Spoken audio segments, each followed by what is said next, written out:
Okay. I'm calling this meeting to order. Good evening, everyone. Calling this meeting to order at 5:03. The city clerk will take attendance by roll call.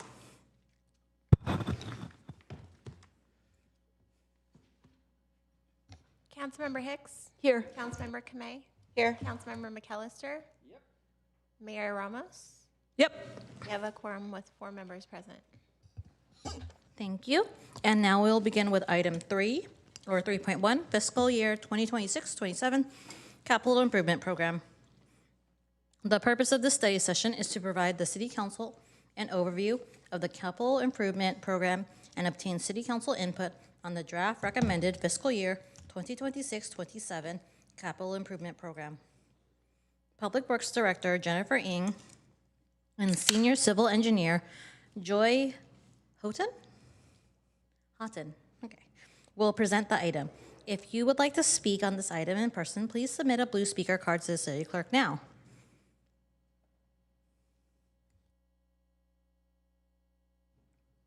On to you guys. Thank you, Madam Mayor. We are pulling up the slide deck now. While we're doing that, again, I'm Jennifer Ng, Public Works Director. Sitting to my left is Joy Houghton, who's Senior Civil Engineer in the Public Works Department. Our topic for tonight is the fiscal year 2026-27 CIP.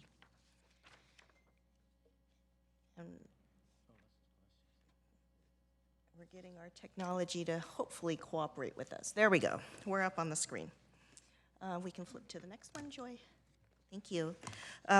So our CIP is a biennial, meaning every 2 years planning process. This year is a roll forward year and is primarily an update to the CIP from last year. 2 categories of projects that we'll be discussing tonight include non-discretionary and discretionary projects. Definition of non-discretionary is up there on your screen. Next, we want to switch to what we have actively going on right now. We have a lot going on. We have 290 active projects underway. The vast majority of that 221 are led by Public Works, and 13 of those projects are council work plan projects.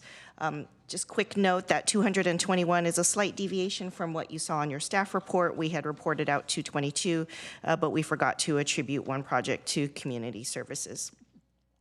On the right-hand side, you can see that the volume and funding allocation breakdown. The bulk of our time and our money spent in Public Works for these projects is allocated towards 3 main categories of transportation and streets, utilities, and facilities. We do have a quarterly update of 25 featured projects on our city's website. We started that at the end of last calendar year, and we're currently in the process of doing our Q1 update for 2026, and that will be up on the website shortly. You'll see that it'll be slightly reorganized to categorize projects by type of project, so it's a little bit easier to find if you're looking for a specific project type and what's going on in that area. On our pavement management program, in 2024, we reported out that our pavement condition index, PCI for short, is at 67, and this is generally considered in the fair category for our roadways. We've been trying to increase our pavement condition up to 70 to elevate us from a fair condition report to a satisfactory condition report. In doing so, we plan to spend quite a bit of money on our paving program between 2024 and 2027, excuse me. We plan to spend over $62 million on paving projects. Several of these do have active transportation elements. As an example, Moffett will receive Class 2 bike lanes where there are none now. Middlefield will have Class 4 bike lanes where there are currently Class 2 bike lanes and part-time bike lanes. And a section of Shoreline will be upgraded from Class 2 to Class 4 bike lanes.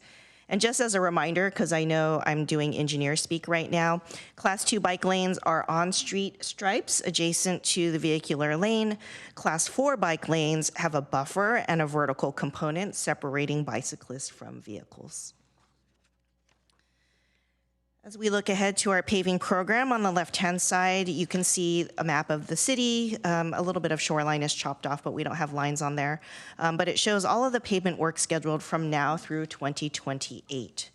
You can see that several arterials and major collector streets are being addressed, which is consistent with the direction that we've received from council last year.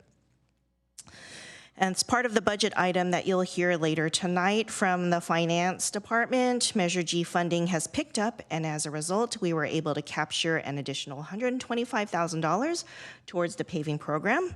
That's a win for us.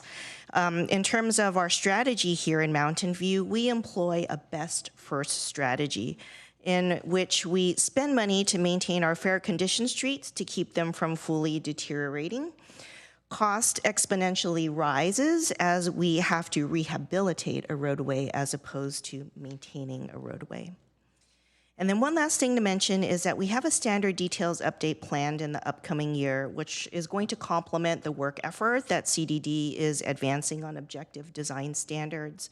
Our standard details update will look at filling in the gaps between recently approved precise plans with respect to the roadway. So we want to look at roadway widths and allocation. We want to look at widths for standardized vehicular lanes, bike lanes, sidewalk, and landscape strips. And we want to create a couple of new details for duckouts, as well as Green Street infrastructure. Since active transportation improvements and paving tend to go hand in hand, this is what we have planned for the active transportation plan. The draft plan will be undergoing community review starting next week. It will go to the BPAC at the end of April and CTC in mid-June. And then finally, adoption by City Council is scheduled for September of 2026. When we look at funding sources for our CAP, there are five buckets that are utilized in our CIP. Unrestricted funds are our most valuable funds and can be used by any project.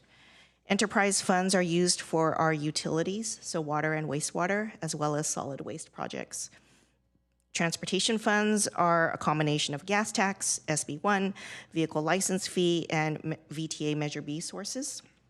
Shoreline funds are generally for projects in the shoreline area and are the source for landfill post-closure and sea level rise projects. And there are a subset of utility and transportation projects that fall within the boundaries of the shoreline area that are funded that way. And as you're aware, a major source of funding for our parks and open space projects comes from the development fees and charges category. When we look at trends over the past 4 years for our CIP funding sources, you can see that the funding has been relatively flat, with enterprise funds receiving a bump in this past year due to a revised fee study taking effect.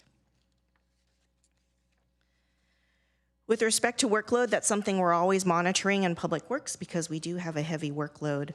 One of the major things that we've done this year to help address workload is creation of a new 4th division within Public Works.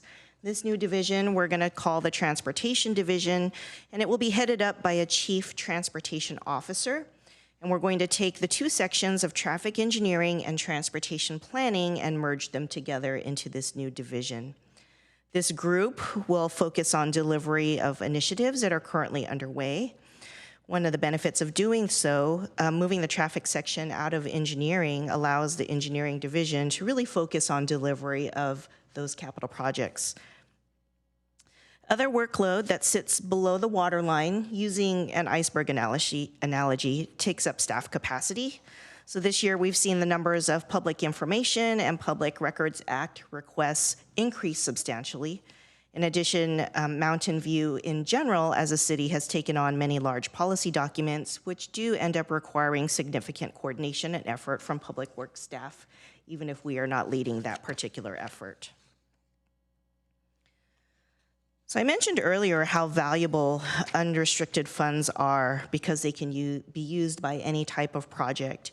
And this is a strategy that we've been employing for how to prioritize projects utilizing that funding source. So on the left, starting with non-discretionary and pavement first, then funding amendments to existing projects, and finally discretionary projects. In terms of criteria that we use, there are 6 main ones, and they include safety, regulatory, maintenance, matching grant funds, pavement, and council priorities and council work plan. So for fiscal year 26-27 non-discretionary projects, and going into that year coming up, we have 21 projects total, with 2 projects needing modifications to increase funding. The first project is an increase of $90,000 to the annual parks and renovations improvements, and that supports activation and maintenance of amenities for the Castro Pedestrian Mall. And the second project to receive a modification is an increase of $390,000 to replace 15 analog irrigation controllers with digital controllers and an antenna. The digital controllers will focus on and help us achieve water conservation and efficiency out at the golf course. Moving on to projects needing amendments, 27 projects need amendments, and not all amendments are increases. Some projects need increases because we add scope. Typically, there's some sort of hidden issue that makes itself known as we progress along during design, or we get favorable bids and can decrease funding. A recent example of that is the Shoreline Pathway project, or we're swapping funding sources. With respect to discretionary projects, there were 24 new ones scheduled to roll forward from last fiscal year 24-25. But due to shifting priorities, staff is now recommending that 22 projects proceed ahead in 26-27. So we recommend 2 projects move forward as high priority. Those are Crittenden Field, which is led and managed by the school district and the city pays a cost share, and the Fire Station Master Plan, which will set a foundation for how we plan to renovate and or replace our fire stations. 11 new projects are being added because they can't wait for the next cycle of 5-year CIP planning, and those include categories of building renovations, park renovations, and a safety project. And 12 projects are being recommended for deferral, predominantly due to resourcing, whether that's staffing or whether that's funding, and or project phasing not being ready to proceed. In terms of next steps for the CIP, we next plan to go to the BPAC, the Bicycle Pedestrian Advisory Committee, later this month. We will visit the Parks and Rec Commission next month in May, and then council adoption in June. So that leaves us with the one question that we have for you all tonight, and that is, does council support the staff recommendations for projects in the draft fiscal year 26-27 CIP, or have any suggested changes? So thank you. Looking forward to the discussion. Thank you. Would any member of the public joining us virtually or in person like to provide comment on this item? If so, please click the raise hand button in Zoom or submit a blue speaker card to the city clerk. We will take in-person speakers first. Each speaker will have, looks like we only have 2 speakers, so 3 minutes. So first speaker will be April Webster.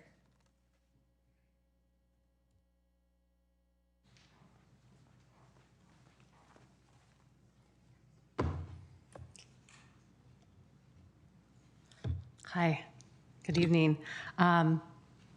I want to thank staff for the additional detail provided in response to council questions, including the breakdown of projects and associated funding and overall depth of an organization of the CIP. That's all very useful context. But I did want to sort of point out something that seems to be missing, and that's the next layer, and how those investments translate into measurable outcomes. So right now it seems to be at the level of categories, subcategories, and project counts, but it doesn't clearly map to what is actually being delivered on the ground. And that's what's important and needed to evaluate effectiveness, cost-benefit trade-offs, or compare investments across projects. For example, with the complete and green complete streets, parks, and biodiversity, I feel it would be helpful to track outcomes like canopy coverage and distribution, tree counts and retention of trees, including heritage trees, green stormwater performance, miles or linear feet of protected bikeways, and as well as parks and open space. All of this could be tracked with an equity lens as well, so we understand how much, not only how much is being delivered, but where and for whom. I want to point out this is already being done elsewhere. In my role as vice chair of the Caltrans D4 Bicycle Advisory Committee, I've been reviewing the SHOP projects at the PID stage, and they clearly identify for every single project how many linear feet of bikeways are class 4, class 3, class 2, et cetera. So it's being done. I'm guessing we have this data, but I feel that if we start tracking that in addition to how many projects we have and just how much we're spending, that could help us better connect the what we're doing to actual outcomes. We also see this with stormwater under the water permit requirements we have with MRP 3.0. They require a certain number of acres of impervious pavement land to be converted to green stormwater infrastructure. And we do this in a way with the PCI as well in terms of having that index that we're monitoring. So I feel like taking it to the next level, we need just a little bit more data to really quantify and track some of that. I realize this is a newer way of thinking about this systems, but today pavement and vehicle infrastructure tend to be treated as core assets, and we're tracking that clearly, but bike lanes, sidewalks, parks, urban forests are often treated more as secondary or project-based elements. And this is not necessarily unique to Mountain View. I've seen this in Caltrans and other cities and regions as well. However, I do think that there is. Thank you. We will now take virtual speakers, starting with Cliff Chambers.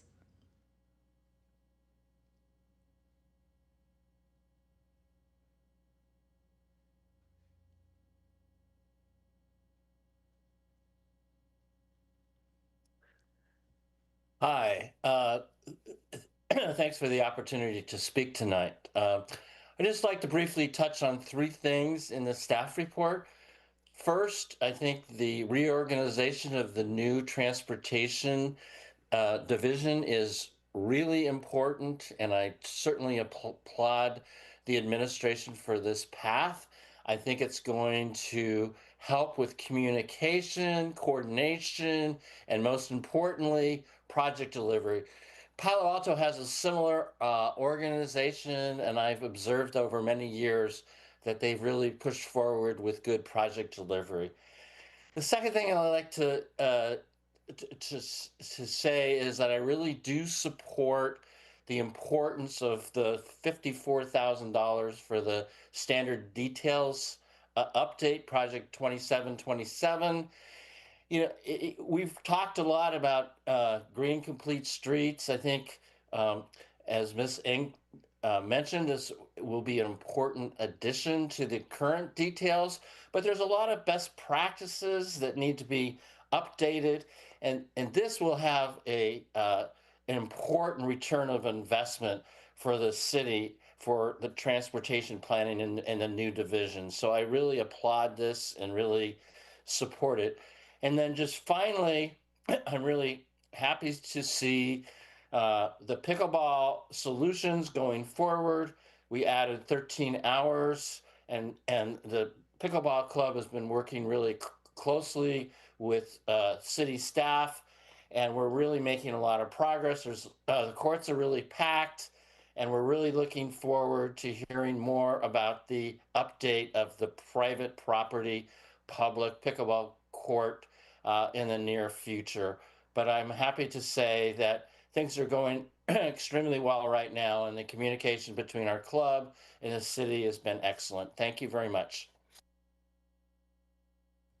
Thank you. Next, we'll have Celia Paymer. Hi, good evening. I'm Celia Paymer, resident of Mountain View. A couple things. I was excited to see in the report that we're gonna get a transportation manager. It's been, I think, a year. I think we lost ours, May 8th last year. So I really hope that that is expedited and we start seeing that impact, because I think it's been a department that's been really missed for many months. I also noticed in it, again, our repavement plan, the Miramani project, the part between Castro and Cuesta, was supposed to be done in the summer of 24, and that's what it said then. And so I hope this time it happens, because I believe it does lose some of its federal funding if we don't start it this year. While we got postcards that it would start in February, it has not actually started. So I hope that someone can maybe look into that and double check that that will be completed. And then also, I wanted to also give support for the street standards. I think this is something that could help a lot of projects going forward. I think many of our projects end up repeating work. That standards we apply to one, we then have to start over again on the next one, instead of being able to kind of learn and make progress and use best practices when it comes to alternative transportation. So I'm excited to see that. Thank you very much. Thank you. James Kuzmal. Good evening. James Kuzmal, just speaking as personal resident. I wanted to echo some of the prior comments about being cautiously optimistic about the Transportation Department reorganization, as well as to look forward to some of the updating the standard details, which have not been meaningfully updated in a while. The one other thing I wanted to call out as a place where it would be lovely to see the city defer more work from the CIP is on the Lot 5 parking garage. It looks, I can't tell the exact status of that project from the description, but that's a project that's continued to be deferred for a while and is currently on the books for some design work. And I would hope that long-term we were not going to be adding hundreds of new parking spots, which would drain the city coffers of tens of millions of dollars and just continue to stifle our downtown with excessive traffic. If we want to spend tens of millions of dollars getting more people to downtown, there's far more cost-effective ways to do it, with improvement to the community shuttle, more bike lanes, that sort of thing. So if we're concerned about staff capacity, it'd be lovely to see the design work on that further deferred. Thank you. Thank you. Next, we have Bruce England. Thank you, Mayor. Bruce England, Wisman Station Drive. I will be brief because most of my efforts today were working with April Webster on the comment letter. So a lot of our thoughts kind of came out of that. So, but I've heard all the comments and I agree with everything that everybody said, so I won't repeat them.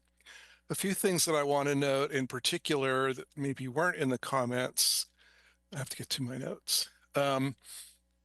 The question about how to handle the pavement management program, I would really like the city to refocus the pavement management to take into account the areas where vehicles aren't traveling. So all the sidewalk areas, the walking areas, the biking areas, and the maintenance procedures that happen around those areas too, because sometimes you see clean roads and then there's a lot of stuff all over the bike lanes, broken things and screws and all kinds of stuff like that. So be great to see that. And the last thing I wanted to bring up, I brought it up before, is the general plan update, because the current general plan is targeted for 2030 and presumably pretty soon you'll start working on that again. And that's going to be an ideal way to consolidate a lot of these ideas that people are talking about as sort of forward path for Mountain View. And also to take advantage of the newer precise plans, like the North Wisman precise plan, North Bay Shore and East Wisman precise plans. So those are my thoughts in short. Thanks. Thank you. Next, we have Tracy. Hello. I just wanted to keep it brief and say I agree with the updated standard details and support the comments by Bruce and Celia and April. And I don't remember the other speakers' names, but thank you, and I hope you will fund this. I'm done. Thank you. All right. That is it for our, oh, wait, never mind. Jesse? Oh, thanks, Emily. Yeah, I got kicked out of the Zoom for a sec. Now I'm back. I kind of generally agree with everyone. I, would like to see the design standards updated so that we can have better bicycle infrastructure and more street trees and things like that. Yeah, that's pretty much it. So thank you. Thank you. All right. Now the council will have the opportunity to ask questions. Mayor, you still have one person. in the Oh, queue. shoot. They just keep on popping up. Rashmi. Hello. Yes, thank you. I also wanted to just express my support for the standard details and updating those so that we can align our design more with our values and our vision and our strategic goals of Mountain View. Thank you so much. All right. Thank you. I'm watching the Zoom. Going once, going twice. Okay, we're now going back to us. Okay, so the council will now have the opportunity to ask questions and then discuss and provide feedback on the study session question. Does any member of the council have questions? Councilmember Hicks. Well, I have lots of great comments, but I'll save them for a comment period. Just a couple of questions. One is the Evelyn Avenue Bikeway study. We got a comment letter, and I'll just quote them. Is the city considering a broader green complete streets approach to that bikeway? And is there coordination with the city of Sunnyvale? I know that when I talked to the mayor and council members in Sunnyvale, they envision a wonderful green street that connects our two downtowns. There's been a lot of visioning, and I'm wondering how much we're connecting to their vision and how green it might be. I do know that on our end, there are more difficulties with that than on the Sunnyvale end, but any additional details you can add would be appreciated. Yeah, so the first thing I want to say is, we recently got a grant from VTA to help us look at the Evelyn Complete Streets, so that was definitely a win for us. We haven't quite started the study yet, but absolutely the intent and end goal of this project is connectivity, basically to connect from Sunnyvale's Caltrain station all the way to Mountain View's Caltrain station, right, would be the limits. As you noted, we do have some constraints in Mountain View that Sunnyvale does not have. We have a beautiful planted median in the middle of Evelyn. My understanding is that went in something like 20 years ago, and the trees are beautiful. And Sunnyvale doesn't have that constraint. We also have some very nice trees that are planted along the edges of the corridor that will have to be taken into account as we start planning for this area. So long story short, absolutely, we want to keep our vision and our values true to what we have here in Mountain View, but because the study we just got the funding and haven't even gotten a consultant on board yet, the study hasn't quite started. Okay, well, I'll look forward to seeing how that rolls out, and I know there are a lot of members of the public who will as well. Then another question is the scooter pilot. Do you have, I actually in our written questions asked one question about that, but do you have multiple locations chosen for the pilot, or one location, or can you give a little more detail on that? The study for the pilot is citywide. I know one of the questions that was asked in particular was around the San Antonio area, and could there be scooter hubs in that area? And the answer is yes, that can absolutely be evaluated. So you haven't chosen any, you're just in the process of evaluating. You've chosen no particular locations at this point. Correct. Happy to take feedback. Okay, thank you. I think those are my questions for now. All right, thank you, Councilmember Hicks. Councilmember Showalter. Yes, there were a lot of questions submitted, and so first I just want to thank you for your patience in wading through all of them and answering them. I know that represents a lot of work, but it's really helpful for us. So, and we do try and read them very carefully, which is, we have to kind of sit down and right in the afternoon to do that, because we don't have much time for them, as well as you don't have much time for them. But anyway, one of them I did ask a couple questions about the safe routes to school, and I appreciate your answers, but I wanted to kind of parrot them back, because I think it's important for the city to get credit for this project. I think a lot of people might think this is something that the school district is doing, but it's not. We run the Safe Routes to School program, and what the school, I think what you said very diplomatically, is that the school donates class time for the kids to take the classes and the rodeos that we have to teach safe practices, and we run this program, and we also provide the money for, most of the money for the school crossing guards. So I just wanted to ask you how that negotiation is going to go forward. There's some mention of talks in the not too distant future with the school district about the program. Certainly, we always try to keep an open line with the school district with respect to communications. To date, they haven't had a whole lot of excess money in their coffers in order to share with us for advancing those programs. Those programs are very important to us in this particular city, and so thus far we've been handling the bulk of that cost. And I get that. I just do think that when we talk about the collaboration between the schools and the city, we don't want to be too quiet about our contribution, because as the logic has been explained to me, and I think it's really good logic, it's our streets. And so we want these kids, our kids, to be safe on our streets.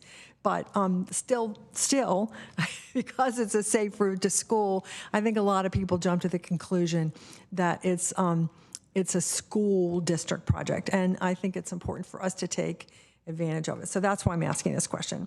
And then kind of following up on when is the Miramonte Complete Streets happening? I know in the questions you said that the construction has started, but I've driven by several times and I haven't really noticed what has started. So I thought maybe you could go into that in a little more detail.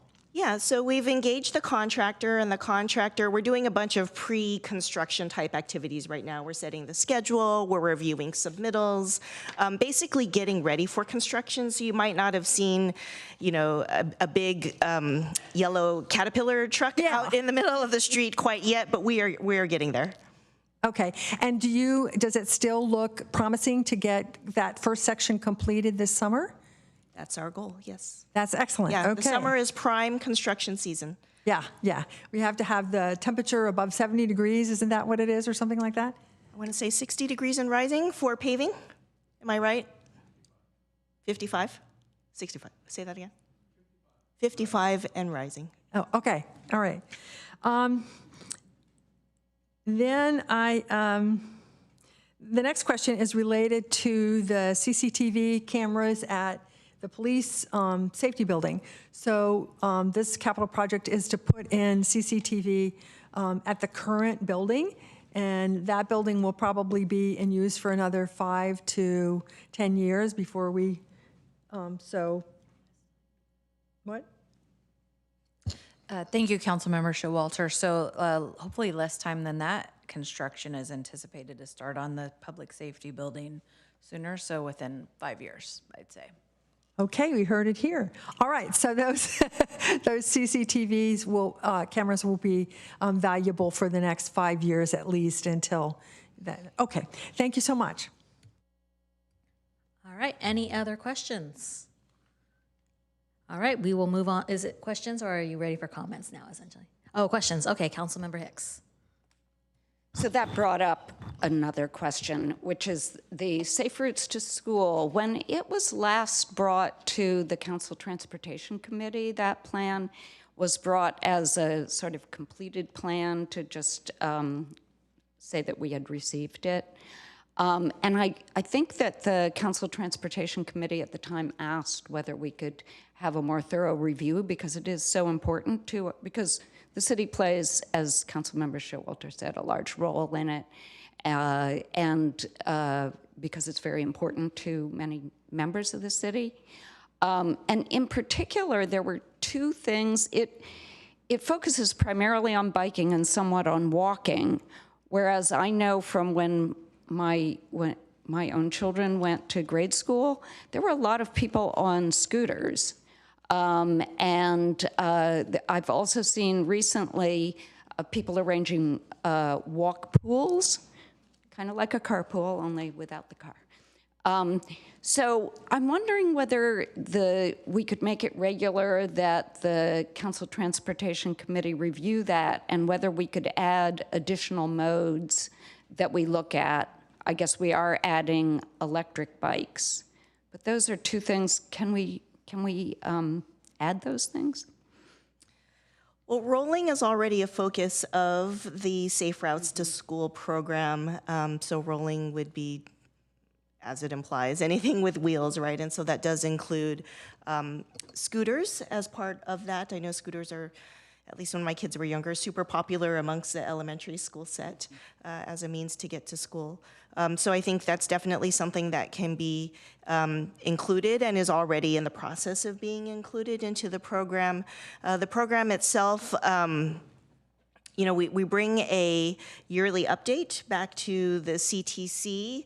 If you're looking for more, perhaps we can talk a little bit more about what that looks like offline. Sure, I'd love to do that. Great. And then my last question is, members of the public, many of them have brought up the updated standards for roadways. And I noticed one of their questions was, will updated standard details include context-sensitive approaches? And I imagine what they mean is more than one standard detail, depending on, perhaps is there a stream nearby? Are there existing trees? Is it a small, medium, or large roadway? So that actually did interest me. Will there be multiple, for standard details, will there be multiple approaches and context-sensitive approaches?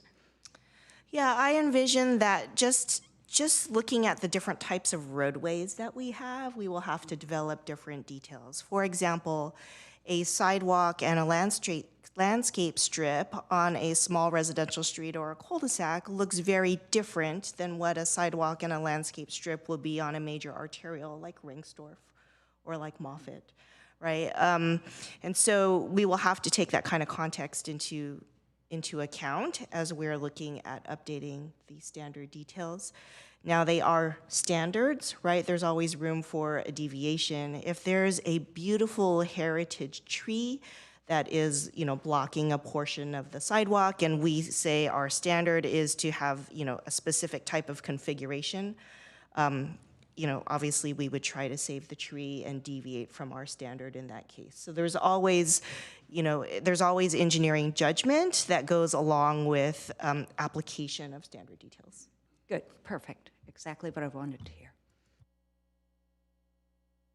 Thank you, Councilmember Hicks. Councilmember McAllister, are we still in questions or are we in comments? Question. All right, perfect. Go ahead. So I have 3 questions along the lines of cost efficiency and expedition of projects for the city. And my first question was under the objective design standards, and I asked the question, will the street projects, will they be cost more effective, efficient, and more common sense valued? And I didn't see the real answer in your response, but I've seen a couple of projects recently where we've had a lot of signs, subjective from my point that they might be too many signs, too many confusing and so forth like that. And so going forward with the sense of cost, because we are at a particular point in time where we don't have a lot of excess funds, will this particular standards help control costs, help the lens of the people that design these to say, what can we do versus what has been done in the past? And it gives them more flexibility. Standards are just sort of like guidelines, but is it guaranteed that they got to do certain things, but there's some discretion in how they design them? The standards that we're looking to update are intended to be focused on the roadway itself, so the pavement, the sidewalk, the landscape areas, and any sort of green stormwater infrastructure that goes in those landscape areas. Signage is more geared towards safety, and those guidance documents that govern safety, you've heard of a bunch of them, you know, MUTCD, we use NACDO as guidance documents, et cetera, et cetera. We absolutely, there's requirements that must be followed. And so our traffic engineer, when he's looking at application of signage to roadways, starts with safety first. Okay. My second question is that we have 229 projects, and I asked the question, the dates, and so I pulled out this attachment 1 and I looked at active projects, and there are 22 projects that are active projects on this thing that are 10 years old. And I wonder, why are they still really active? Why are they still here? What can be done to eliminate 10 of them that are 10-year-old, there's 9 that are 9 years old. We have a lot of old projects here. And if we could, what can we do to get these type of projects off your list and make the workload easier and spend less money? They're active projects now, so we're spending time and effort on those particular projects. Some of them are large and long-scale, long-range projects that will absolutely take several years to design and work through issues and come up with funding plans. Other projects are lingering because a few years back we got ourselves into a situation where, as we've discussed in the past, there were a lot of projects that were in the CIP that we just did not have the staffing resources to complete. So our goal over last year and continuing into this year, you'll see a trend of completing more projects than we are starting new projects, with an attempt to essentially dig us out of this hole. Would it be possible to give us a stage of completion on some of these older projects? Sure. Okay. If you want to give me a list, we can follow up with that information.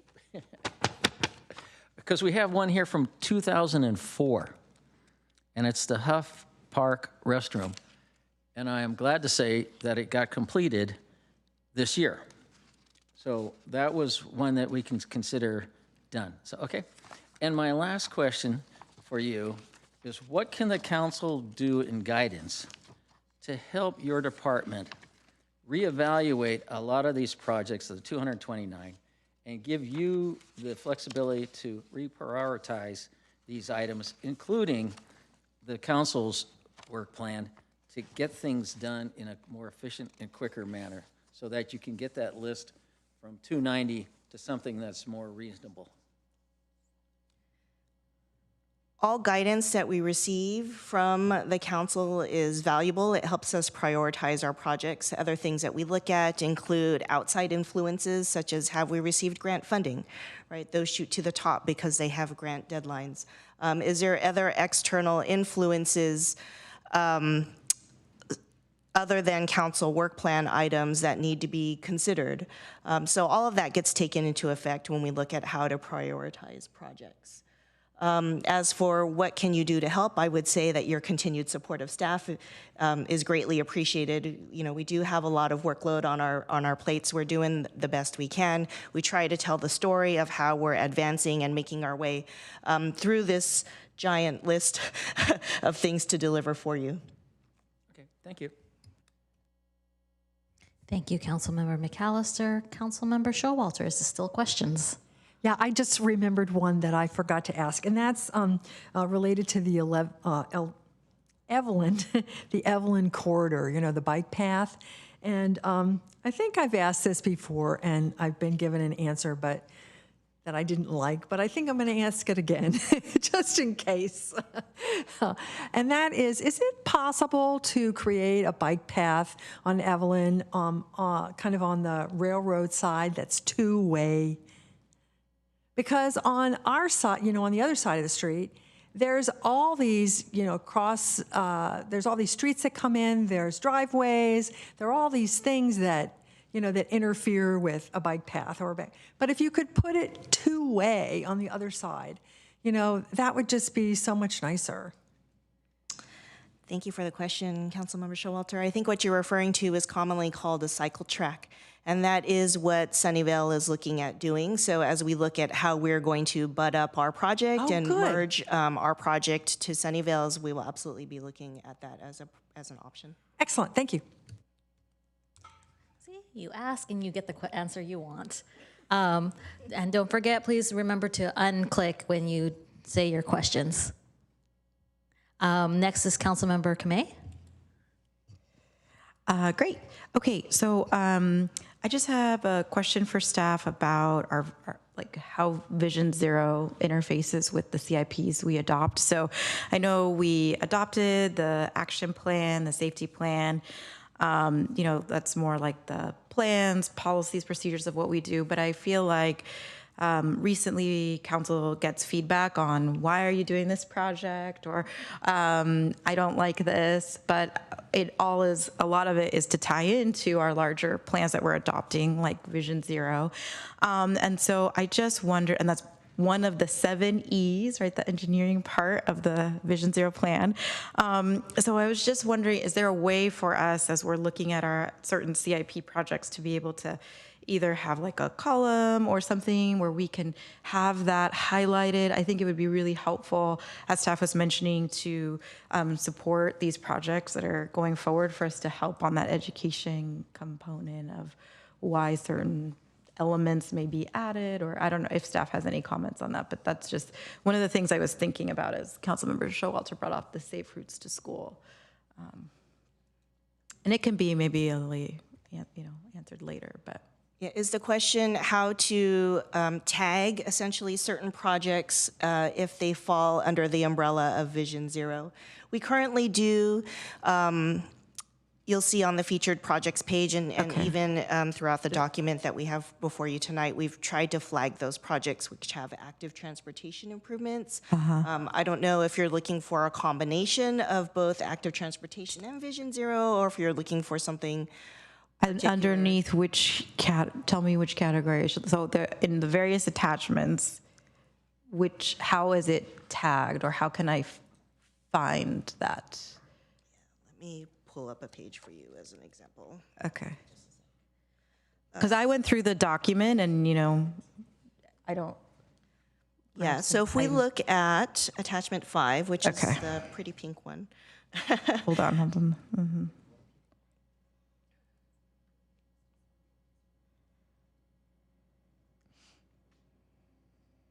Mm-hmm. We've specifically called out in a column those projects which have active transportation elements and what we anticipate those elements to be. So I see the elements. I guess I just didn't see anything tagged Vision Zero. But if it's an active transportation element, is that considered Vision Zero? I don't. Active transportation is really more focused on how people get around. Vision Zero is really more focused on, safety and getting to zero accidents. So if we're looking to distinguish between the two, I don't have a specific column right now for Vision Zero projects. Right. So that was the crux of my question is, we adopted that in 24. I think we're implementing that, but finding a way for the public and therefore council to be able to champion those projects and to be sharing that, to keep the document, I would call it maybe more evergreen, right? You adopt something and we're adhering to it, but I think that would just be, that's the question that I had. It sounds like staff is tracking it, and if there's a way for it to be perhaps more apparent, because I looked through all the attachments and I didn't see anything. We absolutely do refer back to the Vision Zero document as we are creating projects. I think the trick, as you mentioned, to trying to capture how we do that in projects on our spreadsheets without making it look too cluttered that's sort of the trick, right? So let me look at how we might be able to do so simply and get back. Thank you. Thank you, Councilmember Kamei. Seeing no other questions, we will now move to comments by council, which should include feedback on the question staff posed in the staff report. And the question was, does council support the staff recommendations for projects in the draft fiscal year 2026-27 CIP, or have any suggested changes? We will begin with Councilmember Ramirez. Thank you, Mayor. First, I appreciate the questions submitted and provided by council colleagues. A lot of important information and some food for thought. I don't have any questions. I just had a few comments. First, at a high level, I support the staff recommendations and want to call out a couple in particular. The first is I wasn't sure how to characterize them other than as sort of general administrative updates, but those were the efforts described in the staff report to increase transparency, clarity, and simplicity, closing out, making a concerted effort to close out projects, as Councilmember McAllister was describing. That's the concern I've had in the past too, and I think staff has done a phenomenal job to do that. So I want to commend you for that work. I think it is. This is a tough item for the council. I'm sure you can appreciate. There's a lot of attachments. The Councilmember Showalter and I were just talking about the very small print. My eyes are not as good as they used to be, and so you have to blow things up to see, you know, what all is happening in the city. And there's a lot happening. I don't envy you the responsibility of monitoring and making progress on so many projects. So any work that you're doing to make our jobs easier and understanding the capital improvement program and also increase the transparency and clarity to the public is good. So thank you for doing that. As members of the public and council have done, I want to highlight and praise the inclusion of the standard details update. I was joking with someone at work earlier. There aren't many people who would be very excited to see update to the standard details, but we are wonky and technical, and it's a very important thing. One of the things that council members have struggled with for many years, my entire time on council, is when we are talking about development outside of a precise plan, we have limited ability to make changes to things like the streetscape. So this is the way to do that. I like to break the fourth wall. I envy you who are running for city council because you will be the beneficiaries of our work today. And I'm sorry that this council that is departing, won't have the opportunity to provide a lot of input into that. But I'm grateful to the staff for including that in the capital improvement program and as a relatively high priority. This is not something we're talking about, 5 years out. This is something that you're going to begin working on very soon. It's very exciting work. The last thing I want to call out is the unfortunate news that 3 of the 5 budgeted positions in transportation planning are vacant, and that diminishes our ability to achieve council and community goals. I know there's a lot of good work to recruit and fill those positions, but in the meantime, it means projects that we have to do a little bit of triage.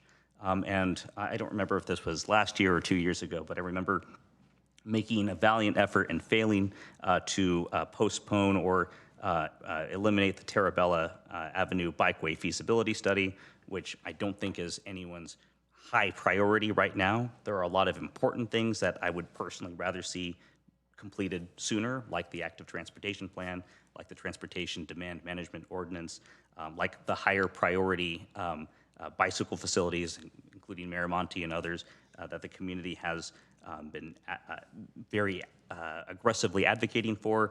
Terabella has never once been elevated as a community priority. So I would, I'm not good, if other council members want to join me, in my, once again, valiant effort to try and postpone or eliminate that program entirely, I'd welcome that. But that's one thing. I think if you have 2 staff, right, and we're down 3, we have to pick and choose. We can't expect the staff to advance every project in this very ambitious project schedule expeditiously when we just don't have the people to do it. So with that, I will say I support the staff recommendations. I think this is excellent work and very exciting work. I'm a little sorry I won't be around to see it executed, but I'm very proud of the work that we've done over the past several years to bring us to this point, and very proud of the staff for achieving the goals that you've been able to achieve thus far. I would like, council input on the Terabella project in particular, but I'm not going to fall on that sword if no one else stands up for it or stands up to oppose it. Thank you. Thank you, Councilmember Ramirez. You could always come back after 2 years. Councilmember Showalter. That's right, and even if you're not on the council, we would welcome you for public comment anytime you want to come.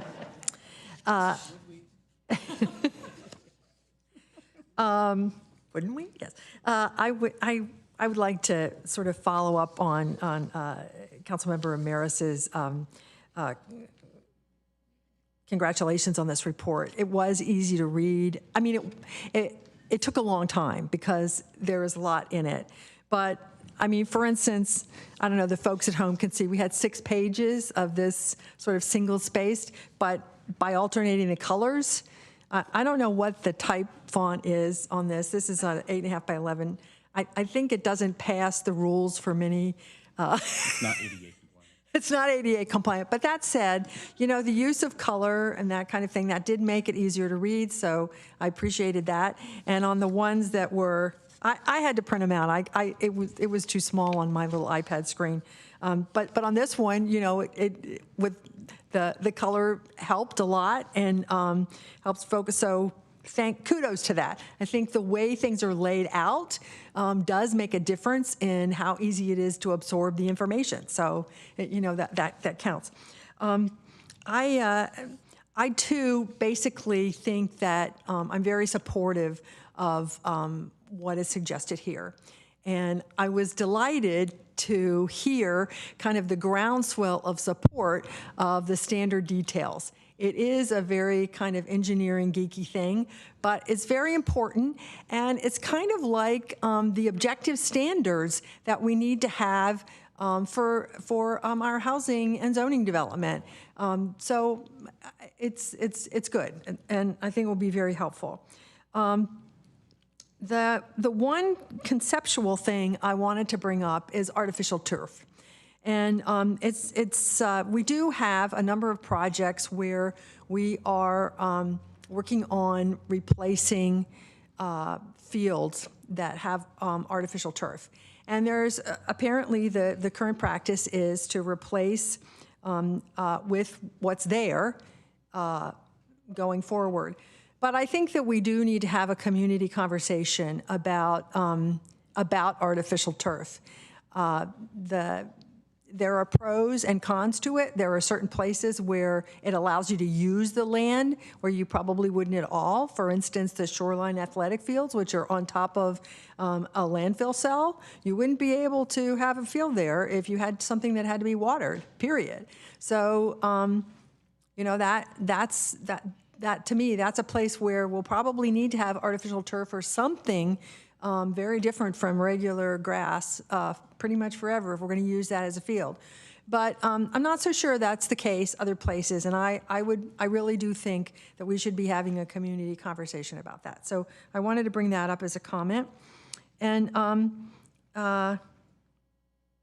then the other thing I was going to say is that you do as part of your projects, you don't just do engineering. I mean, you do a lot of planning, and you do public outreach, and you do all of those things. So I was pleased to see that you mentioned those, that was an important part of your job, because I do think that how the city brings all this expertise to bear on a single project or issue that we're moving forward on is really important. And it's important to share with the community what we're doing.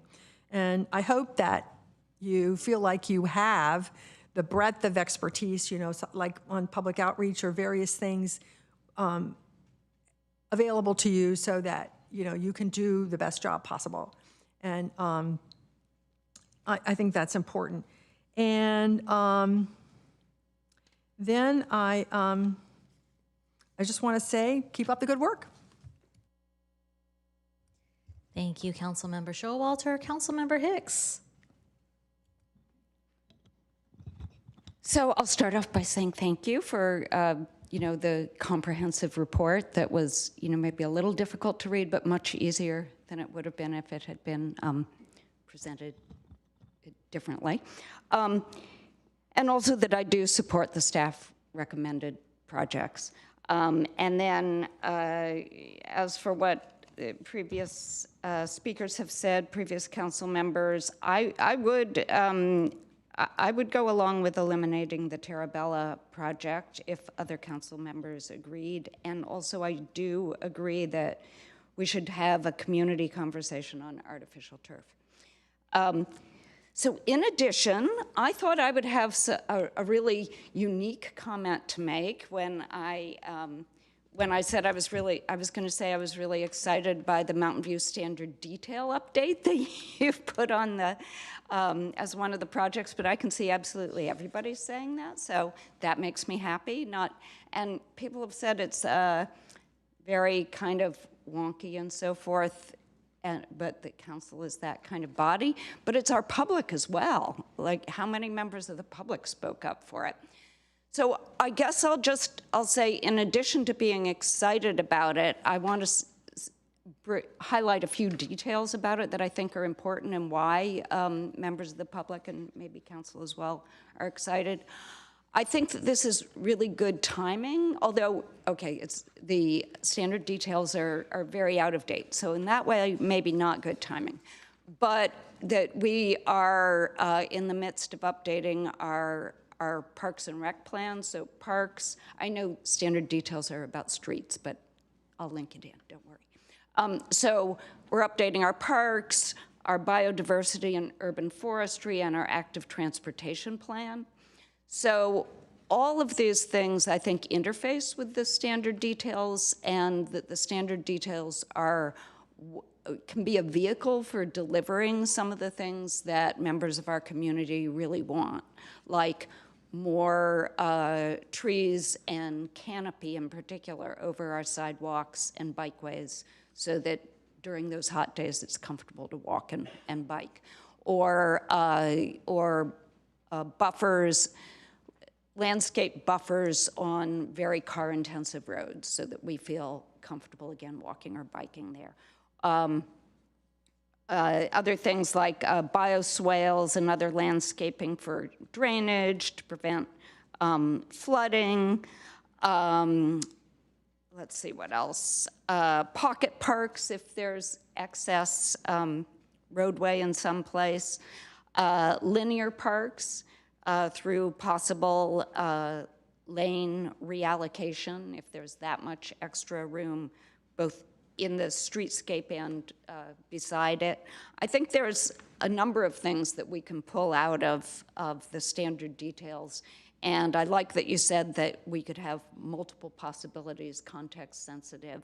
And I'm hoping that we can have enough public and council interaction with it, because I do with the plans, and I hope that they'll be ongoing over the years, because I do think that it's, I mean, I guess you can tell from the public testimony and the email we've received, it's one of the things, how we use our streetscapes is one of the things that people are very interested in.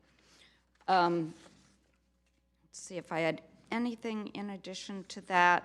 You know, I'm just going to also call out what Councilmember McAllister has said from time to time, that that sometimes some of our projects seem a little over-engineered. To me, sometimes there's maybe a little too much concrete, too much signage, which you said is not a part of the of these particular guidelines. But that if we can lean a little more into green infrastructure and maybe lean a little less into some of those things, I think it would make members of the public very happy. So those are my comments. Thank you. Thank you, Councilmember Hicks. Councilmember McAllister. Yeah, thank you. So I just wanted to, before I bring up my first ones, I do agree with Councilmember Showalter about the turfs. We need to have a conversation. The staff report did say that they are not recommending them at the time or doing it, but that was a concern, and I appreciate you bringing that up. We cannot talk about CIP projects without talking about project number 1454, and that's my favorite McKelvey Ballpark. And getting some benches and getting that resolved so that people can enjoy it, that when we put on league tournaments and so forth, that people appreciate coming to Mountain View and able to see the ball game. So every opportunity I usually do try to do it, but yes, 1454, hopefully that's on your calendar to get, or radar. Going back with my feelings that I support the staff report, but I also like to be able to say, get some of these done, get them off. There were some projects that we were talking that goes in when it comes up, that's 5-year projects, but I would like to see a concerted effort that somebody reviews and says, this is dead, this isn't going anywhere, let's clear up the clutter, because I think it's a distraction potentially to what is important to us. My focus on CIP projects is infrastructure, parks, roads, streets, water lines, mains, public facilities, parks. Those to me are important because that benefits the whole city. And we have a very passionate group of people that speak up on active transportation and bike lanes, and et cetera. And that's important, but I don't think it is as important as addressing the concerns of the whole community. We have 85,000 people that we need to look out for, and we need to make sure that their life, their quality of life is listened to, even though it's not here at the council meeting, but it's out there that people are talking about. Let's take care of our streets, take care of all the other necessary things that keep us safe. So keeping that in mind, if you need any help to cut a few projects, be glad to. If you need a shovel to help on McKelvey, I'll be glad to help you out. So thank you. Thank you, Councilmember McAllister. Councilmember Kamei. Great, thanks. Just want to echo colleagues' thanks to staff.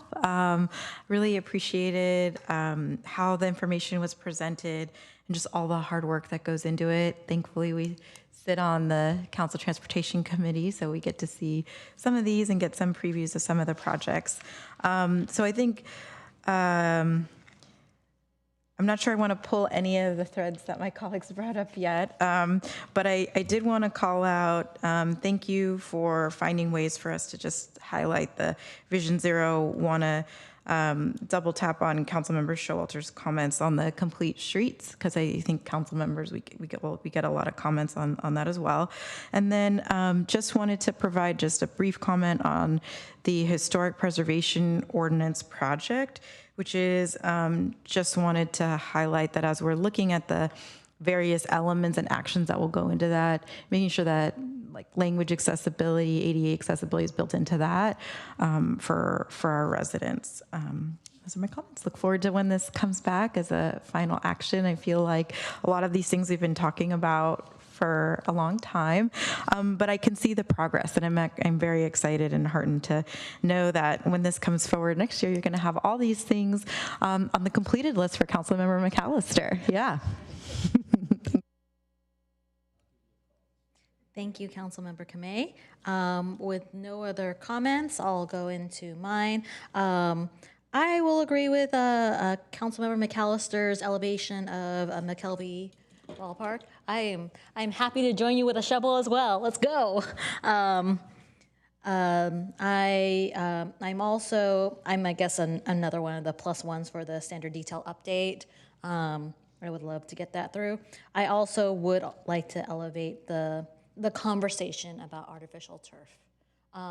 It's not something like I know we had some people advocate to us to put down in our council priorities, and clearly none of us did, because we wanted to elevate different priorities. But the idea of like just continuing and then adding artificial turf in our CIP is kind of doesn't feel great kind of thing. Like it's one thing to be like, okay, we're gonna actively like study and work on like this issue on artificial turf. It's another thing to be like, yeah, we're happy to just let it happen. And we're like, I'm not there. And I guess I am also okay with killing the Terabella Bikeway. We could delay it if that's also kind of an issue. I'm not entirely sure. It feels kind of weird to kill a bikeway. So I'm okay with opening up that conversation there. But I guess, I see Councilmember Kamei in the comments. Oh, no, that's done. Councilmember Clark. Oh, it was just to chime in overall. I'm fine with the staff recommendation, and I have some reservations about completely removing the Tarabella Bikeway. My thoughts behind that initially was that, we are putting in housing, including subsidized housing, and that is kind of the main thoroughfare in and out. And I think it would be short-sighted to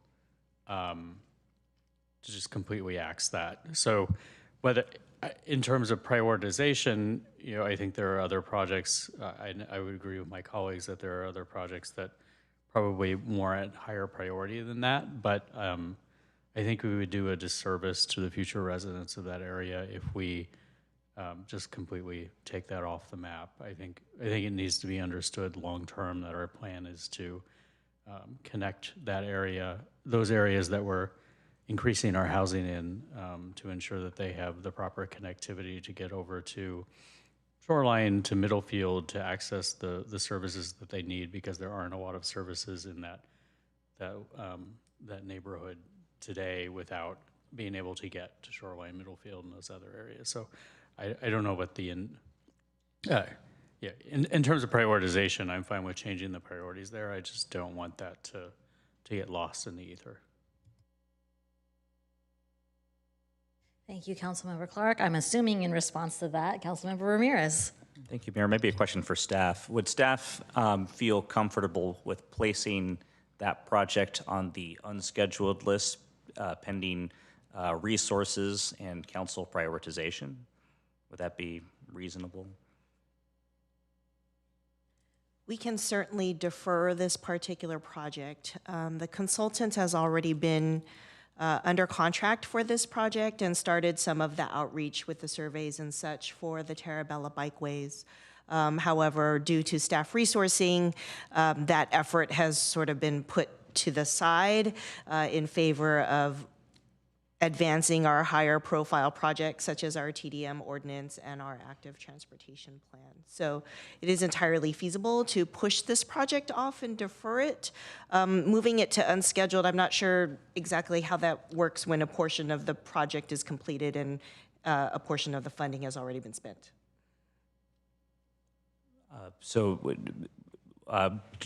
Staff would be comfortable with deferral pending resources? Yes. Okay. That seems reasonable to me. Can I just ask how that's any different from what you're already doing? I guess it sounds like you've kind of already, you're so well versed in this that you've probably already taken those particular actions. So I guess I'm not sure us telling you to defer it even more really does anything, but. Yeah, in my mind, it's really a question of how long to defer. We've already had to triage like a ER room with all of the work that's on the transportation team and the limited bandwidth that they have. So, at such time as we get fully staffed, we would be looking at pulling this back up to the front because it is a partial work completed type of situation. But if you were to tell me that you wanted to defer it out, several more years, I would certainly take that into consideration.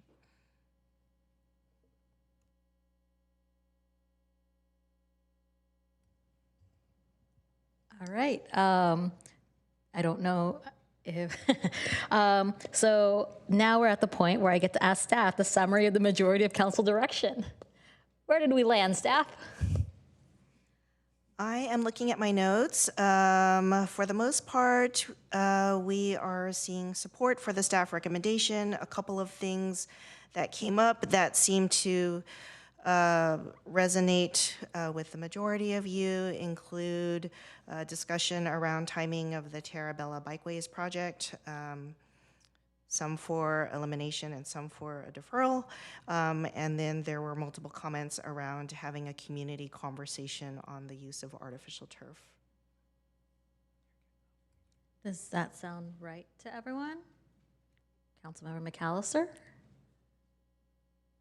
Does that sound right to everyone? Is that, okay, council members, oh. I was going to vote with Lucas, but that's okay. We could do a straw poll. Councilmember Showalter. I would just follow, it just sounds like that this project is underway. And I think we should just defer to the judgment of the public works staff about when to provide resources to it. I don't think we need to do that from the dais. I mean, we've talked about how, from our point of view, nobody's clamoring for it. And yet, on the other hand, if work has started, that's important. And the other thing that Councilmember Clark, Vice Mayor Clark said that's very important is that we do expect to have quite a bit more housing there, although it's not in the short term necessarily, and but not too long term. And the bike lanes will be important. So I just feel like, you know, we can defer to staff judgment. All right, before we get to Vice Mayor Clark, we have City Manager McCarthy. Thank you, Mayor. So I would just like to ask Assistant City Manager Audrey Seymour to provide some context on the work that staff has been doing with quite a few of the business owners along Terabella, just to provide some context as to what is going on versus what's been paused. Thank you, City Manager Audrey Seymour, Assistant City Manager. There are a number of large property owners and businesses on Terabella that have contacted the city with concern about traffic safety, the circulation for their employees coming to and leaving their sites, and that is impacted by concentration of parking by oversized vehicles. And they did participate in the initial outreach that Public Works Director Ng mentioned has been started about the potential use and need for bike lanes in the area. And I know that they have interest in that as one of the constituents in the area. All right, Vice Mayor Clark. Yeah, so I don't know where we'll end up with the majority, but my preference would be to kind of leave this at the discretion of staff. And the thing that the ultimate outcome is, you know, it's at least the ultimate goal from my perspective is that by the time that housing gets built, which is going to take a few years, because we've just been approving some of those entitlements and there are second phases to some of these things, that, you know, the folks who live there, this ultimately gets done, you know, reasonably close to when some of that housing farther down Terabella is actually occupied, because it isn't sustainable. The business concerns aside, I would not want to be a resident there who is strongly encouraged to bike, walk, do all those things, and I can't do that on what ends up being a very busy street, especially a couple of times a day, with lines of RVs where there's just, you're forced to just go with traffic, right? So I think the long term, I think it's just really important that we have safe facilities there when that housing comes online. And that's what was driving the timing in my mind. So. Thank you, Vice Mayor Clark. City Manager McCarthy, are you still in the queue? Okay, Councilmember Ramirez. Thank you, Mayor. I guess this will be the last effort I make on this. I'm a little sad that we said the quiet part out loud, that the bike lane it's the pretext for getting rid of the RVs in the area. There are a lot of RV, well, that's sure. And there are safety concerns also near that school where the representatives have come time and again, every council meeting, to express similar concerns. And we're not talking about a bike lane there, where there are actual students going every day to school. So if we want to use the bike lanes to get rid of the RVs, the future council will have extraordinary ability to do that. And that's fine. But we've heard extensively from the community about a bunch of different, I think, higher priority areas, including Miramonte and Moffett and Middlefield and Shoreline, and we've really struggled with transportation planning, in part because we don't have enough people. If we had 5 people, I wouldn't have said anything, but we have 2 of 5. And I think our attempt to try and get all of the things through has not worked because we don't have the capacity to do it. So that's why in a previous version of this conversation, I suggested this is not the priority that we're hearing from residents. There aren't a lot of people who live there today. There's not like the same business intensity that we have in other parts of the city. It doesn't strike me as a high priority. There are other areas where there are RVs that would love a bike lane too. I have a hard time personally prioritizing this and expending staff capacity on this area when we've struggled immensely in other parts of the city, but I will leave it at that. That's something that the next council gets to take care of. Thank you. The staff have what they need. I'm sorry, what was the question? The staff have what they need is. For Terabella, yes. Do we want to come back to artificial turf? Okay. Councilmember Kamei. Great, thank you. At this time, I don't feel comfortable adding or subtracting from our CIP list. And so I welcome when this comes back for final action, if at that time staff can evaluate and see if there's anything they would want to remove or add, because I'm hearing some ideas of what could be removed. I'm hearing some things what could be added. I think hopefully as a compromise, we could just turn to staff and say, is there anything that you all recommend, maybe for deprioritization or prioritization? I'm open to that. However, adding anything at this point when there are already 221 projects just doesn't feel like the appropriate time in my experience, or my point of view. But so that's why I would prefer not to take a straw poll on it. If we do, I will vote no, and that's why. Thank you. Councilmember Showalter. Well, although I think that this is a kind of, because there are artificial turf involved in projects we're moving forward with, I think that it's not necessarily a CIP project. It's another kind of work plan project. And I'm not sure when is the appropriate time to be talking about that. So I'm looking to the city manager. Perhaps she has an answer for me. Thank you, Councilmember Showalter. So I think this has more of a nexus with the Parks and Recreation Strategic Plan. There are various things in the works, like, for example, the Los Altos School District, 10th school site. You mentioned the Shoreline athletic fields. And I know that our Community Services Director has more context. And I also know that we've received feedback as staff from a lot of the youth sports groups about it. So I would ask our Community Services Director to just let council know what's in the Parks and Rec strategic plan. And then I think, as Councilmember Kamei said, staff can figure out how to perhaps weave this topic into what we're already planning on working on. Good evening, John Marchant, Community Services Director. Thank you, City Manager. Thank you, Council, for the questions. And in regards to the Parks and Recreation Strategic Plan, we have not identified a specific use of synthetic turf versus natural.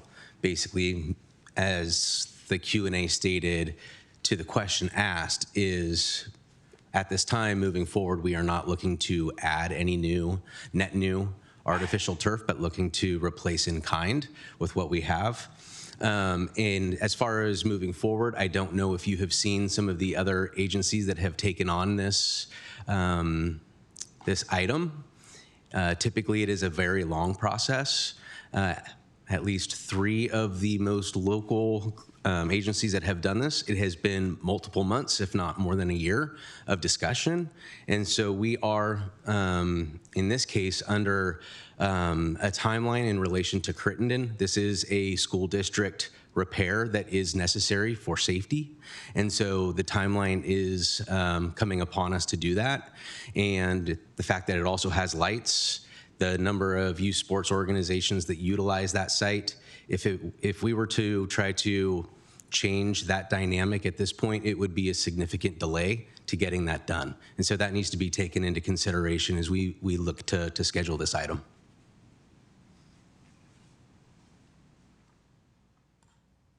Okay. The staff have what they need. I believe so. Thank you, Mayor. All right.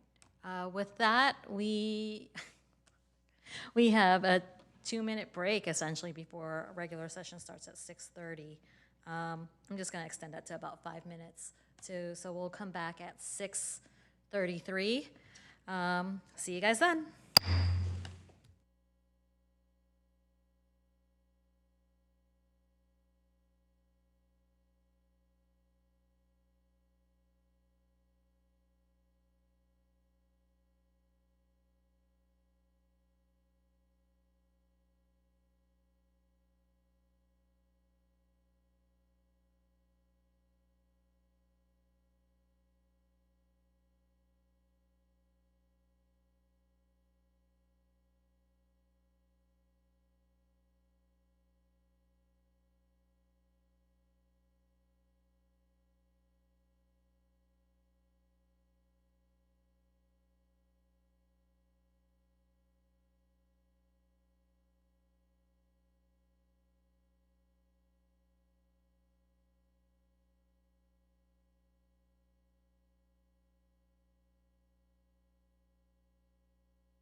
All right, we're going to get back into the council meeting.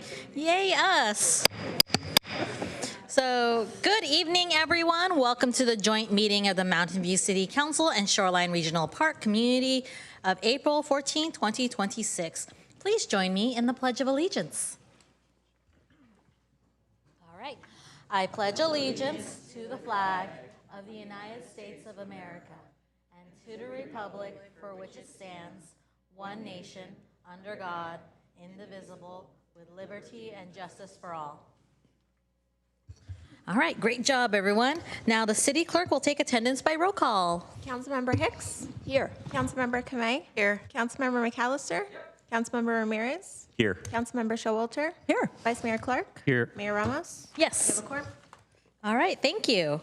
In recent weeks, the city, along with a few of our neighboring elected decision-making bodies, have been subject to disruptive, racist, verbal attacks by anonymous callers during virtual public comments. The city of Mountain View is fully committed to racial, religious, and cultural equity and justice as we strive to create a welcoming, safe, and inclusive community for all. The council welcomes respectful, non-threatening public comments on matters within our jurisdictions. Comments deemed otherwise pursuant to the Council Code of Conduct and the Government Code may be grounds for terminating a speaker's comment period. We will now move on to presentations. Please note these are presentations only. The City Council will not take any action. Public comment will occur after the presentation items. If you would like to speak on these items in person, please submit a blue speaker card to the City Clerk now. So now we will go to item 3.1. Teen Month Proclamation, yay! So we are happy to be joined this evening by the Youth Advisory Committee Chair, Shahana Rajasekunran. I hope I really got that right. And Vice Chair Sophia Liu to accept this proclamation. Commissioners, will you join me on the dais? I mean, right there on the podium. As soon as I find it. Here we go. Found it.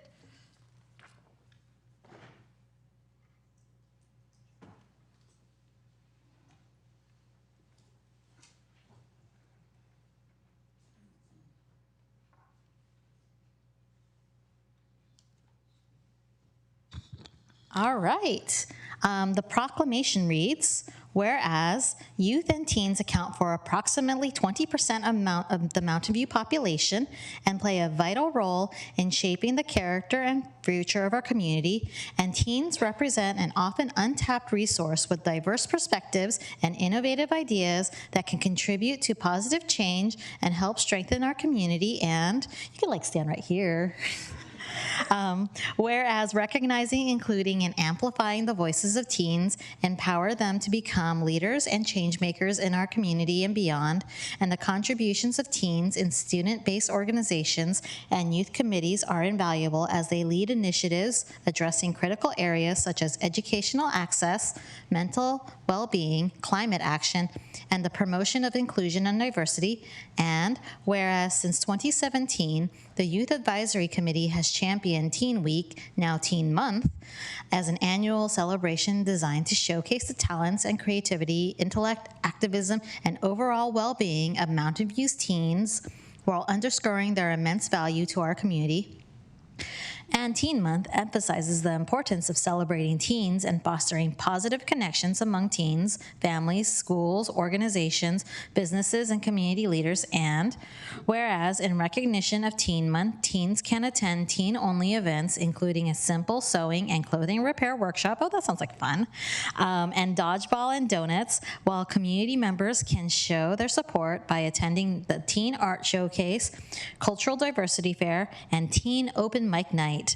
Now, therefore, I, Emily Ann Ramos, Mayor of Mountain View, along with my colleagues on the City Council, do hereby proclaim the month of April as Teen Month in the City of Mountain View and encourage all residents to recognize, celebrate, and support the youth who strengthen our community today and will lead it tomorrow. All right, congratulations.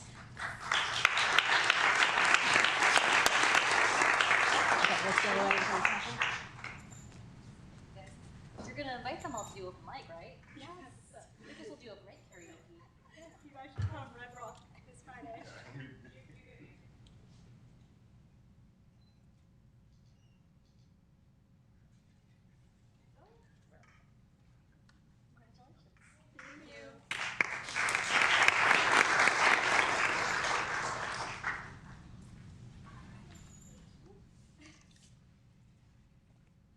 All right. Thank you, Ellen. National Volunteer Week Proclamation. We are happy to be joined this evening by Claire Hubel, Chief Operating Officer and founder of the United Effort, and Eddie Chong, Volunteer Usher at the Mountain View Center for Performing Arts, to accept this proclamation. Claire and Eddie, will you join me? Okay, Claire. Oh, there you are. Oh, okay. Thank you, Edie. Okay, so the proclamation reads, whereas volunteers generously share their time and talents across the City of Mountain View programs and facilities, including park beautification, ushering, tutoring, activity leaders, docents, front desk support, and serving as community greeters, thereby enhancing the quality of life in Mountain View. And volunteers serve as an essential partners to city departments and local organizations, helping deliver critical services, expand access to opportunities, and ensure programs will remain inclusive, effective, and responsive to community needs. And whereas volunteers advance literacy and lifelong learning at the Mountain View Public Library, preserve local history and culture through the service at Deer Hollow Farm and Ranksdorf House, and strengthen community engagement through the arts, recreation, and environmental education programs through the city programs. And youth engagement remains a cornerstone of the city's volunteer efforts, with teens participating in structured programs such as Teen Volunteer Summer Program, where participants develop leadership skills while supporting recreation and environmental education initiatives. And whereas the city hosts a biannual volunteer fairs that strengthen connections between prospective volunteers and community organizations, broaden volunteer participation, and encourage residents of all ages to engage in meaningful service, and the city gratefully recognizes the dedication of volunteers serving at Deer Hollow Farm, the Mountain View Public Library, Shoreline at Mountain View, the Mountain View Center for Performing Arts and Ranksdorf House, and the Mountain View Senior Center, the View Teen Center, citywide special events, and through programs such as Cool Block Leaders, Police Explorers, Kindness Ambassadors, and the Community Emergency Response Team. And whereas National Volunteer Week provides an opportunity to celebrate and honor invaluable contribution volunteers bring to our community, now, therefore, I, Emily Ann Ramos, Mayor of the City of Mountain View, along with my colleagues on the City Council, do hereby proclaim April 12th through April 18th as National Volunteer Week in the City of Mountain View. Oh, we have two. Yay! Okay. So, Claire, Edie, would you like to say a few words? Good job. Well, thank you so much. You. Oh, sure.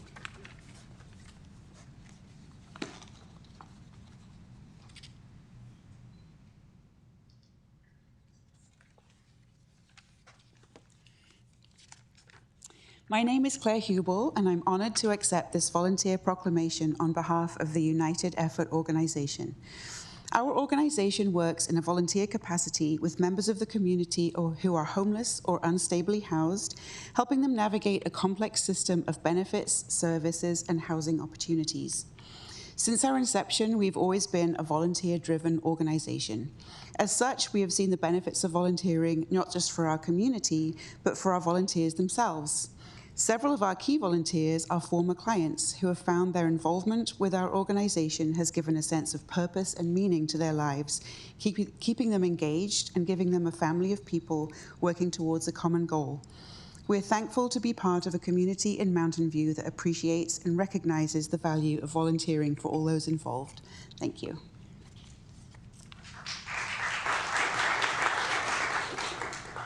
I represent the Center for Performing Arts right across the way here, and I want to thank the City Council for all of the support you give to that organization. There are probably about 200 of us who volunteer, and we are so grateful. We're grateful for the diversity of programs that are presented at the theater. We're grateful for the diversity of the patrons who come to our theater. I saw your mayor on Sunday reading the group called the Links, and it was a group of African-American women who belong to a sorority from various colleges, but they're based now in South San Jose. And they presented a concert or a recital for 13 young people who came from all over the Bay Area. And it was such a thrill to have people come from everywhere and be so impressed and pleased with what you have to offer us.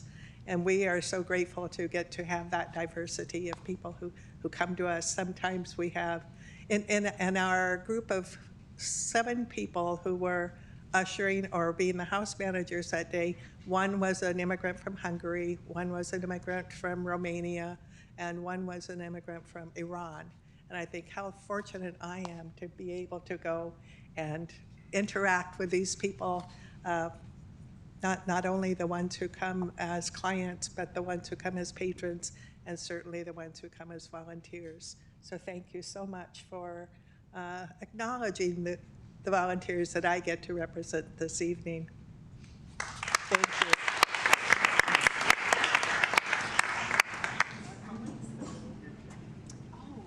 Even handled the power outage too. Yes.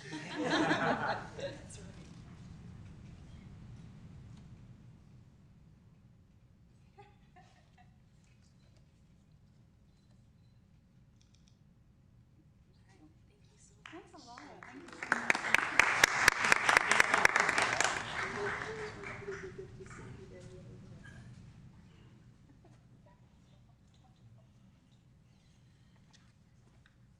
All right, the proclamations are keep on coming. We have a lot to celebrate. So 3.3, Arts, Culture, and Creativity Month Proclamation. We are happy to be joined this evening by Adriana Marisol, Executive Director of the Community School of Music and Arts, to accept this proclamation. Adriana, will you join me at the lectern? Hi. All right, where's the proclamation?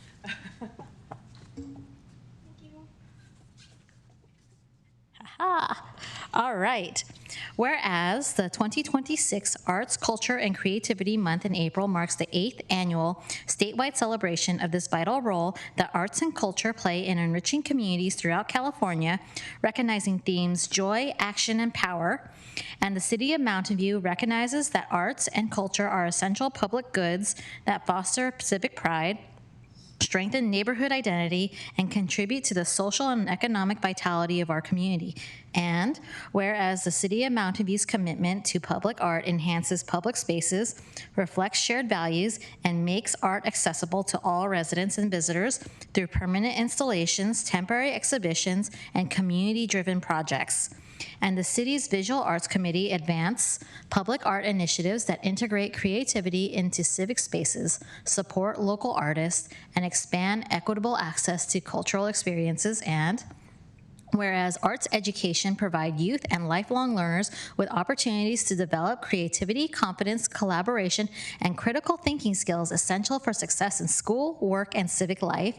And whereas the Community School of Music and Arts in Mountain View has served the community for decades by providing high-quality arts education, performances, exhibitions, and outreach programs that inspire thousands of students of all ages and backgrounds, and through its commitment to access, inclusion, and artistic excellence, the Community School of Music and Arts strengthens Mountain View's cultural landscape and nurtures the next generation of artists, performers, and creative leaders. Now, therefore, I, Emily Ann Ramos, Mayor of the City of Mountain View, along with my colleagues on the City Council, do hereby proclaim April as Arts, Culture, and Creativity Month in the City of Mountain View and recognize the Community School of Music and Arts for its outstanding contributions to arts education and cultural enrichment in our community. Let's make some art. Do you have any comments to say? Sure, yes, I do. Thank you so much. On behalf of the Community School of Music and Arts, we are honored to receive this proclamation from the City of Mountain View, especially during California's Arts, Culture, and Creativity Month. The Community School of Music and Arts has served Mountain View residents for 58 years. It has grown from a grassroots organization led by just 10 volunteers committed to providing music lessons to youth to a $7 million widely respected arts organization with a reach across the Bay Area. CSMA's success has been a large part due to deep support from the City of Mountain View and its residents who believe, as we do, that art strengthens a community and fosters a sense of pride and belonging. Today, CSMA continues our mission of inspiring excellence through music and arts education for people of all ages and abilities, now serving 28,000 people annually, including 8,000 Mountain View residents. In Mountain View, we provide low-cost arts and music for the Mountain View preschools, offer music and arts classes for teens and adults with disabilities through our Artistic Intelligence program, and when only 11% of K-12 students in the state of California receive arts education, we are very proud of our long-standing partnership with the Mountain View Wisman School District to provide art and music to all elementary students TK through 5 during the school day. Thank you so much to Mayor Emily Ramos and the council members for recognizing CSMA and for supporting arts education in our community.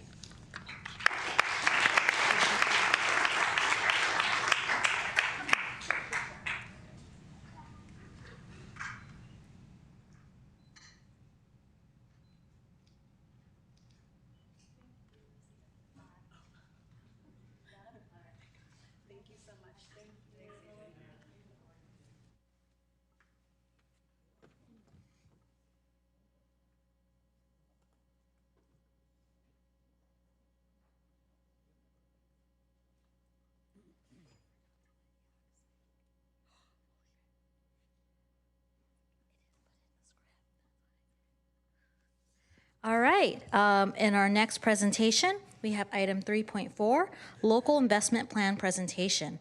We are happy to be joined this evening by Greg Richardson, BTA Deputy General Manager, and Manolo Gonzalez-Este, Government Affairs Policy Analyst for this presentation.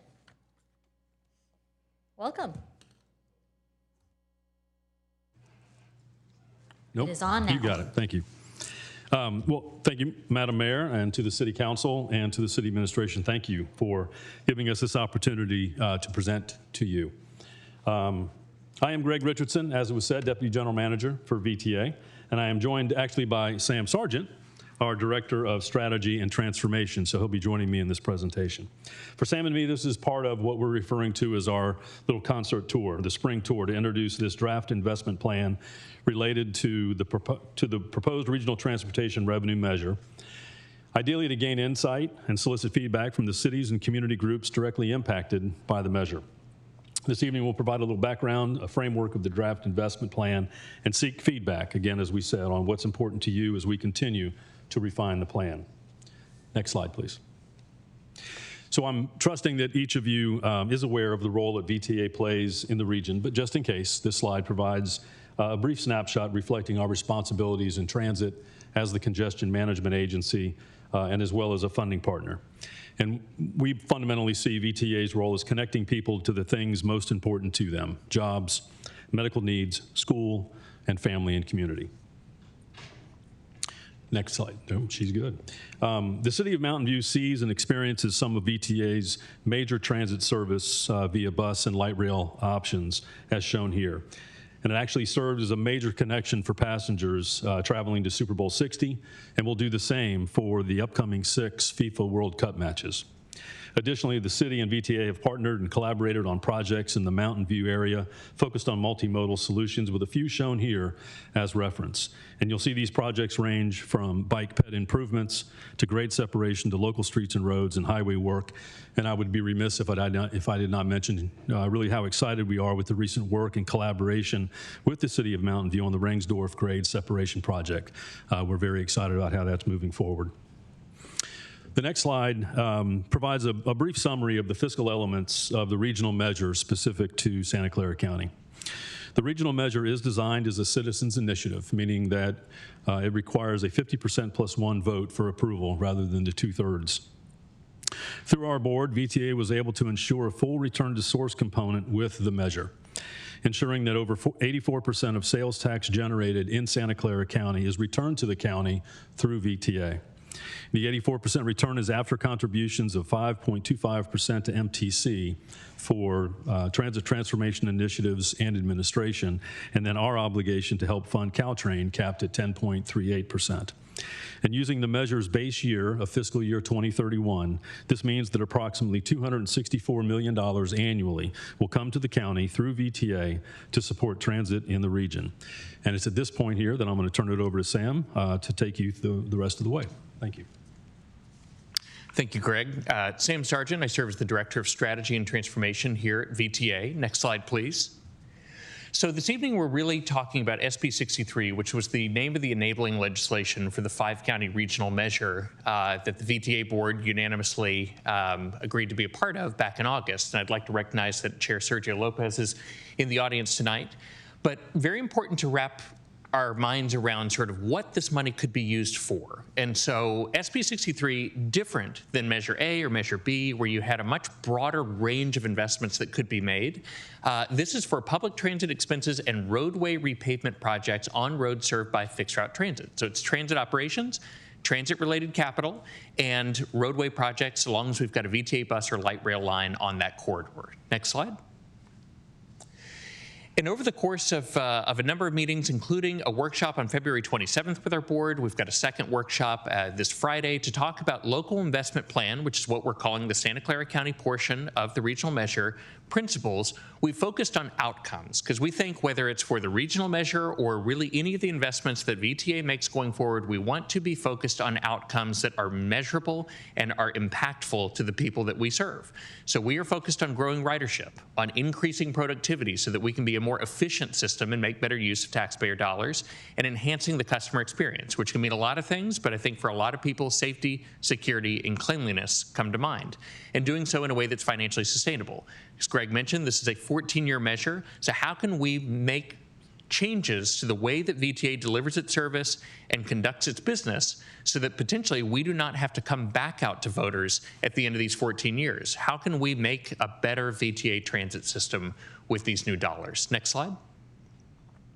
We've also focused on 3 strategic areas. So foundation, which is leveraging our expertise and data to drive our decision-making today. Reimagine, which is modernizing our business model and improving our service delivery, including implementation of our visionary network. And transformation, which is new technologies and partnerships with the public and private sector to future-proof the system. Next slide. And because this is an invitation for input, this is not meant to be any kind of ask for an endorsement or any decision by this body this evening. We want the public and we want our cities to be thinking about potential uses of these funds. So we'll be organizing the local investment plan into these strategic areas. And if you think about foundation, here's some of the things that we're talking about. These are examples: bus corridor improvements, station upgrades, improvements to transit service, and transit capital improvements. Next slide. Reimagine, again, the visionary network, which you, at a highest level you can think about as how do we get more of our bus routes that are at 30-minute service to 15 or better, speed improvements to enable that type of service, which would be things like transit signal priority, fare programs for seniors and students so that we can better serve a greater swath of Santa Clara County residents, including the next generation of transit riders, safety and security enhancements. Next slide. And then transformation. How do we look at new technologies to drive a better customer experience, including the replacement of our light rail fleet, advanced vehicle technologies, and continuing to work on our transit-oriented development program? Next slide. And at the end of this process, which we will wrap up with our board in June, we will have something that looks like this. And it will be a list of projects put into these categories, the percentage of revenues that would accrue to each of these program areas. What are the 3 outcomes, 1, 2, or 3? Hopefully many of these hit all 3 outcomes will these projects drive. Then what are the key performance indicators or KPIs for each of those projects? So we want to make sure that we can measure and manage this so that we can make course corrections as needed. Next slide. And we're with you tonight, just inviting that feedback. We have our workshop on Friday. We'll continue to refine in April and May, and then June 4th, our board will take action on the local investment plan. And then I believe I'll close with a final slide. And so just, we want the city and we want the public to be engaged. This is your plan. We want this to mirror the needs of our communities. They're very diverse in this county. And investment.plan@vta.org comes to a number of staff members, including myself. The QR code goes to our landing page. And with that, Greg and I welcome any questions you may have. Thank you. Thank you. We will now take public, would any member of the council like to say a few words? I guess about really any of the presentations. Councilmember Ramirez. Thank you, Mayor. And it's tricky, I think, because we've grouped together all of the presentations, and one of the four is substantially different from the others. So I'll confine my comments to the presentation by VTA staff. And first, I do want to appreciate you, Greg, and Sam for the presentation, and also recognize Manolo, who I've had the pleasure of working with for many years. You have a great team over at VTA.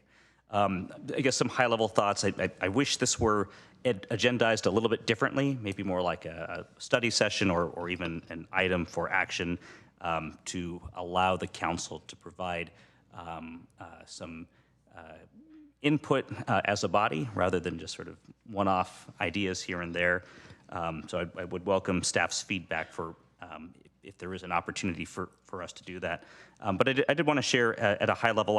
I had the privilege of serving on the citizen advisory group or committee. It had multiple names way back in 2015 and 16, and had the opportunity to participate in various public processes for the development of 2016 Measure B. And that was an extensive process. That was 2 years of work, and maybe even a little bit longer. And I've been a little disheartened that there hasn't been the same robust approach to soliciting input. I know there are different circumstances, some of which are beyond the control of VTA, but it's a very truncated time frame that you're working under, and I think it makes it hard for the councils who I think would generally like to provide robust feedback and the community to participate in a meaningful way. I feel like a lot of it is a little rushed and less than clear about how best to participate, what kinds of input are actually useful and relevant. And I would love, I think, maybe at a staff level to collaborate and figure out how we can do something a little bit more substantive than what you're likely to receive tonight. But with that, the one thing I did want to highlight was we've done a lot locally, and I'll be charitable. I think there's a recognition that we could be better served by transit, and because our residents and the major employers and small businesses also have not received the level of service that we would like to enjoy from VTA. We've really stepped up locally through the creation of the Mountain View Transportation Management Association, and have provided that service ourselves, right, through collaboration with major employers, through conditions of approval for development, and also through local funding for the community shuttle. And if there's one thing I would love to see come out of this measure, it's VTA stepping in saying, look, we're the experts on providing transit. We're happy to take on that service and free up city funding for capital, right, or some other type of transportation enhancement investment. So that's if there's nothing else that comes of this, that's the one thing I would love to see.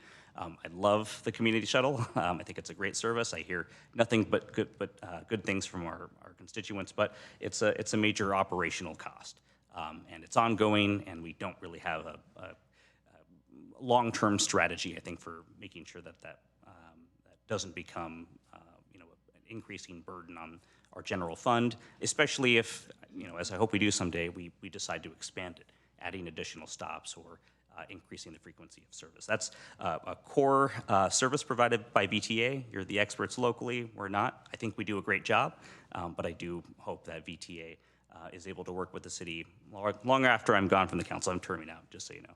Never to be seen or heard from again. So I would love to see VTA to collaborate with the city, and I would welcome ideas from the staff or the mayor about ways we can provide formal feedback as a body. Thank you. Thank you, Councilmember Ramirez. Councilmember Kamei. Great, thank you. So just a question on the information. When I scan the QR code, it goes to a site that's 100% in English. And, trying to serve our diverse populations, is there going to be, and it's just one question, which is, and I can, please give us your thoughts on VTA's draft local investment plan for the potential 5-county regional sales tax measure in November 2026. It is very open-ended because for a lot of reasons. The website should have translation, but I will go back and confirm. And when we've done our public meetings, we've obviously made sure to have the right translation. But I appreciate you calling that out because that's a problem. So let me circle back, and then I can share with city staff when we make that adjustment. Okay, on your website, it's English, French, German, Italian, and Spanish. Okay. When you scroll to the bottom of the join the SB 63 conversation at a community meeting. So really appreciative of the conversation, of VTA's staff being here. But I think, I don't know if we're allowed to give comments, but that would be my, if open to it, I think for our residents in the city of Mountain View, it would be great to have it in, we have a whole multilingual engagement program. And we have different leadership academies that we provide. And so I think that would be useful. Also want to thank Councilmember McAllister for his service on the VTA board. I'm sure he's bringing up these thoughts to all of you as well. So I also wanted to ask, so given Councilmember Ramirez's kind of questions, aside from joining a community meeting or the SurveyMonkey question, are there other ways where residents that can provide input? Is that something you'll be sharing with the 15 cities in the county? Perhaps you could share a little bit of next steps with us. Thank you. Yeah, I think so. Councilmember Ramirez and Kamei, it was great points. I think that a lot of the input is very broad, in part because it is a very different type of measure. I mean, but not only do we have a truncated period of time to take the engagement compared to a Measure A or a Measure B, but the fact that it has a lot of breadth to it, and because Santa Clara County is in the fortunate position to be able to have a local investment plan because we're not putting all of the money into keeping the lights on at our main transit agency, we have the ability to program it for something else. And so it is very broad. It is a little bit open-ended. I think it's something that we can work on with both the web form, including making sure that it adheres to our language access policy, which we did during the public meetings, but I want to triple check because that's very, very important. But it is meant to be broad. And in terms of how cities can provide input, they've done it in different ways. The city of San Jose passed a resolution where they had their priorities. Others, I think that we've mainly been speaking with the city managers. I would expect that sometimes we'll get individual input from members of city council, and we welcome it in all of its forms. I think if a city wanted to do it in a formalized fashion, that would be totally fine between now and June 4th when our board takes action. And I think the one other thing that I will mention, because I think it's a really important caveat, is that unlike a Measure A or B, what goes into this local investment plan is not going to wind up on the ballot, because what's on the ballot is going to be common between the 5 counties. And so VTA, through the board, will have the ability on some kind of cadence, could be the biannual budget cycle, to make adjustments. So if we're measuring how well these investments are doing, some things we may want to expand and other things we may want to contract. And so what goes into the June 4th resolution that the board will take on is not going to be the end-all be-all for 14 years. I think that that's important to note. Great, thank you. So one of the other boards I sit on is the Cities Association, as well as the Peninsula Division for the League of California Cities. Yes. I think it'd be great if you would join both of those bodies to provide information. I don't know if you're already going to be. I believe that we are, but I'll confirm. Okay, great. Yeah, thank you for that. Because June 4th is coming up quickly. So yes, thank you very much. Yeah, and again, public meetings, our councils, the Board of Supervisors, a couple of dozen of our community-based organizations, and each time we go to a community-based organization, we share the link, which we will improve upon, but we also ask people to be a force multiplier, which is that if your neighborhood, your church, whatever it might be, wants to hear from us, we want to go to you. So, thank you. Thank you, Councilmember Kamei. Councilmember Showalter. Yes, well, I am going to talk just first about the other presentations. And I wanted to say that these these organizations are organizations that were started in Mountain View because of a Mountain View need. And I really appreciated having them recognized. And I also appreciate the sort of the grassroots initiative that they represent. I mean, certainly CSMA is a wonderful, I mean, their story of how they got going with a few teachers who decided that kids needed to have art lessons. I mean, it's just a wonderful tale. And the United organization getting together to help our homeless work because the bureaucracy of the services is difficult, and everybody's needs are difficult. And then the performing arts volunteers. I mean, there was a performing arts center. We needed help to make it run, and they rose to the surface. So I just really applaud that initiative. I think that there isn't. I don't think we give enough credence to that characteristic. Anyway, okay. So changing to this presentation, I just would like to say, kind of from a higher level, I'm really concerned with climate change and what we can do to reduce our greenhouse gas emissions. And I understand from kind of every presentation I get that the largest source of greenhouse gas emissions in our county is transportation, and so and it's primarily cars. So what I'm really interested in is what you can do to make your system so good that it reduces the amount of cars. And to me, that really has to translate into frequency of service. We've recently experienced how nice it is to have that service increase on Caltrain. You don't really have to have a schedule anymore on Caltrain. They're basically pretty much every 20 minutes or half an hour.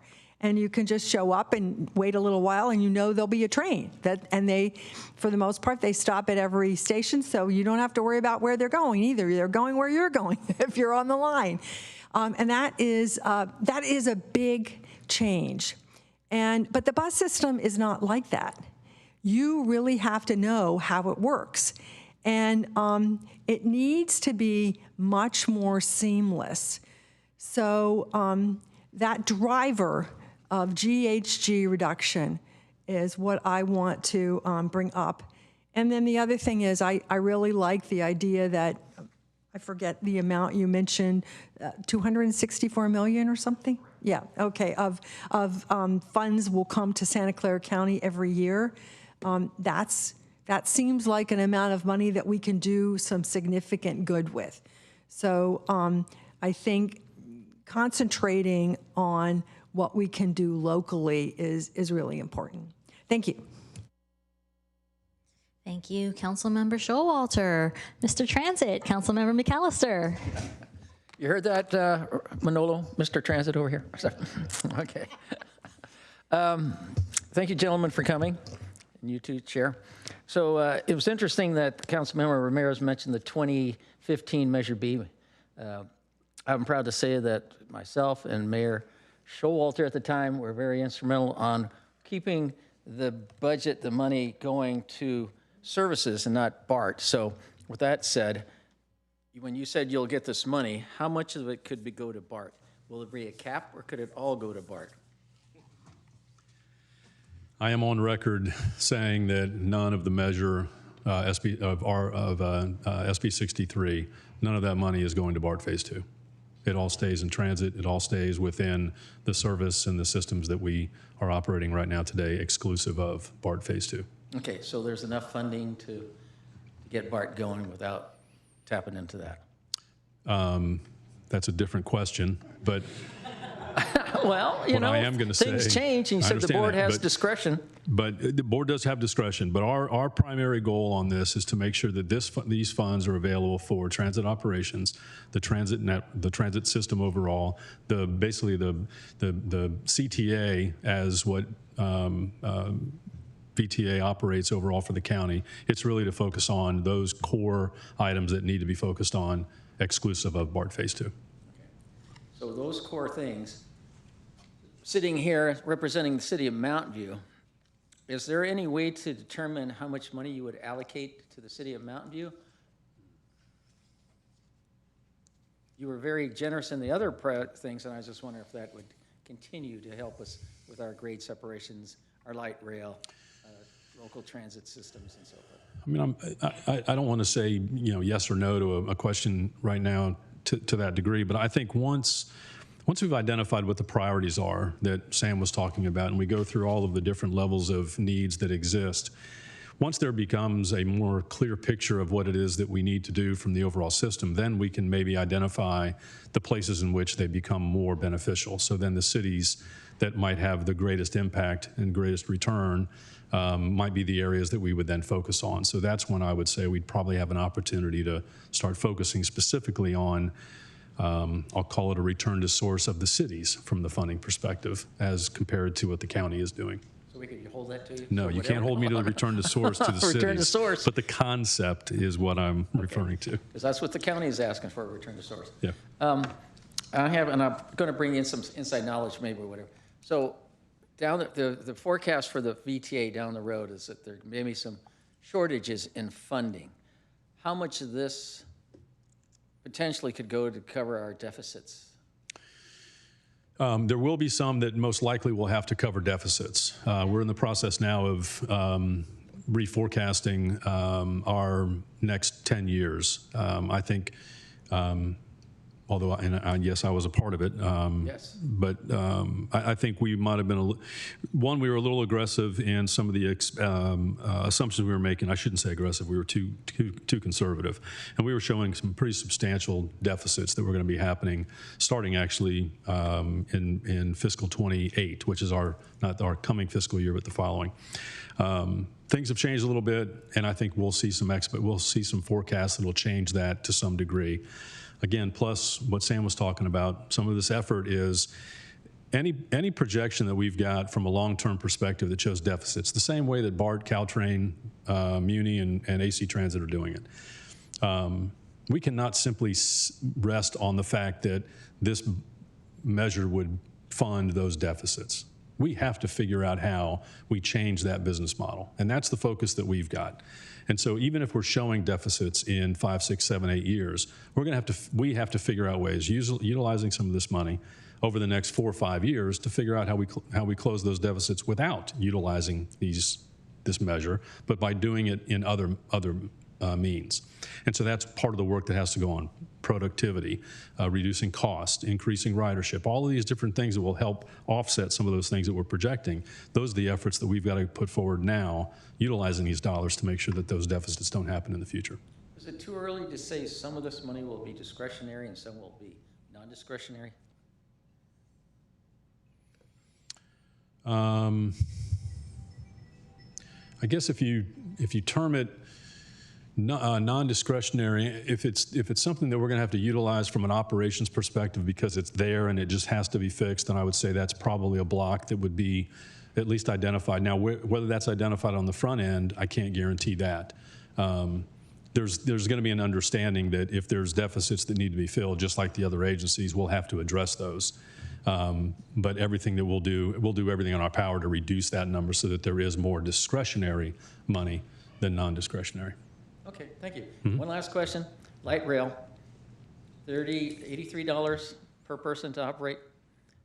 I'll just leave you with that thought. I appreciate that. That question was raised to me earlier today, so it was embedded in my mind, but thank you. Thank you, Councilmember McAllister. Councilmember Hicks. Oh, wait, actually, City Manager Kimber McCarthy. Oh, wait, okay, we'll go with Councilmember Hicks first. Thank you for taking your time to come visit us tonight. I just have a brief comment for your both short-term and long-term outreach. I'm just hoping that when you do outreach, you can take time to do outreach to parents of young children. I have to say, I took transit a great deal before I had young children, and I found it surprisingly difficult to use once I did have young children. And I will not give you my list of difficulties here tonight, but You know, there were a number of them that could have been fixed, and it kind of made a break in my use, and I didn't end up using it when I had young children, medium children, older children, and probably stopped me from using it to some degree even today. It was that kind of break. So I do encourage you to do outreach to parents of young children. Are you open to sharing that with me separate of this meeting? Sure. Thank you very much. Thank you. Thank you, Councilmember Hicks. City Manager McCarthy. Thank you, Mayor. So I just have a couple technical questions from staff perspective because this is the first time that I'm hearing this or seeing this. So a couple things. First, how is VTA staff going to determine proportionality once you all get the Santa Claus wish list from every city of what they want on their local investment plan? How are you going to determine what you're recommending to the board on June 4th? I think part of that's going to be informed by the list that we receive and recognizing where those priorities exist from the information that we've received. I think when Sam talked about the foundational reimagine and the transformation components, I think what we've got to figure out is within those, what are the critical needs? What is it that we've got to address that might require a little bit heavier funding, maybe on the front end, not so much on the back end, and that's going to then dictate sort of how the percentages will break down. I think anything related to kind of that foundational reimagine component that has to do with ridership and increasing frequency and doing the things to the system that need to be done, that's where you're going to most likely see the funding go.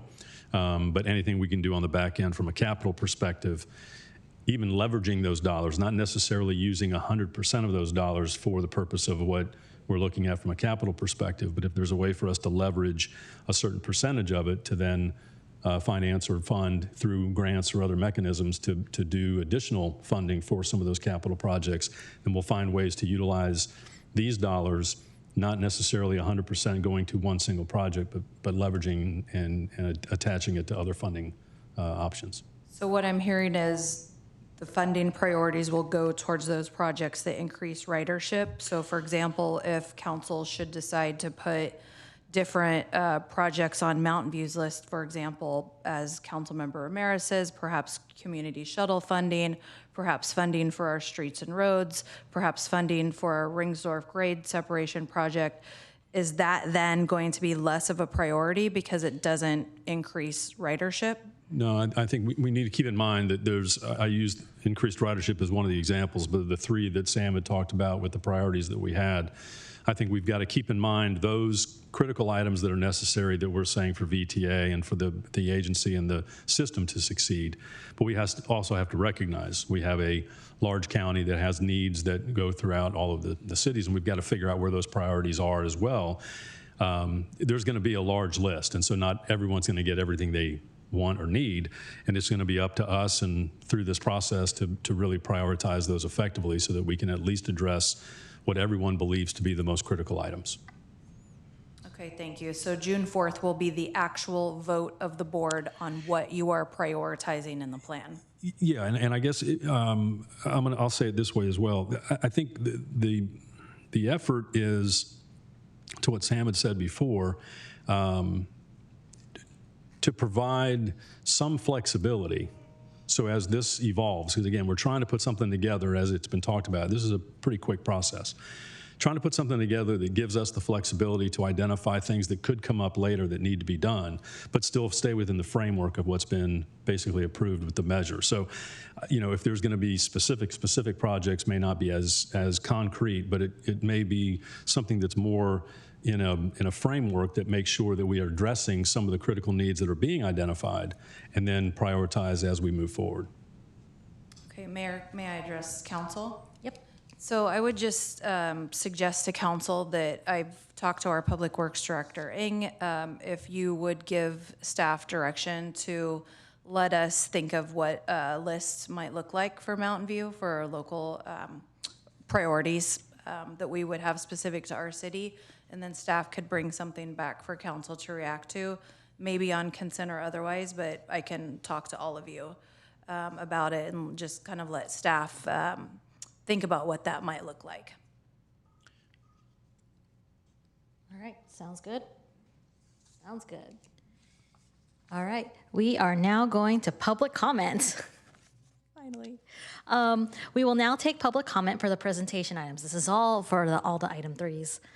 Would any member of the public joining us virtually or in person like to provide comment on the presentation items listed on the agenda? If so, please click the raised hand button on Zoom or submit a blue speaker card to the city clerk. We will take in-person speakers first. Each person will have 2 minutes. So, Mr. Zarowski. Jim Zaorski. I'm speaking on the VTA issue as an individual. I've lived here for 40 years, and I remember how excited I was when the light rail was built. My wife at the time worked at the DA's office on 70 West Heading, and she was really excited that she was going to be able to take the light rail to work. Until the first day when it took 1 hour and 20 minutes to make the 15-minute drive, and then she never took it again. John McAllister's correctly pointed out that $83 a person is something that the people in Mountain View don't really like. We don't want to fund that. We don't care about that. We see the VTA coming up with plans to extend VTA light rail into East San Jose while doing nothing to bring the light rail into Google or places where lots and lots of people work and lots of cars could be taken off the road and lots of people could be put on light rail and not driving and not causing traffic problems. Yet the VTA has consistently shown that it's willing to take political paths of least resistance and thus make the jobs of our city manager and our council harder. I know you're constrained by political things and you've been very kind today, but the public is very frustrated that none of the benefits of VTA funding is going to North County, and we're very upset that we're not looking at our advantages as a region, not as an individual city where everybody gets a couple crumbs and VTA gets to close its deficit. We would ask the council to look at asking VTA to take a regional approach, look at Mountain View as a major employer, and extending VTA into the major employing centers. It would do a lot of good to have downtown Mountain View and Caltrain attached to north of Bayshore, where lots of people work, and lots of people in Sunnyvale work, and lots of people in Santa Clara and San Jose work, so they're not riding on 101. Yet we don't see any of that here. So I can say this, you can't, and I did. Thank you. Thank you, Mrs. Zarowski. Okay, we'll keep the clapping down at a minimum for now. Next is April Webster.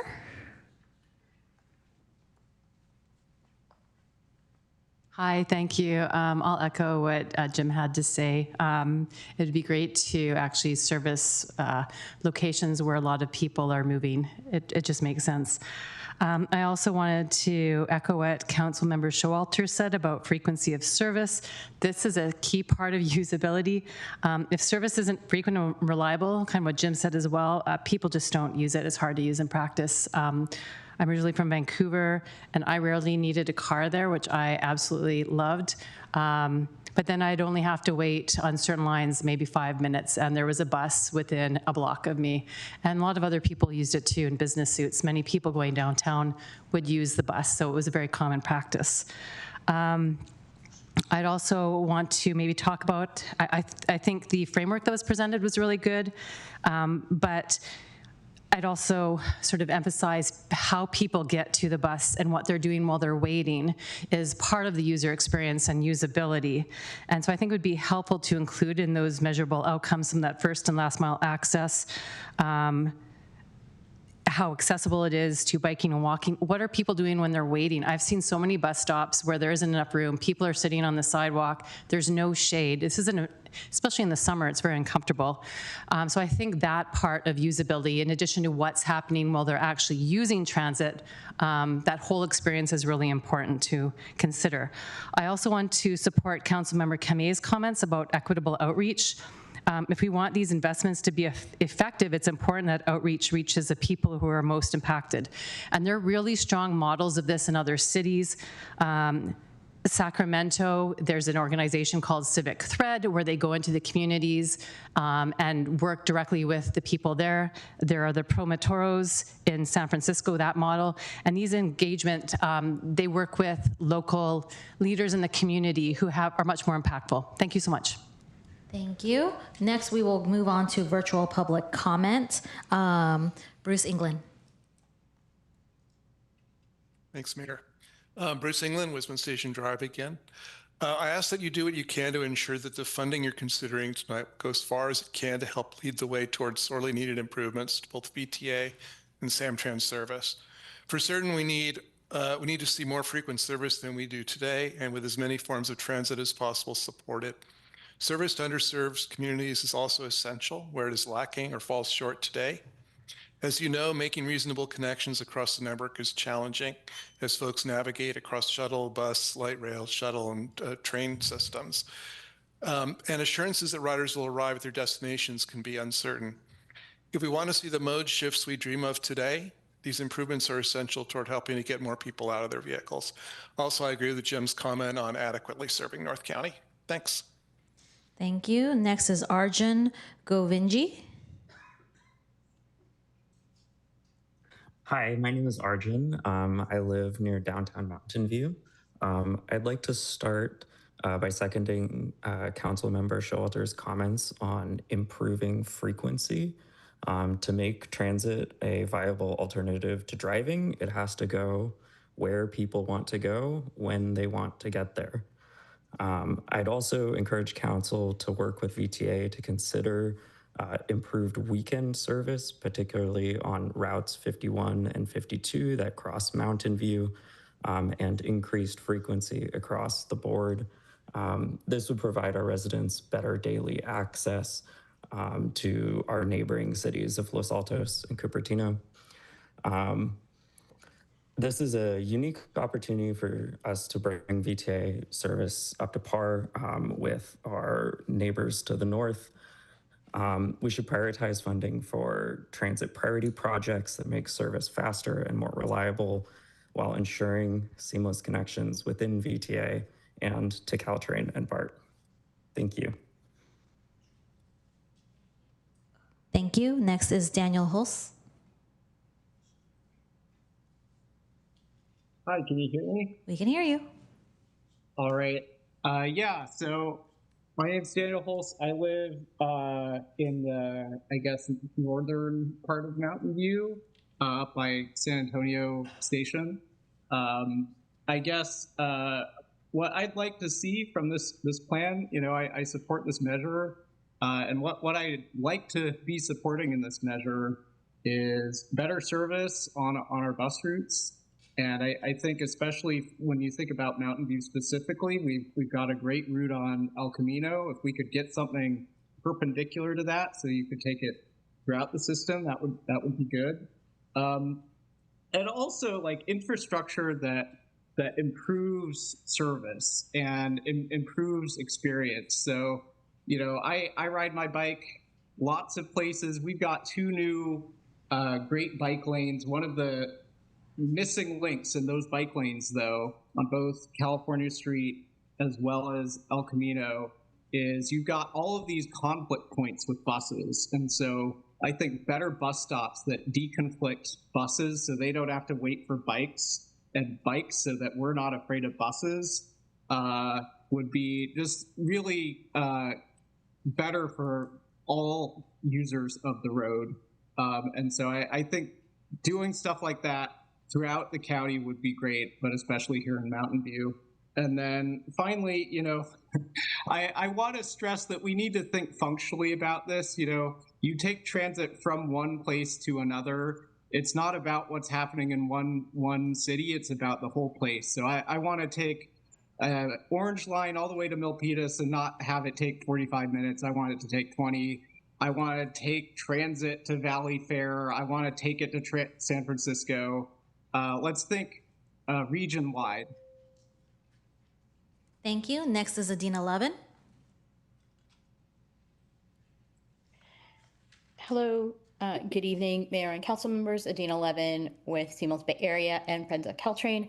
Wanted to echo what a number of the previous community members have said, and you know, starting actually to thank VTA for a lot of the thoughtful work upstream of this presentation, asking about the expenditures in laying out some really good goals and strategies to increase ridership and to deliver service more cost effectively.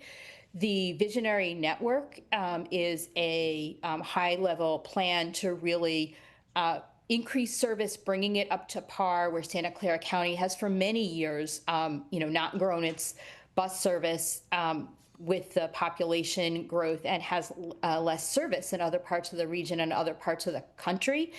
And funding the Visionary Network would do that.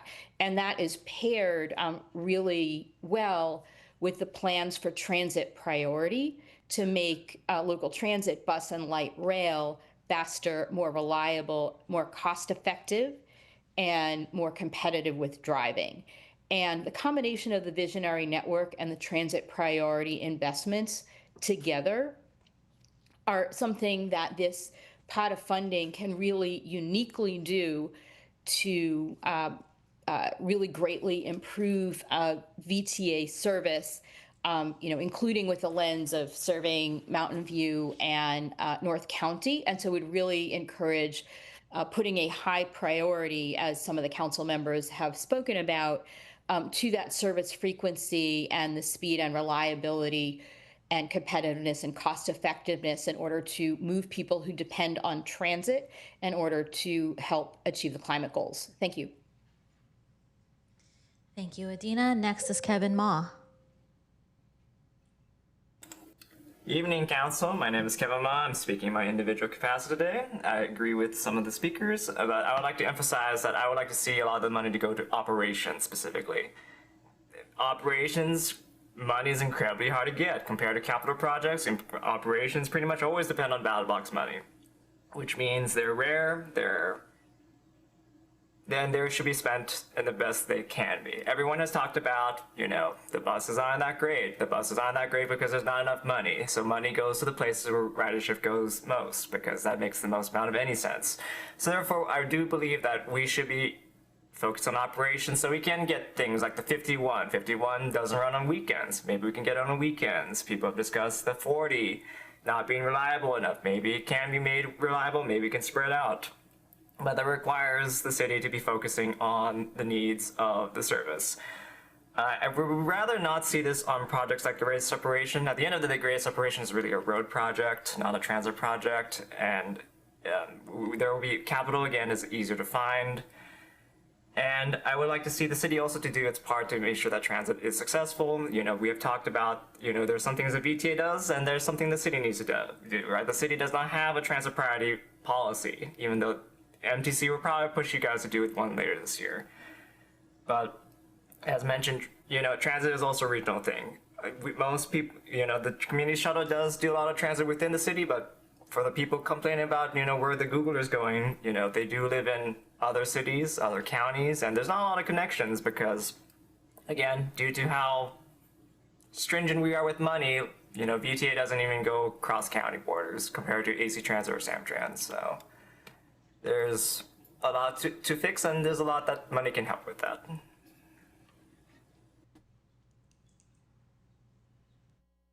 All right, thank you. And that ends public comment for item 3. Yay. So as we finish that up, I will end item 3 with your mayor's call to service, call to action, call to community, and to note that this Saturday is the Spring Volunteer Fair. Please sign up.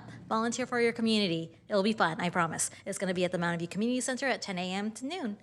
All right. Do we have more comments, Councilmember McAllister? Just one comment. I will be at the workshop at VTA on this Friday. So if anybody wants to give me some ideas and channel anything through me, I will be there. All right. With that, we will now go to item 4, consent calendar, the big event. These items will be approved by one motion unless any member of the council wishes to pull an item for individual consideration.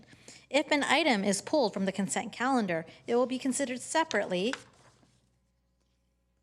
following an approval of the balance of the consent calendar. If you would like to speak on these items or the next item, oral communications on non-agenda items in person, please submit a blue speaker card to the city clerk now. Councilmember Hicks, do you have an announcement to make? I do have an announcement to make. I will be recusing myself from discussing the Downtown Entertainment Zone pilot program, which is item 4.7, because of the proximity of my residence to the Downtown Entertainment Zone. I would also, as your next question is going to be, would any member of the council like to pull any items? I would just it would be the item regarding burrowing owls. I would just like to ask a question on, but not pull it. All right, that is item 4.3. Yes, it is. Does anyone else on council want to pull an item? Seeing no other council members, Councilmember Hicks, feel free to ask your question for item 4.3.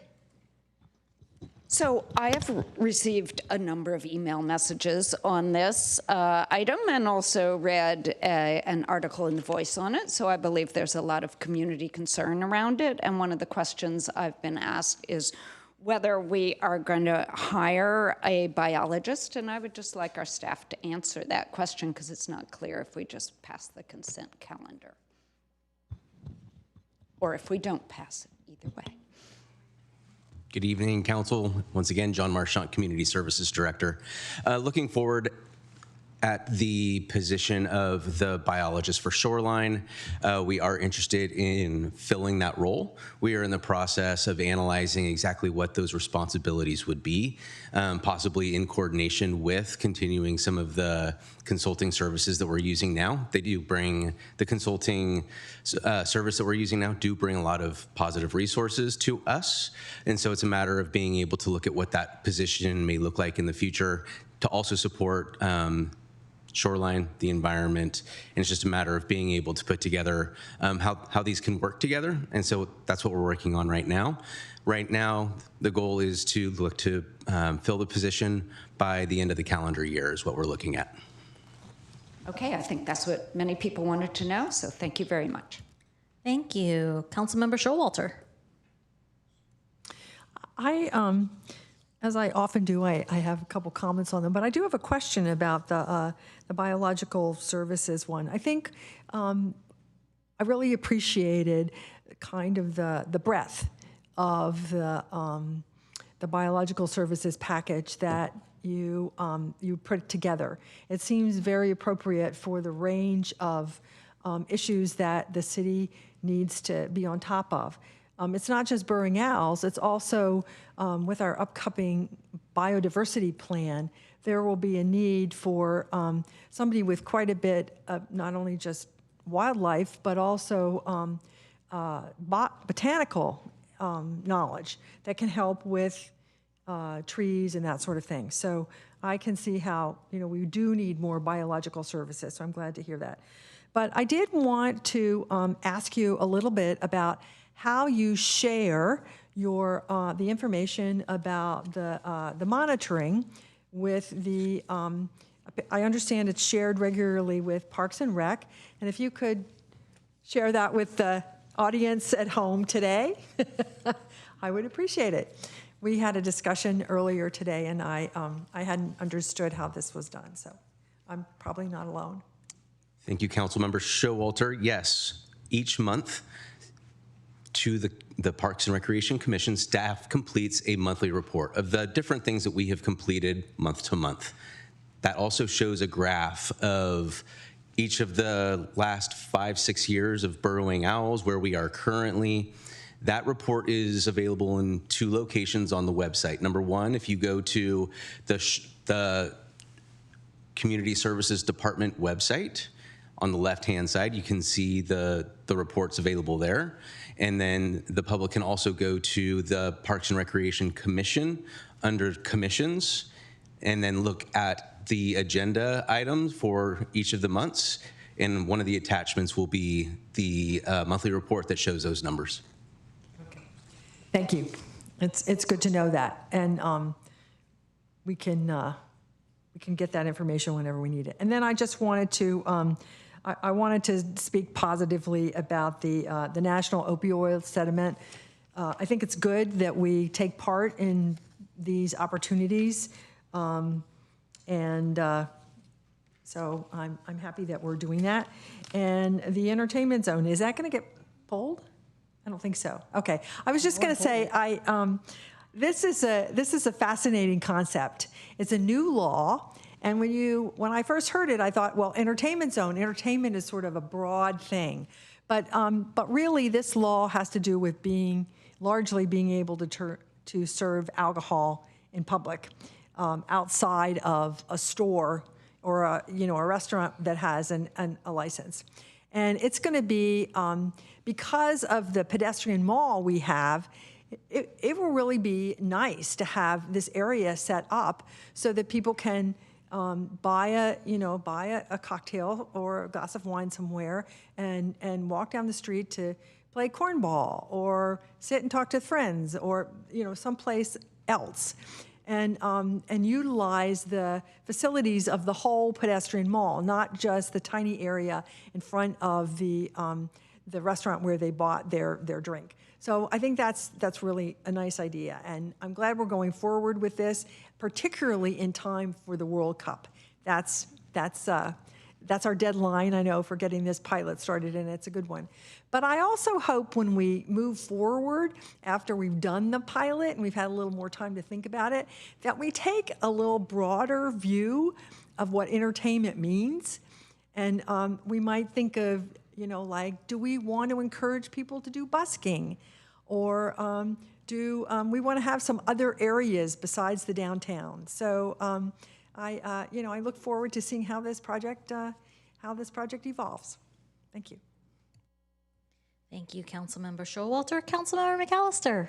Yeah, I'm going to take a big stretch here on 4.2 because I see the fire chief and the police chief. Does anybody know why on Easter the power went out in Mountain View? Councilmember McAllister, I can answer that question. Oh, okay. So our intergovernmental affairs manager found out from PG&E.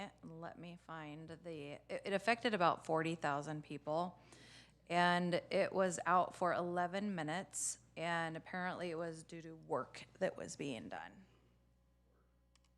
PG&E work. And that's all they're giving you, work? I am summarizing. Let me find the email. Council member, if I may, I had a summary from PG&E. I'm happy to forward it to you, or the entire council if you want. But it may be general knowledge that, okay. But what the city manager said is correct. I think there was work. There was a switching issue during that created an outage for a big chunk of the city. If you looked at the map when it happened, including our building. But. Okay, but you get the answer that will. Maybe you could share that with the rest of the public too. They may be interested in that too. Is that everything? All right.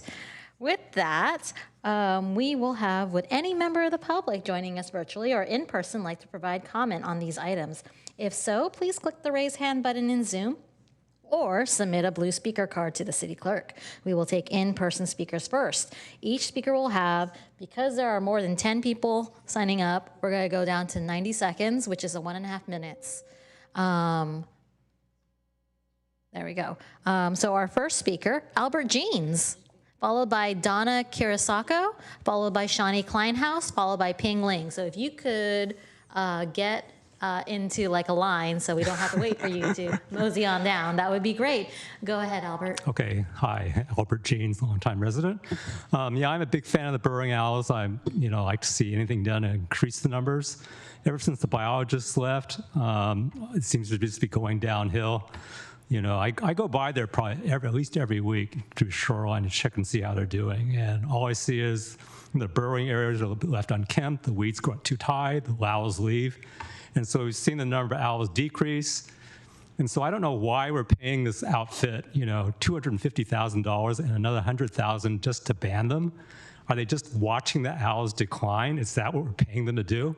they don't seem to be doing anything to really encourage the growth like the biologists did, where they had, captive breeding and little aviaries set up here and there, and the number of owls was actually increasing for a while. So I really, think you should rethink whether we need to pay these people another $100,000, as opposed to, just hiring 1 or 2 biologists who can probably do a much better job. Thank you. Thank you. Next, we have Donna Kirsako, followed by Shawnee Kleinhaus, followed by Ping Lee. Good evening. I'm here to speak on... You can speak into the microphone. How's that? Yes, perfect. Okay. I'm here to speak on item 4.3. I've been a Mountain View resident for over 20 years, and I use Shoreline quite a bit, and I really love the burrowing owls. They are a bird that's found around the world, and I think it's very important what Mountain View is doing here, because Mountain View is one of the last bastions of burrowing owls in the Bay Area. I really was heartened to hear about the idea of hiring a new wildlife biologist, but I think the time frame needs to really be sped up. Right now, it's breeding season for the burrowing owls, and from what I saw of the information spread about, provided on the monitoring of the burrowing owls, there hasn't been a report since January. So I really think that it's important to find a qualified biologist to work on this project and support this project, and so that we can continue to fulfill the obligation of protecting the burrowing owl and the habitat that Shoreline has. Thank you. Thank you. Shawnee Kleinhaus, followed by Ping Lee, followed by Zoe Zarowski. Good evening. I'm Shawnee Kleinhaus with the Santa Clara Valley Bird Alliance, and I would like to support the additional funding for the program. I think it's primarily for the scientific monitoring and for compliance with state and federal laws. However, in the last few years, as you well know, the maintenance for the burrowing owls, the programs that supported them, the programs that increased their numbers, have stopped. And so the burrowing owl preservation plan calls for 10 pairs, breeding pairs at Shoreline, which was the estimate by the biologists to prepare the plan of what is feasible in terms of all the activities and needs of Shoreline. They didn't want to go above that, and they didn't want to think that below 10 pairs would survive, the population would survive. I'm told that there's 1 pair this year. There may have been 3 last year. That is not enough to sustain this population.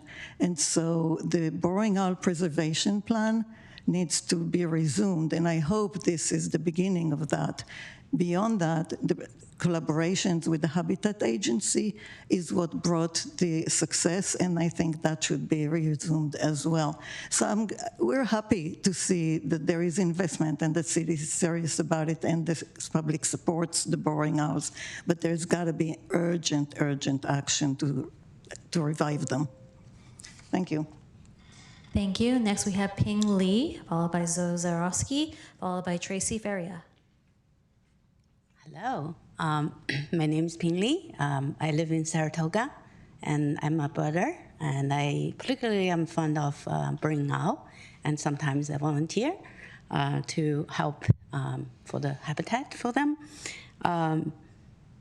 This is very special. This is my first time to speak in front of any city council, but what the heck. I feel like we're like a bunch of Lorax and trying to speak for the owls because they can't come here. I think we all know they are struggling to survive in the Bay Area. We're seeing a decline significantly, and I feel like we have the obligation to help them. And so I strongly support the investment to monitor and recover and consistent with the city's 2012 burrowing owl preservation plan. And I also support the hiring of qualified biologists and dedicated to save them. Thank you. Thank you, and welcome to your first public comment. So next we have Zoe Zarowski, followed by Tracy Feria, followed by April Webster. Thank you. I'm Zoe. I wanted to say that I support the funding of the burrowing owls, monitoring and banding at Shoreline Park.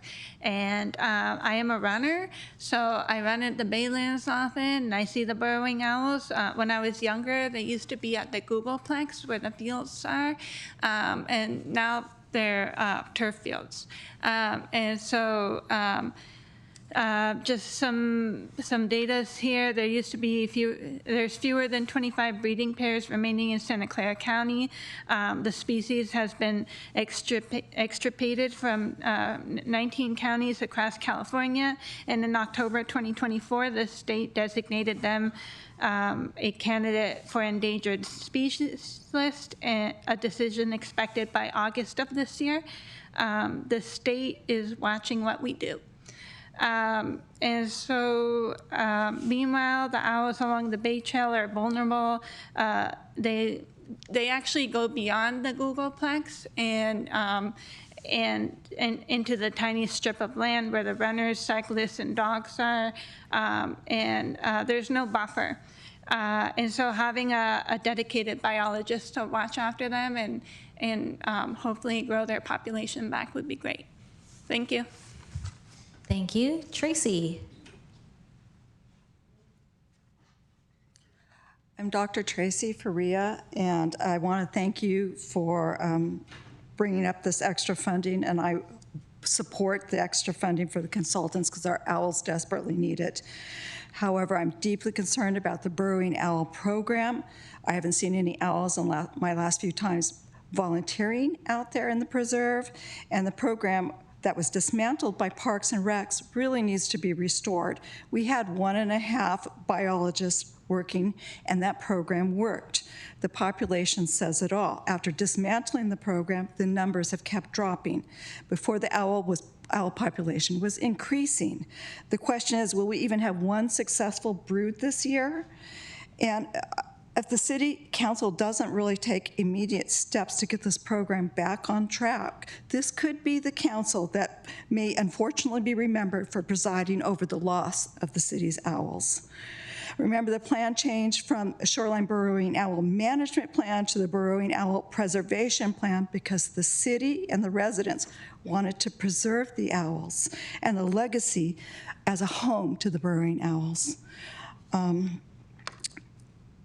We were meeting the numbers before the program was abruptly dismantled. The report says that staff is anticipating recruiting a biologist in Q3 2026. It makes it seem they don't really understand the urgency of the situation. Thank you.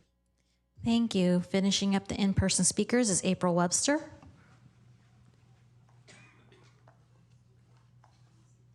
Hi, thanks. Please include me as one of the Lorax speaking for the owls. So I support funding, continuing the funding to avoid gaps in protection, but I'm also concerned, like others, about that shift from more of a hands-on stewardship with expertise and to more of a consultant-based focus mainly on monitoring, especially when it comes to wildlife and being good stewards of that. I usually speak about the trees and people, but this is part of a larger ecosystem, and the wildlife in our community also matters for maintaining that.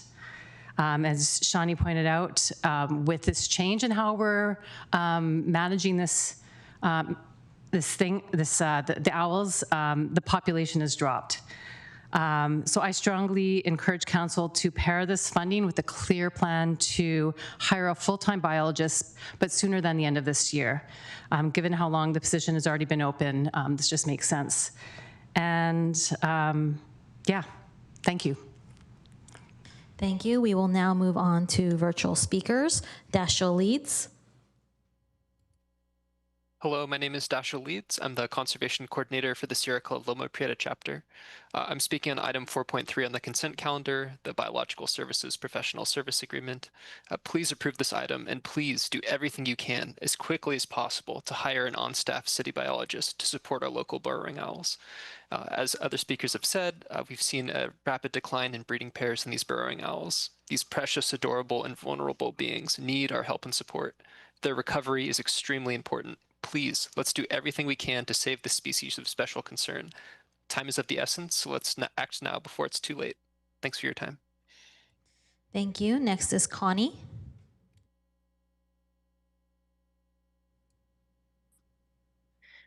Good evening, Mountain View City Council. I'm speaking on item 4.3 with the burrowing owls. My name is Connie Cunningham. I'm an advocate for birds with Santa Clara Valley Birding Association, especially in California and along the Pacific Flyway. I have followed the burrowing owls for years. I urge this body to reinvigorate efforts with additional funding to continue the good policy that Mountain View did have before with the 2012 Burrowing Owl Preservation Plan. Please invest with additional funding for monitoring and recovery of the burrowing owls. And please hire as soon as you possibly can, not the end of the year, but now, because it is urgent, hire a qualified biologist to carefully manage and maintain the burrowing owls at Shoreline. The biologist needs to put recovery measures in place to fix recent losses. And as someone has already noted, it is the breeding season. Burrowing owls are charming, they're small, they're long-legged owls who live in open grassy habitats and often can be seen during the day. In 2024, California Fish and Game Commission accepted the petition to list these vulnerable birds as a candidate species for threatened or endangered status under the California Endangered Species Act. Thank you for your attention to this urgent matter. Thank you. Next is Bruce England. Thanks, Mayor. Bruce England again. This is for item 4.3. I would like to express my support for the requested funding for the burrowing owl programs, including monitoring and recovery measures, which are both consistent with the city's 2012 Burrowing Owl Preservation Plan. We cannot delay this work as burrowing owl populations are falling dangerously low, according to multiple measures. This has been mentioned by others too.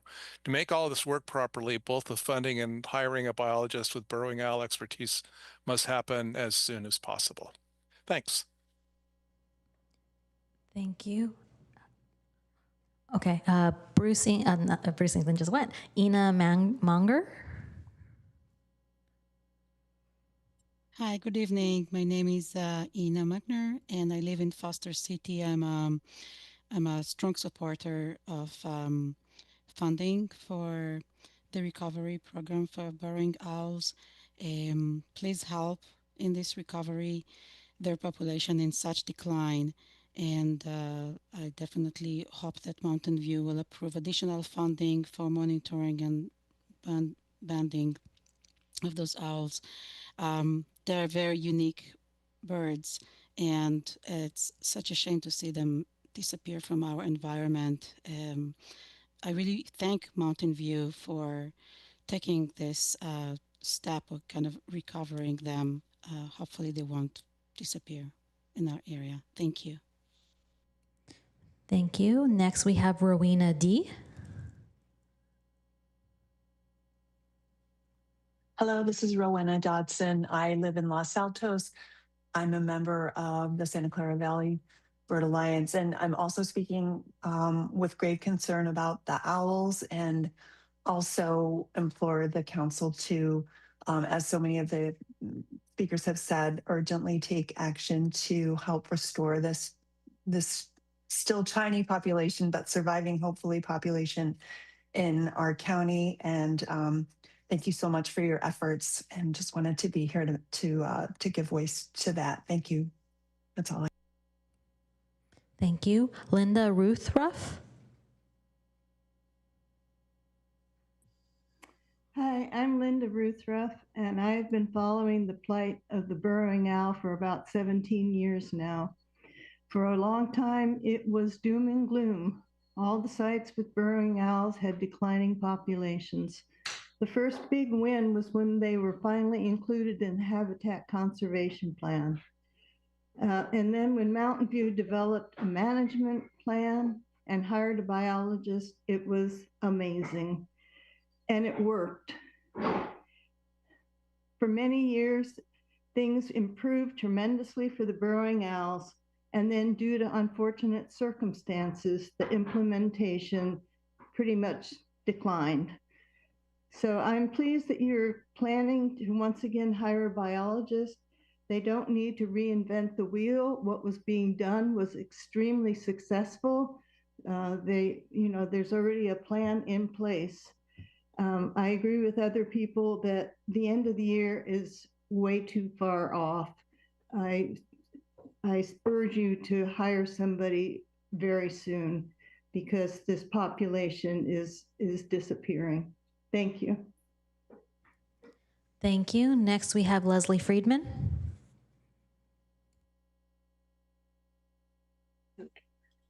Hello, thank you very much for this time. I want to speak as so many other and very well educated on this program. It's you are in a position where you can save a species. I can't understand how anybody would think, well, we'll need to think it over. Do we want to kill them all or do we want them to live? I've lived here in Mountain View for more than 20 years, and I remember a number of times when the burrowing owls came up and down, and then they came up and down again, and this is just it. Let's go for it. You guys are going to be in the books. You saved a species. Don't let it go the other way. That's about it. I hope that the help that's a possible funding will go ahead and work. And thank you very much. Thank you. Next, we have Diane McCoy. Okay. Now, can you hear me? We can hear you. Oh, thank you. Okay, thank you for the time. And I'm also speaking on item 4.3, and I just want to echo what everybody has said. I love burrowing owls, and I believe, like many others that have spoken, that they are very extra special. I applaud Mountain View for their 2012 burrowing owl preservation plan, but there have been challenges of late, so unfortunately their population has been declining. I also want to echo that very urgent action is needed, very much right now. So please support and invest in the recovery of the owls, especially by hiring a qualified biologist as soon as possible to steward the owls' recovery. Thank you very much for your time. I just want to echo what Leslie said. Mountain View could be the town that continues a species and brings it back. So you can be the heroes. Thank you very much. Thank you. Next, we have Karen Jeffrey.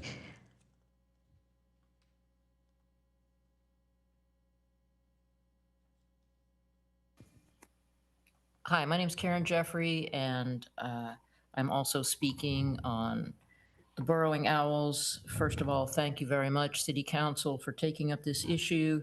And I can only echo what all the previous speakers have said, that we implore you, those of us who love the owls, we and I implore you to approve the funding and to please hire a qualified biologist ASAP. As has been pointed out, this is breeding season. The population's been declining. The numbers tell the story. If we don't have a viable breeding season this year, we may not have burrowing owls left next year. So the safeguards that a qualified biologist can put in place need to start happening immediately. And I really don't think that, because the owls live on their own cycle and are not subject to legislative schedules, I don't think they can wait until the end of the year to get the biologist that they need.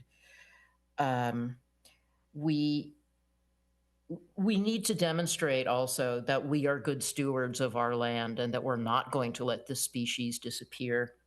So thank you all so much for giving us this opportunity to speak. Please prove the funding. Please hire a biologist. Thank you so much. Thank you. Next, we have Tatiana Kuvaldina. Hello, can you hear me well? We can hear you. Thank you very much for this opportunity. My name is Tatiana Kuvaldina. I'm speaking on behalf of Oddfellows about item 4.7 entertainment zone. Oddfellows are located at the intersection of Castro and Villa Streets. And with the current proposal, our main concern is safety. We open our doors to the public during city events as we accommodate art and craft shows. And unfortunately, drunken people have proven to be an issue for our artists, especially when only female artists are present. With the entertainment zone enactment, we can expect the number of intoxicated people to considerably increase. I'm hopeful the safety will be taken seriously and the necessary oversight will be provided for events when entertainment zone is active. We don't want to choose between artist safety and engagement with the public. We don't want to close our doors during the city events. So please consider what can be done and how we can manage it, because I understand the necessity to help the businesses and the desire to improve the experience for people, but safety has to be taken seriously as well. Thank you very much. Thank you. Next, we have Annie Yang. Good evening, Mayor and Council members. My name is Annie Yang, and I'm a big supporter of helping burrowing owl populations recover in the South Bay. I'm happy to see that Mountain View will be adding funding for scientific monitoring and banding of the owls, and I really hope to see the city reignite the stewardship of the burrowing owls at Shoreline as soon as possible. Thank you. Thank you. Next, we have Annette Hertz. Hello, my name is Annette Hertz. I'm a Mountain View resident since 2007. Some of the older folks around you might remember me because I was part of the original advocacy on the burrowing owl preservation. And I have been proud of living in Mountain View and of Mountain View itself since then. And especially because of the way that you treated the owls. Meanwhile, I'm also a naturalist docent at Jasper Ridge in Stanford's Preserve and at Midpen, and I've been telling people about Mountain View and what Mountain View did for the owls. So when I realized what was happening, that you dismantled the program, that the biologist was gone, and that there's a consultant company, I was literally horrified. This is my first conservation project. I'm really proud of that. I love the owls. And the biologists that you had were clearly very, very passionate. They were not just qualified, they were passionate. And owls in or any endangered species needs more than just knowledge. They need the passion. And clearly that consulting company didn't bring the passion, because you can see it in the numbers. So like all the speakers before me, please, please use the money better, hire not only a qualified, but a passionate consultant. And please have him do what the previous consultants did, because it simply worked. Thank you. Thank you. Melanie B. Hi, good evening. Thank you for the opportunity to speak. I'm Dr. Melanie Barnett, and my family, we've lived in Santa Clara County for 40 years, and I'm here for item 4.3 to support the burrowing owls and specifically to meet the requirements of the 2012 preservation plan and to hire a qualified biologist. Where we live, where we've raised our kids, we used to be able to walk 10 minutes from our house and see a spot where burrowing owls bred. It was the last time I saw an owl there, 2011. My husband and I, we still grieve for those owls. They're just gone. We know they're not coming back to that spot. If we had known, we would have probably been out there every few days. I mean, I regret not they're just such special, iconic species. Everybody loves them. And Mountain View is now the closest spot to our house where they breed. And it's somewhat of a comfort, but seeing the decline over the past few years has just been really sad. I was there a couple of years ago, and there was a dad with his child, and the child's like, "There's burrowing owls here." I don't think they were there at the moment, but he knew they were there behind that fence. Thank you. Alex Brown.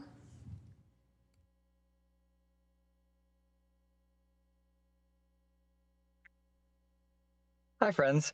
I just wanted to call to speak in support of biologists. I think that seeing the decline in their population over recent times, given all the circumstances, has been really unfortunate. And I think that we should do our part to maintain the biologist population by feeding them burrowing owls, I guess. I think I understand what's going on. Anyway, I support funding biologists to actually help the burrowing owl population, and I think that we can do our part to invest in the ecology of the area. Thanks. Thank you. Aisha Thiessen. Good evening, Council. I'm Aisha. We meet again. I also speak on behalf of our owls. I'm the organizer of the Guardian Project, our community's volunteer effort to save our burrowing owls in Shoreline Park through habitat enhancement. While I support maintaining care for our burrowing owls, especially adding banding for better tracking, I am deeply concerned by the lack of fiscal and ecological sense in this proposal. Parks and Rec staff is asking for a total of $345,000 for contract biologists this fiscal year. By contrast, our last dedicated full-time biologist cost roughly $165,000 and provide at least twice the value. LSA's expanded services for over double the cost still lack essential conservation efforts we've lost, such as volunteer supervision and on-site public education, supplemental feeding, juvenile overwintering and captive breeding programs, regular camera monitoring, and artificial burrow maintenance. Since moving to this contract model, the owl population at Shoreline has dropped from 27 to just 16 in 1 year, a 41% decline. Furthermore, the contractors haven't been mowing adequately. There's consistently been tall vegetation around the burrows that should be barren to protect our owls from predators. I urge the council to approve this funding only as a stopgap, but more importantly, to demand that Parks and Rec staff immediately begin recruitment for a permanent full-time wildlife preservation coordinator. We need a dedicated expert on site to ensure our tax dollars actually result in the survival of our owls. Thank you. Thank you. Rashmi?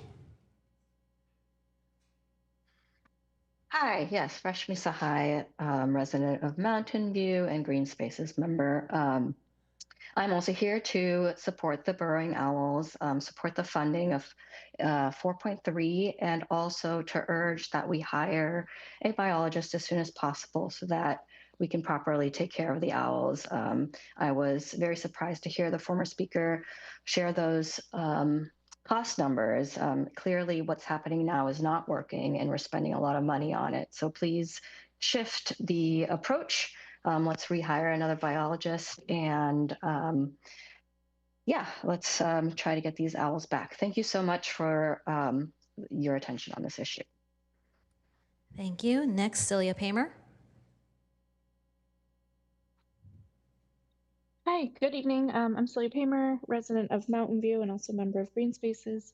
I'm also speaking on 4.3, echoing others' comments in support, as others have said. While I am in support of the funding for consultants, it is a Band-Aid, and it's a Band-Aid on a kid who needs stitches. It's only going to buy a little bit of time. A cynical person may think that given the evidence of the precipitous decline in burrowing owl numbers after the removal of the full-time biologist and the lack of filling the role per the preservation plan, that the goal is to entirely remove the owls out of convenience to city staff. I absolutely hope that this is not the case. Please prioritize and expedite the hiring of a new full-time biologist. We don't have the time to wait a year like we have been forced to wait for the hiring of a transportation manager. Clearly, based on the comments tonight, there are many community members who are keeping eyes on this hiring process. I would hope the city finds a way to fill the position with a person as qualified, as good at public communication, and as dedicated to preserving burrowing owls as our previous staff member. As someone who frequently attends city meetings, I see how the wait for large plans often prevents the implementation of projects desired by residents. This request already has a plan. If our city plans are not enacted once approved, I think it will be hard to convince residents that our big P plans should be waited for and trusted to meet our city needs. Please hire a full-time staff member to make sure we preserve our owls. Thank you. Thank you. Our last virtual speaker is Yili. Hi, good evening, council members. My name is Ely. I live in Sunnyvale and work at Google's Mountain View campus next to Shoreline Park. I've organized volunteer habitat restoration events there and seen the decline firsthand. Burrow areas overgrown with invasive weeds, artificial burrows deteriorating. I'm here to support item 4.3, but also to urge you to think beyond it. The city's former full-time biologists did comprehensive work for about 165,000 a year, captive breeding with DNA testing, a juvenile overwintering program, supplemental feeding, predator trapping, habitat enhancement, and trespasser deterrence. Since he was placed on leave, nearly all of that has stopped and the owl population has crashed. The contract before you tonight would pay a consulting firm up to $345,000, more than double for a scope that essentially adds only banding on top of bare minimum monitoring, no breeding program, no feeding, no predator management. Please approve this funding tonight because something's better than nothing and these owls can't wait. But I also urge the council to prioritize hiring a dedicated full-time biologist who can do the comprehensive recovery work this population actually needs to survive. Thank you. Thank you. I will now bring this back to council for action and note that a motion to approve the consent calendar should also include reading the title of the ordinances and resolutions attached to consent calendar items 4.1, 4.2, and 4.7. I see Councilmember Kamei in the queue. Great, thanks so much, Mayor. Appreciate all the comments from the public on all these items. I just had a quick question for staff on item 4.3. I know that there's a lot of there was the staff report. We've heard a lot of feedback. I just wanted to give staff the opportunity if there's anything you wanted to clarify from the plan. I know that one of the things I asked staff was updating the burrowing owl plan, and I think that is something of interest for the cities. I think there's going to be some other next steps, so I want to give staff the opportunity to come forward before we vote on our consent calendar. Thank you very much. Thank you once again, John Marchant, Community Services Director. There's a number of items that are related to tonight's ask. Number one, as stated by members of the public, the status of the burrowing owls are being reviewed. And so as California Fish and Wildlife, Fish and Game are looking at that, once that decision is made, then they're going to be giving us some new guidelines. It is at that time that we expect to look at our 2012 burrowing owl preservation plan and make some updates based on what comes out of that transition. In addition, part of the request is necessary for additional funding for this year is because of that change in status. And so whereas prior the biologist on site was able to understand that there was going to be a project that was being taken place, he would review the site, he would clear the site, and let staff know they could do the job. He would not have to be on site to do that. Under the new guidelines, while the status is being reviewed, the Fish and Wildlife is making us actually have a biologist to be on site with boots on the ground during each and every one of our projects. And so that's another reason why we're seeing a significant increase in the cost for the biologist services. All right, Councilmember Hicks. You may want to walk back up. So the other concern of the members of the public was the timeline for hiring. And I know, given what the answer you just gave us, it's not, I know you can't immediately find an appropriate person and you don't know the items to do, but can you add more clarity to what the timeline would be in terms of people's immediate concerns and then the timeline for hiring? So the immediate concerns, there is a sense tonight that we have seen a significant decline in owls. If you look over time, we were working with the Habitat Agency to bring forward some of the elements that were talked about tonight, the overwintering program, supplemental feeding, that has been put on hold. So during the 2 years that we did provide those services, it was not necessarily directly through that biologist, but through the Habitat Agency's assistance that brought those burrowing owl numbers up. If you look at the history of the burrowing owl population numbers, then you will see that the burrowing owl numbers are similar, not exact, but more similar to what they were before the actions were taken with the Habitat Agency.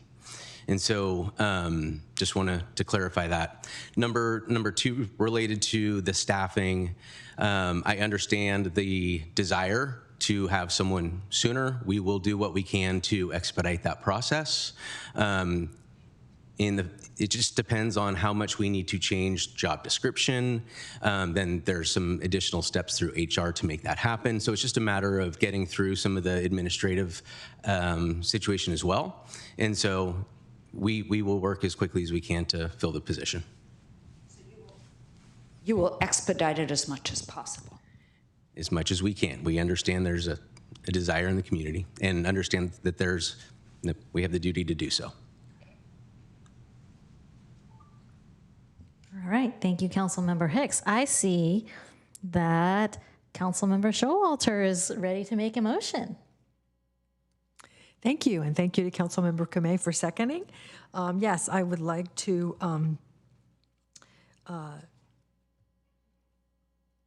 move the balance of the consent calendar, and I need to read a few items. Item 4.1, adopt an ordinance of the City of Mountain View approving a zoning map amendment for the properties located at 922 to 950 San Leandro Avenue, APN 153-18-026 and 153-18-031 from the MM General Industrial Zoning District to the R3 1.5 Multiple Family Residential Zoning District as recommended by the Environmental Planning Commission, to be read in title only, further reading waived. Item 4.2, adopt a resolution of the City Council of the City of Mountain View acknowledging receipt of the Mountain View Fire Department's annual inspection report pursuant to California Health and Safety Code, Section 13146-4, to be read in title only, further reading waived. And 4.7, introduce an ordinance of the City Council of the City of Mountain View establishing an entertainment zone on portions of Castro Street consistent with Senate Bill 969 as codified in Business and Professions Code Section 25692, to be read in title only, further reading waived, and set a second reading for April 28th, 2026. Thank you, Councilmember Showalter. It has been moved and seconded by Councilmember Kamei. I'll just say before we get to the vote, it is very clear that our community really cares about our burrowing owls. We view this as a yes and kind of scenario. So hopefully we will get this through, and our staff will be working very hard to make sure our burrowing owls are protected and safe. They're really adorable, and we know we love them in our city. All right, shall we get to the vote?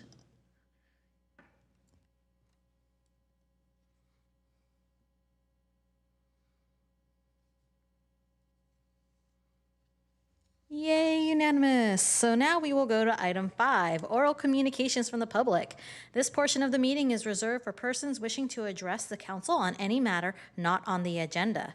Speakers are allowed to speak on any topic within the city's council subject matter jurisdiction for up to 3 minutes during this section. State law prohibits the council from acting on non-agenda items. If you would like to speak on this item or the next item in person, please submit a blue speaker card to the city clerk now.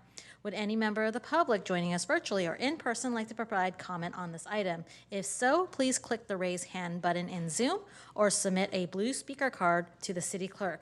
We will take in-person speakers first because we're kind of behind now. Each speaker will have 90 seconds or 1.5 minutes.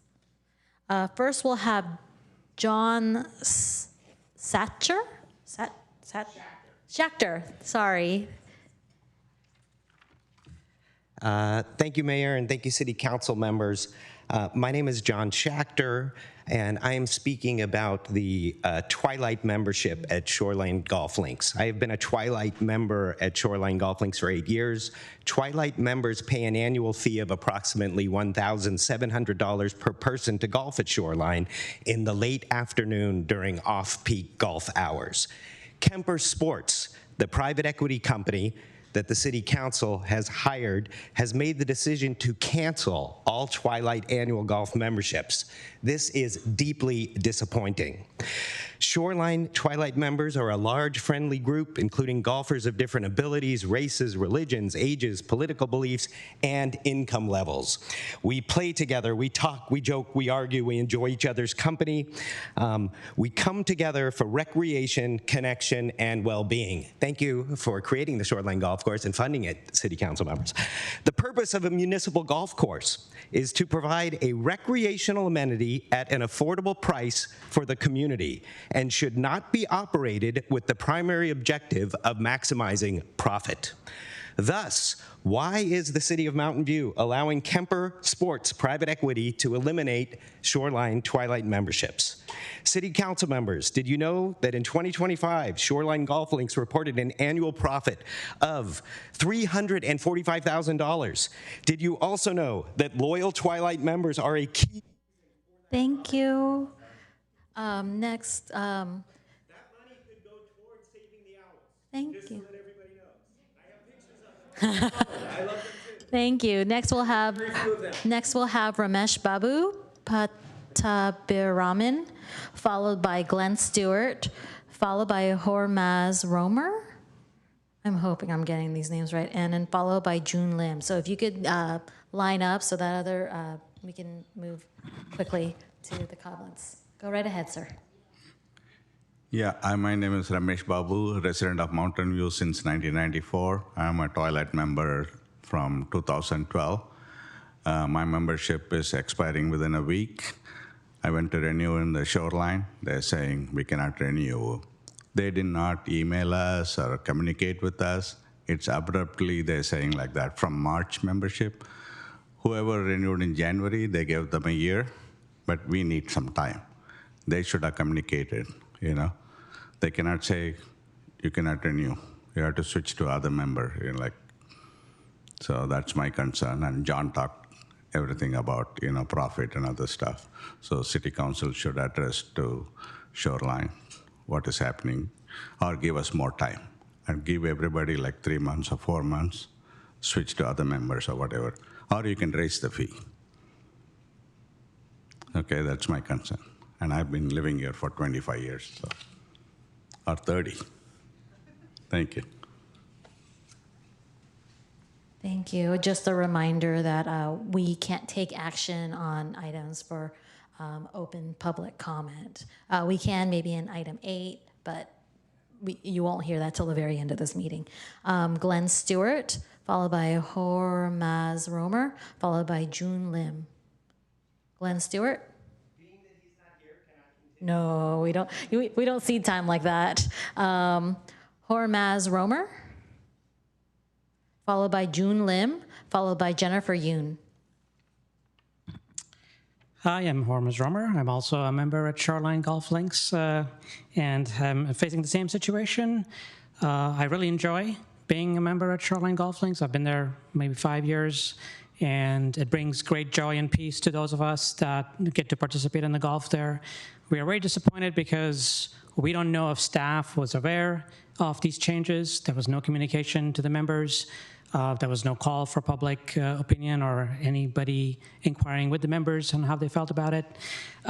We suspect that Kemper Sports, which is private equity owned, which took over and bought a management company that was already there, is driving a lot for, we think, corporate profit.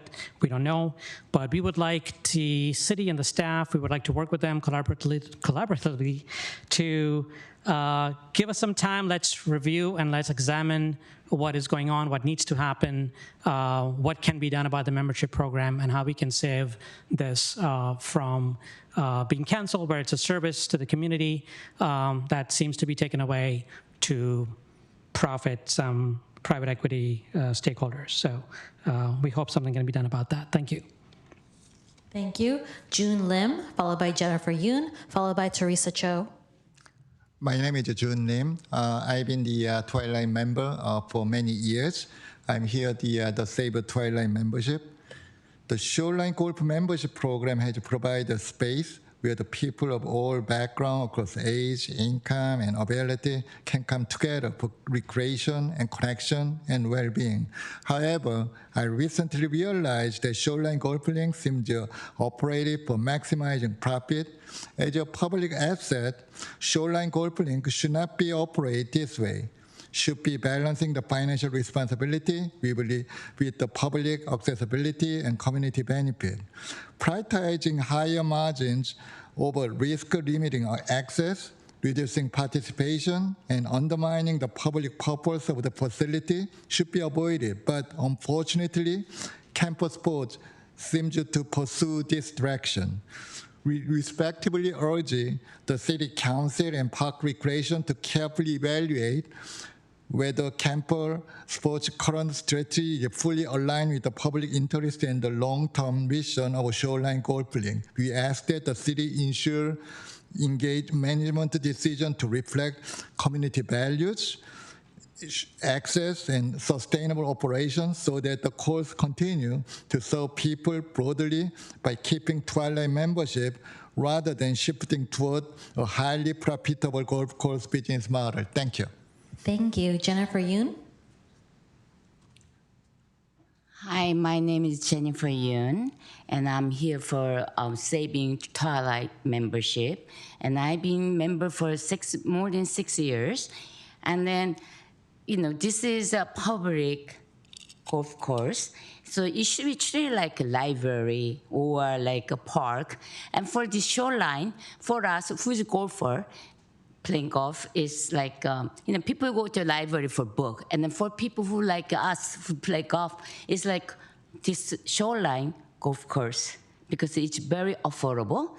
So I like to maintain that one. And then also people like us who like to play golf, this is where we socialize people. Like John mentioned, we talk with the people, we meet new people. So it's really good for us. And the third one is, even though it's money is reasonable, but this is the one, let me read this thing. While expense around to make more money for people, cheap membership show up consistently, even in the off-season, which is winter time and it's raining, we still pay.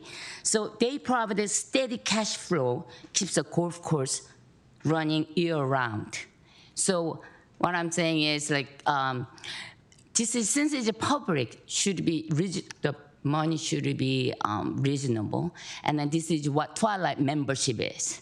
So I really like to council looking into it for the keeping this Twilight membership. Thank you. Thank you. Teresa Cho.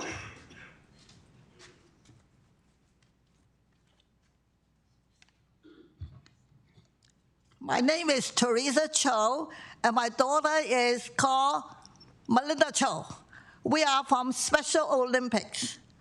I serve as a volunteer coach for the head golf for 30 years. And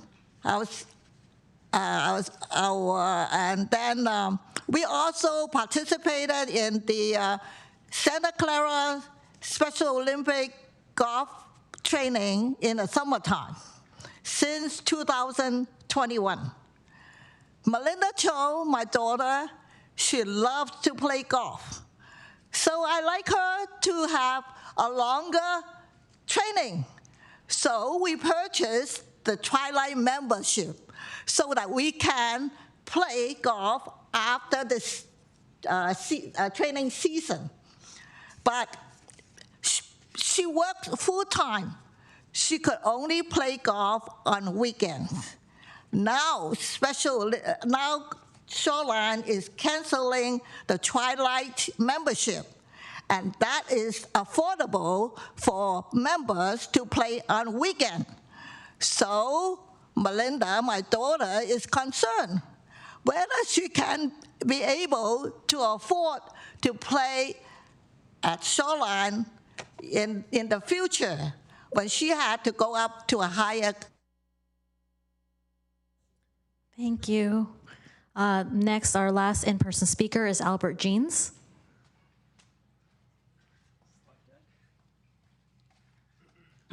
Obviously chose the wrong night. Yeah, the next slide, please. Yeah, just an update on the number of RVs. Last Thursday, a couple weeks ago, it was 393. That's 5 more than the previous month, still going up. Reason is, next slide. Yeah, in Palo Alto, they really rolled out their street cleaning bi-weekly, so that is severely cut down. The number of RVs on their streets gone from 172 at the beginning of the year to 108, and probably falling still. Next slide, please. Now, at the last council meeting, staff said we were paying something like $3 million going forward for the safe parking lot at Shoreline. Will it be 100 spaces? $30,000 a space. Now, wouldn't that be better used as a relocation allowance? It turns out Zillow is a very good tool for looking at apartments in other cities. This is for Dallas-Fort Worth. Median price for a 2-bedroom is $1,800 a month. Next slide, please. There's 10,000 rentals available. Here it is, Silicon Valley, $4,000, 1,200 rentals available. Next slide, please. And it's even worse. At $2,200, there's only 8 available. That's why safe parking is not working. These people have nowhere to go. You can't expect those people to pay $2,000 a month. Where are they going to find that kind of money? Whereas they can go to, next slide, please, they can go to Dallas, Fort Worth, or hundreds of other cities in the US. For $1,300, they can get a 2-bedroom apartment. There are still 2,000 rentals available. And this is just one city in the US. There's hundreds of others. Thank you. Thank you. We will now move on to our virtual speakers. Tim McKenzie. Hi, all. I'm Tim McKenzie, he, him pronouns. I've lived in Montaloma for over a decade now. I have a flock camera directly across the street from my house, my driveway. It is impossible to leave without seeing it or being seen by it. I know that we've turned off the cameras. I know that we've canceled the contract. I'm just curious as to when we will be getting the cameras actually taken down. I know that installing the cameras took more than a year, or much longer than was anticipated. And part of that had to do with getting permits, working with Caltrans, things like that. But we shouldn't need permits to take them down. I would like to see these cameras gone, like physically removed, not just turned off. That would be lovely. It is a bad reminder of the surveillance state every time I leave my house. Thank you, Tim. We have now concluded item 5, oral communications for public comment. We will now go to item 6 and 6 new business. So 6.1, adopt city council policy A-13A, disruption of telephonic and internet service during city council meetings. City Clerk Heather Glazer will present the item. If you would like to speak on this item in person, please submit a blue speaker card to the city clerk now. Good evening, Mayor, City Council members. So the item before you arises from recent updates to parts of the Ralph M. Brown Act, which requires cities to adopt a formal policy by July 1st of this year in order to continue offering two-way remote public participation for city council meetings. This policy provides a clear framework for how the city will respond to service disruptions, restore access, document all actions taken, and determine whether meetings may proceed if an issue persists. Its purpose is to ensure compliance with state law, maintain transparency, and support continued public access during technical outages. Adopting this resolution and policy will ensure the city remains compliant while continuing to provide reliable and accessible public meetings. This concludes my presentation, but I'm available for questions. Thank you. Does any member of the council have questions? Seeing none, would any member of the public on the line like to provide comment on this item? If so, please click the raised hand button in Zoom or press *9 on your phone. A timer will be displayed on the screen. Each speaker will have 90 seconds or 1.5 minutes.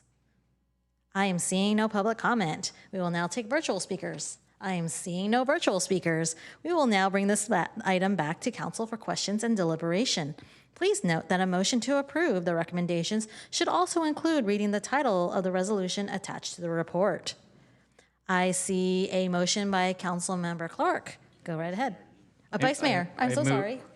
I move the staff recommendation, which is to adopt a resolution of the City Council of the City of Mountain View adopting City Council Policy A-13A, disruption of telephonic or internet service during City Council meetings, to be read in title only, for the reading waived.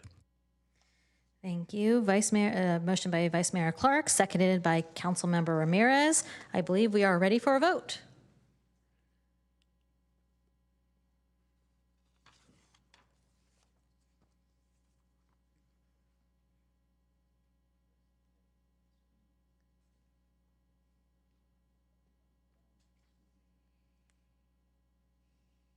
And that looks like that motion passes unanimously. We are actually going to take a 10-minute break. We will, it is 8:51 right now, and so we will be back at 9 p.m.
All right, let's get back to business. All right, so it is 9:09 and I'm calling the meeting back to order.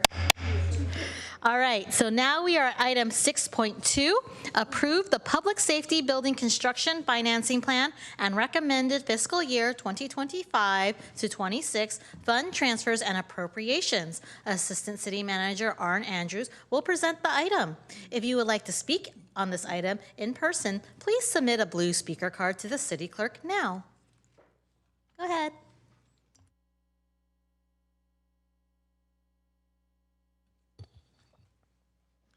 Good evening, Mayor, Vice Mayor, and City Council. The item before you this evening is the culmination of almost a decade of proactive council reserve policies, community support for new revenue generation, and the ability, because of our fiscal soundness, to actually access the municipal financial markets in a prudent and cost-effective way. Probably should have said, I am Arn Andrews, one of your assistant city managers, and with me is Derek Rampone, your finance director. Doesn't like that.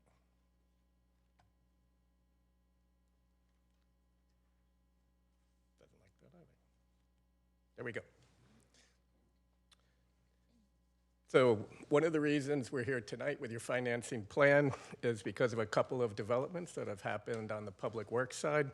One of them was the successful environmental clearance through the CEQA process, and then followed by a bunch of detailed design that is currently underway. What you see before you is the phased packages that Public Works has been working on, and phase one is a package, as you can see, that will be ready for dissemination in July. So as such, the financing team that's working on several aspects of the funding plan is ready to come forward with the final financing plan. So as detailed in the staff report, staff went through what we refer to as like a building block process to put together the funding. So some of the primary building blocks we're going to walk through right now. And one of those is one of the actions that was taken back in 2018, which was making sure that the Amswell revenues were reserved for a future public safety building, and that the annual revenues are something that could be utilized to pay annual debt service. I mentioned that the community supported additional revenue generation, and so in 2024, Measure G was passed, and Measure G has an annualized average expectation of about $3.2 million per year. So with those two components, we now have close to an approximate $8.5 million combined that we could use towards debt service. And so from a staff perspective, we started working with our underwriters and our financial advisor, and you can see that that would yield approximately $135 million in bond proceeds. So that was the first building block as we work towards a funding plan to eventually get to the $189 million that we saw on the previous slide. In addition, over the years, the Public Safety Building actual CIP project has had monies allocated to it, including just, I believe last month, there was additional money allocated, bringing the total there to about $16.3 million. In addition, the Shoreline Regional Park actually benefits from public safety infrastructure and apparatus. And so once we put together the other funding structures, then we turn to Shoreline as one of the last building blocks. And you can see here that the current recommendation was for $10 million, but I should caveat that a couple ways. So the $10 million was simply predicated on that was the remaining gap. However, back in 2025, the finance department actually went through a very laborious cost allocation process. And through that cost allocation process, they came up with what they thought were reasonable expectations, looking at everything like the service calls, looking at the different structures, whether it's a beat structure or whether it's a firehouse structure. And through that analysis, they came up with an expectation that it's reasonable to think that a fire allocation cost would be about a public police department allocation cost would be approximately 17.6%, and a fire allocation cost would be approximately 13.5%. If you look at the current staff recommendation at $10 million, that's about 5.3% of total proceeds. And so as the project moves on, or this evening, one of the alternatives was the ability for council to make suggestions Staff thinks it's reasonable to go up to the lower tier of fire at about 13.5%. And I will remind folks that back in, I believe it was December of 2024, the new scope of the public safety building does include a parking garage. It was reduced to 3 floors, but it also includes a cold shell on the roof. And by rescoping it to just have the cold shell, that was about a $14 million savings. So you could see where additional monies could eventually come into play, whether it's from Shoreline or other avenues, but that is an alternative. And as I mentioned, the analysis would warrant that ability to go higher on Shoreline. So these are the stacks that we just went through, the building blocks. You can see an estimated $135 million in bond proceeds, the public safety reserve at about $26.5 million, the public safety CIP at 16.3. You do have 2 action items tonight, which are the $10 million current recommendation on Shoreline, and then this is the wrong slide, but there's also $2 million that we're suggesting in the budget process for this evening also. And that brings us to a total of actually $189.8 million. And so the project cost is currently estimated at $189. And so this got us to the project cost. Other sources include things like interest earned on the bond proceeds. It's reasonable to expect that the bond proceeds could earn between $5 and $10 million. Also, there's administrative fees that are built into the project. Those administrative fees are something that may or may not meet full fruition, so there could be savings there. So as we move through the project and we start to see the actual expenses as bid packages come back, there are additional sources of funding that could get us upwards of $197 million. And then we already covered the Shoreline aspect, which has some more room there as well. So with that, the next step in the process is we return to you on April 28th. April 28th is where you actually act in your fiduciary capacity to approve all the bond documents that are required to go to market. You will actually get a brief training at that meeting to how would I say it? Well, it's been a while since the city has issued debt, so it'll be a briefing on what it entails as your fiduciary role as you look at these bond documents and eventually approve the bond documents for us to go to market. And that concludes staff's presentation. We're available for any questions. Thank you. Does any member of the council have questions? I see Councilmember Ramirez. Thank you, Mayor, and thank you, Arn, for the presentation. If we wanted to proceed with the alternative suggested by staff, what modifications would we have to make to the resolutions? So I'll get us started and then I'll defer to the city attorney, but I believe you have the ability to amend that this evening. I think it would have to be read into the record. Currently, the resolution states $10 million. I saw the city attorney nod, so I'm assuming I haven't gone off track yet.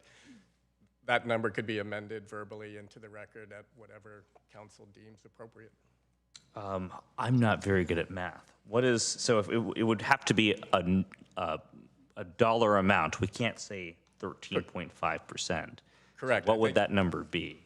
Okay, I see what you're going. So if we went to the lower threshold, which would be my suggestion, if you're going to go additional, 13.5% would equal roughly 25.5 million. So you'd have roughly another 15 million in capacity. Okay, thank you very much. Any other questions? All right, no other questions from council. Would any member of the public on the line like to provide comment on this item? If so, please click the raise hand button in Zoom or press *9 on your phone. A timer will be displayed on screen. Each speaker will have 90 seconds or 1.5 minutes. I'm seeing someone walk up to the podium. Will you be speaking, Mr. Zarowski? All right, so Mr. Zarowski is going to be our public comment speaker, and then we will take virtual speakers right after him. 90 seconds. You gotta set my clock down? Okay. Mine is more in the form of a question than a comment. I've heard from people that the cost of the building has inflated to $300 million since the initial estimate was done. What you've done is good work, and it shows how we can get this done within the constructs of what we anticipated. I know that Pat was very disappointed to see that the original building had gone from $139 million to $189 million in a year and a half, and she voiced her opinions about that. The community is concerned that this isn't going to become another high-speed rail, that we don't have a plan that starts at 6 million and goes to 66, and we're committed to funding it no matter what. So we'd like some assurance that we've done our homework on the 189 and we're not putting the cart before the horse and we're going to approve this money but find out later that we need another 150 million. So that is a concern because we have so many other things that we need in terms of SB 79 infrastructure. We're going to need sewers, we're going to need roads, we're going to need parks, we're going to need a lot of things, and none of that's funded. And if we're going to have pain, we want to make sure that we know that what the pain is and that it's going to be shared. So that's my question, and anything that you can do to say, oh, this is a good estimate. This is not a 2-year-old estimate, and the real estimate is 300 million. And oh, by the way, no sewers, no parks, no downtown. People aren't going to go for any kind of revenue measure that looks like that. Thank you. Thank you. Next we have, it's going to be in 90 seconds.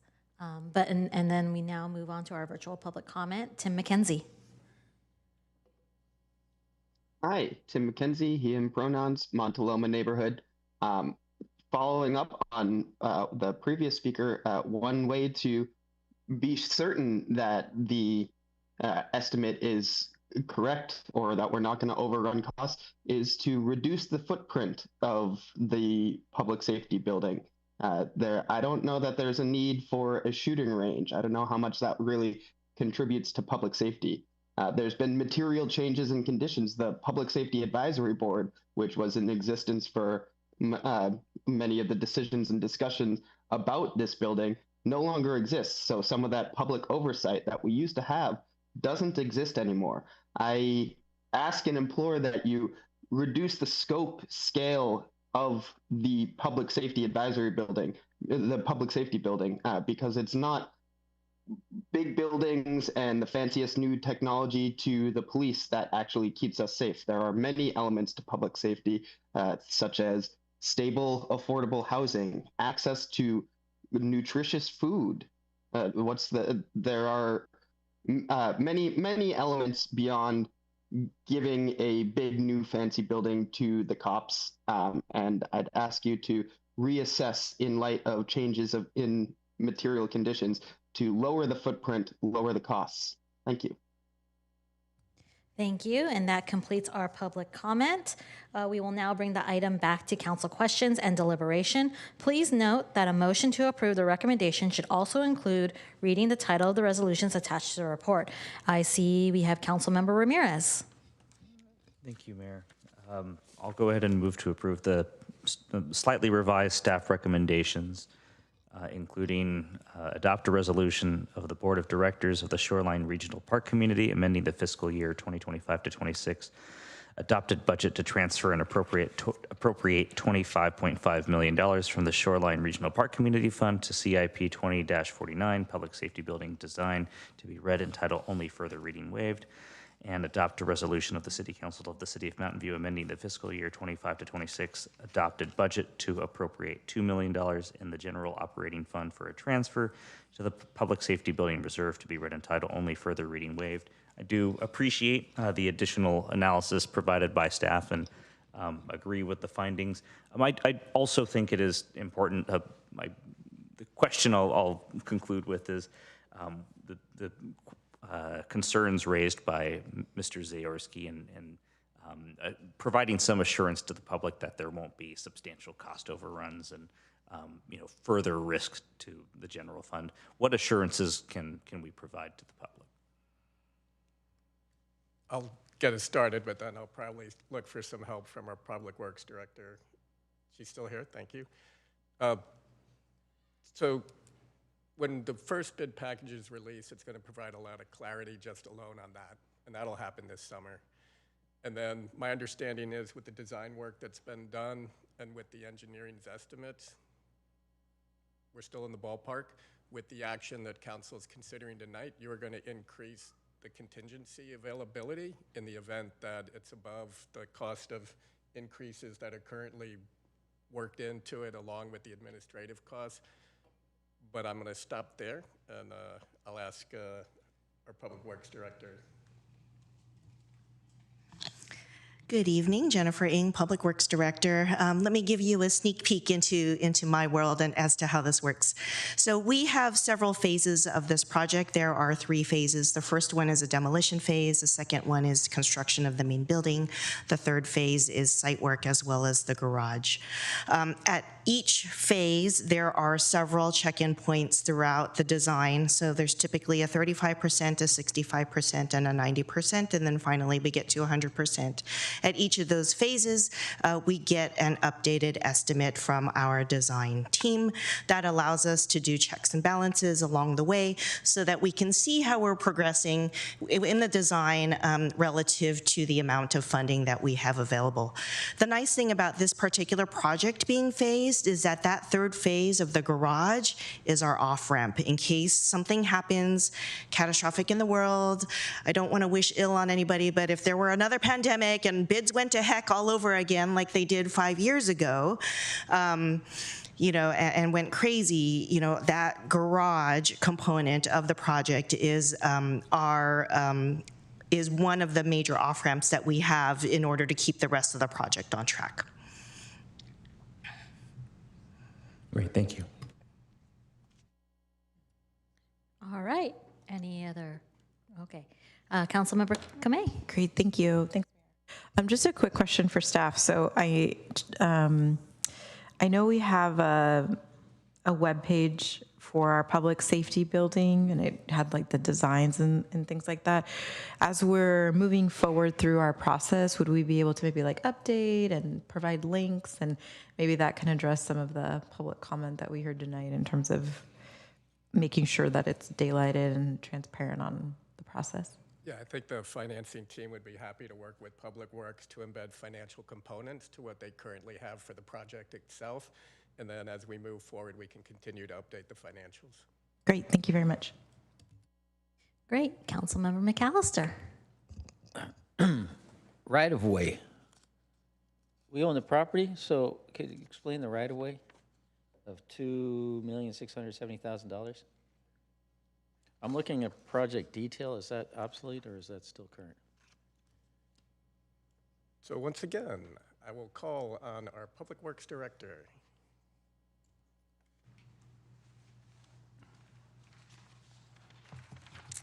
Let me make sure I understand what we're referring to. Can you point me to a page in the staff report? It's page 2, project detail, construction, consulting services, city services, then right of way, CEQA permit, $2,670,000. Thought we owned the property.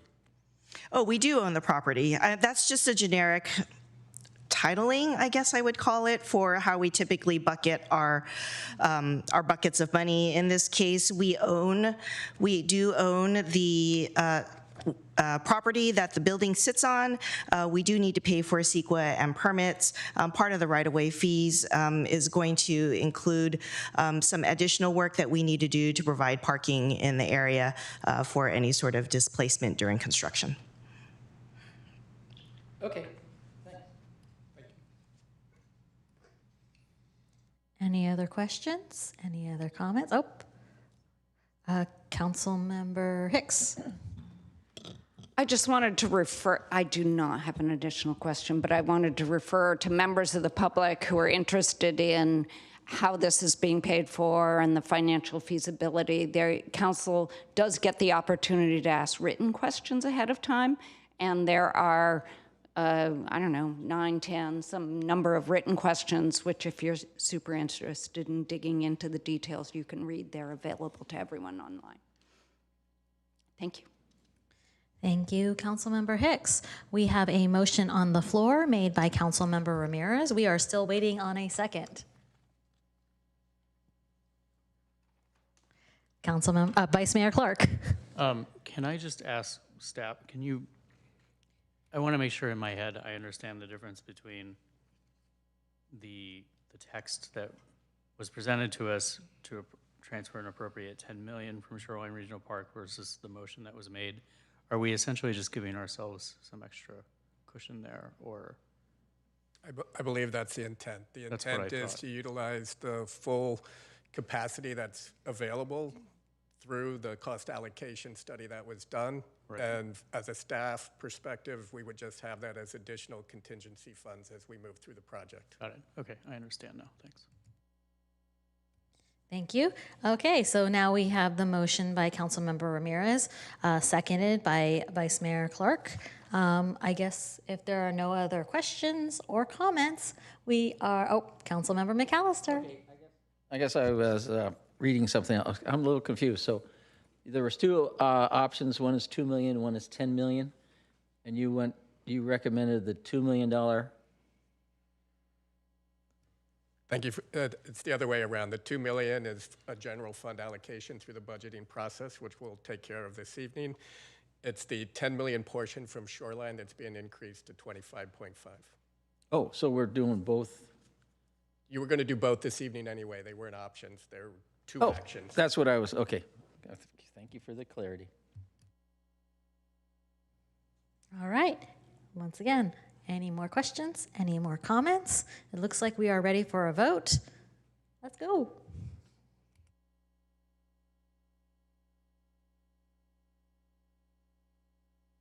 And the motion passes unanimously. Thank you so much to staff. All right. We are now at item 6.3, preliminary review of fiscal year 26-27 recommended budget. Finance and Administrative Services Director Derek Rampone and Assistant Finance and Administrative Services Director Grace Jen will present the item. If you would like to speak on this item in person, please submit a blue speaker card to the city clerk now.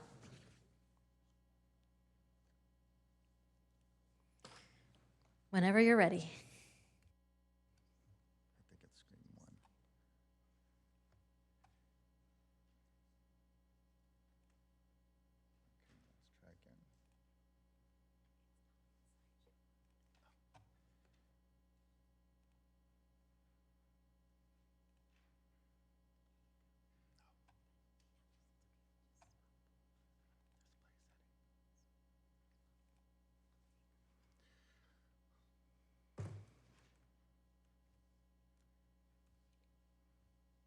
Okay. Good evening, Mayor and council members, Vice Mayor and council members. Derek Rampone, your Finance and Administrative Services Director, and joining me tonight is Grace Zhang, the Assistant Finance and Administrative Services Director. Tonight, we are presenting a preliminary review of the fiscal year 26-27 recommended budget. This is the second year in a row that we've been coming to council with this preliminary look at the recommended budget. And then just as a reminder, this presentation focuses mainly on the general fund of the city. On this slide is a high-level overview of the budget development timeline. As you know, the process really begins in November, as when we send a kickoff memo to departments, and departments then will prepare their budget requests and submit them to FASD each December around the holiday timeframe. In January, the budget team compiles and reviews all of those requests, and in February, the budget team and the city manager meet with each department to discuss priorities and proposed funding. Also in February, we provided the mid-year budget update to council, and then tonight marks the preliminary review of the fiscal year 26-27 budget. This is an important opportunity for council and the community to provide input that will help shape the recommended budget. The recommended budget will be published prior to June 1st with an anticipated release by the end of May. Following that release, the public hearing will be held on June 9th. And then the final step in the process will be on June 23rd when council considers adoption of the budget, which includes the capital improvement program. As we've discussed previously, the city has a long history of sound fiscal practices. We consistently adopt structurally balanced budgets, aligning ongoing revenues with ongoing expenditures and using one-time funds only for one-time costs. In recent years, revenue growth has generated operating balances that have allowed us to make additional payments towards our long-term liabilities, including pension obligations through CalPERS and fully funding the retiree health benefits. The city also prioritizes maintaining healthy reserves to prepare for economic uncertainty. Under Council Policy A11, the General Fund Reserve target is 20 to 25% of expenditures, and we're currently around 20%. These practices have all supported the city's AAA credit rating from Standard & Poor's, the highest possible rating, which helps reduce borrowing costs, such as was on the previous item just heard. In addition, the city has received national recognition for excellence in budgeting, financial reporting, and procurement. I'd like to provide a brief economic update since the mid-year budget report was presented on February 24th of this year. Since then, there's been a notable increase in economic activity and volatility. This level of uncertainty does make it a little more challenging to forecast future conditions with confidence. We've seen escalating geopolitical tensions in the Middle East, a partial federal government shutdown, and significant swings in the stock market lately. In addition, gas prices have risen, which have increased costs for both consumers and businesses. Turning now to the local economy, we are seeing mixed signals. While revenues are not experiencing as much growth as in prior years, sales tax and business license tax revenues are projected to experience modest growth, while property tax revenue remains relatively strong. Unemployment remains relatively low, around 3.7%. While this is higher than a year ago, it is still below the recent peak of 4.1% in July of 2025. That said, though, unemployment is expected to increase slightly in the near term. Fewer employees working in the city can impact local sales tax performance, as a reduced worker presence and visitor activity may lead to lower spending. In addition, as we all know, the high cost of living in the Bay Area continues to be a challenge for a lot of people. With that said, though, there are some positive indicators. Several companies have recently relocated to or expanded within the city of Mountain View, including Toyota, OpenAI, and Glean, which all help support the city's economic base. As we look towards building the Mountain View of tomorrow, I'd like to highlight a new revenue source that's now available to the city. Measure G, a property transfer tax on transactions over $6 million, became effective on December 20, 2024. This measure was approved by over 72% of local voters in November of 2024. For the current year, staff is projecting approximately $5.1 million in Measure G revenue. And consistent with council's approved allocation plan, that funding is proposed to be distributed as shown on this slide, with $2 million or 40% for the Public Safety Administration building, $1.5 million or 30% to the Parks and Open Space Acquisition Reserve, $1 million or 20% for affordable housing, and $500,000 or 10% across several priorities, including citywide design standards, street maintenance, sustainability projects, and a new economic vitality reserve. This slide highlights several of the city's ongoing continuous improvement efforts. At the February mid-year budget update, council approved the Transportation Division reorganization, combining the transportation planning and traffic engineering under a new chief transportation officer. Council also approved the addition of one librarian and one lead security services guard position, allowing the library to expand Sunday hours. Now, looking ahead, staff is recommending the addition of a principal planner position in fiscal year 26-27. This position will be funded across the General Fund, Development Services Fund, and the Shoreline Fund, and will support key planning functions, including policy development, development review, and implementation of adopted plans. The recommended budget also includes the continued investment in public safety, including funding for fire department equipment, such as testing, cleaning, and replacement of personal protective gear, as well as ongoing health screenings for public safety personnel. Finally, the city continues to prioritize technology improvements, with several major systems currently being upgraded or planned for replacement to enhance service, delivery, and operational efficiency. Also included in the 26-27 recommended budget, along with some actions taken at mid-year, there are several investments related to economic vitality and small business support. Staff is recommending $365,000 in limited period funding for small business grant programs and downtown storefront activations to support local economic development. In addition, $150,000 in ongoing funding is proposed to expand support for businesses' arts and culture programs and community activities. As part of the Measure G allocations discussed earlier, staff is also proposing the creation of the new Economic Vitality Reserve, initially funded with $100,000 to support future initiatives in this area. At mid-year, council approved a new public art administrator position to further strengthen arts and cultural programming. And finally, $186,000 in limited period funding is being recommended to support programming and event setup for the 35th anniversary of the Mountain View Center for the Performing Arts. I'd like to just highlight a few key assumptions and risks underlying the forecast for next year. As always, there's inherited uncertainty. No one has a crystal ball, so the forecast is based on current economic data and is informed by input from economists and other sources. Overall, I would say revenue growth is expected to be moderate. Our key assumptions include a 3% increase in the property tax base, a 2.4% increase in sales tax, which is driven by recent business activity and higher prices, which are offset by any business closures.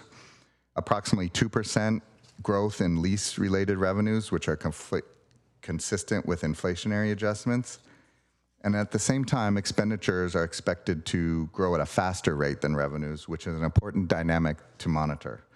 There are also several key risks and unknowns, including how quickly inflation returns to the Federal Reserve's 2% target and the potential impacts of federal policy decisions on the local economy. Finally, it's important to note that the current forecast does not assume a recession scenario. In addition to the uncertainties and risks already reflected in the forecast, there are several potential headwinds we'd like to highlight.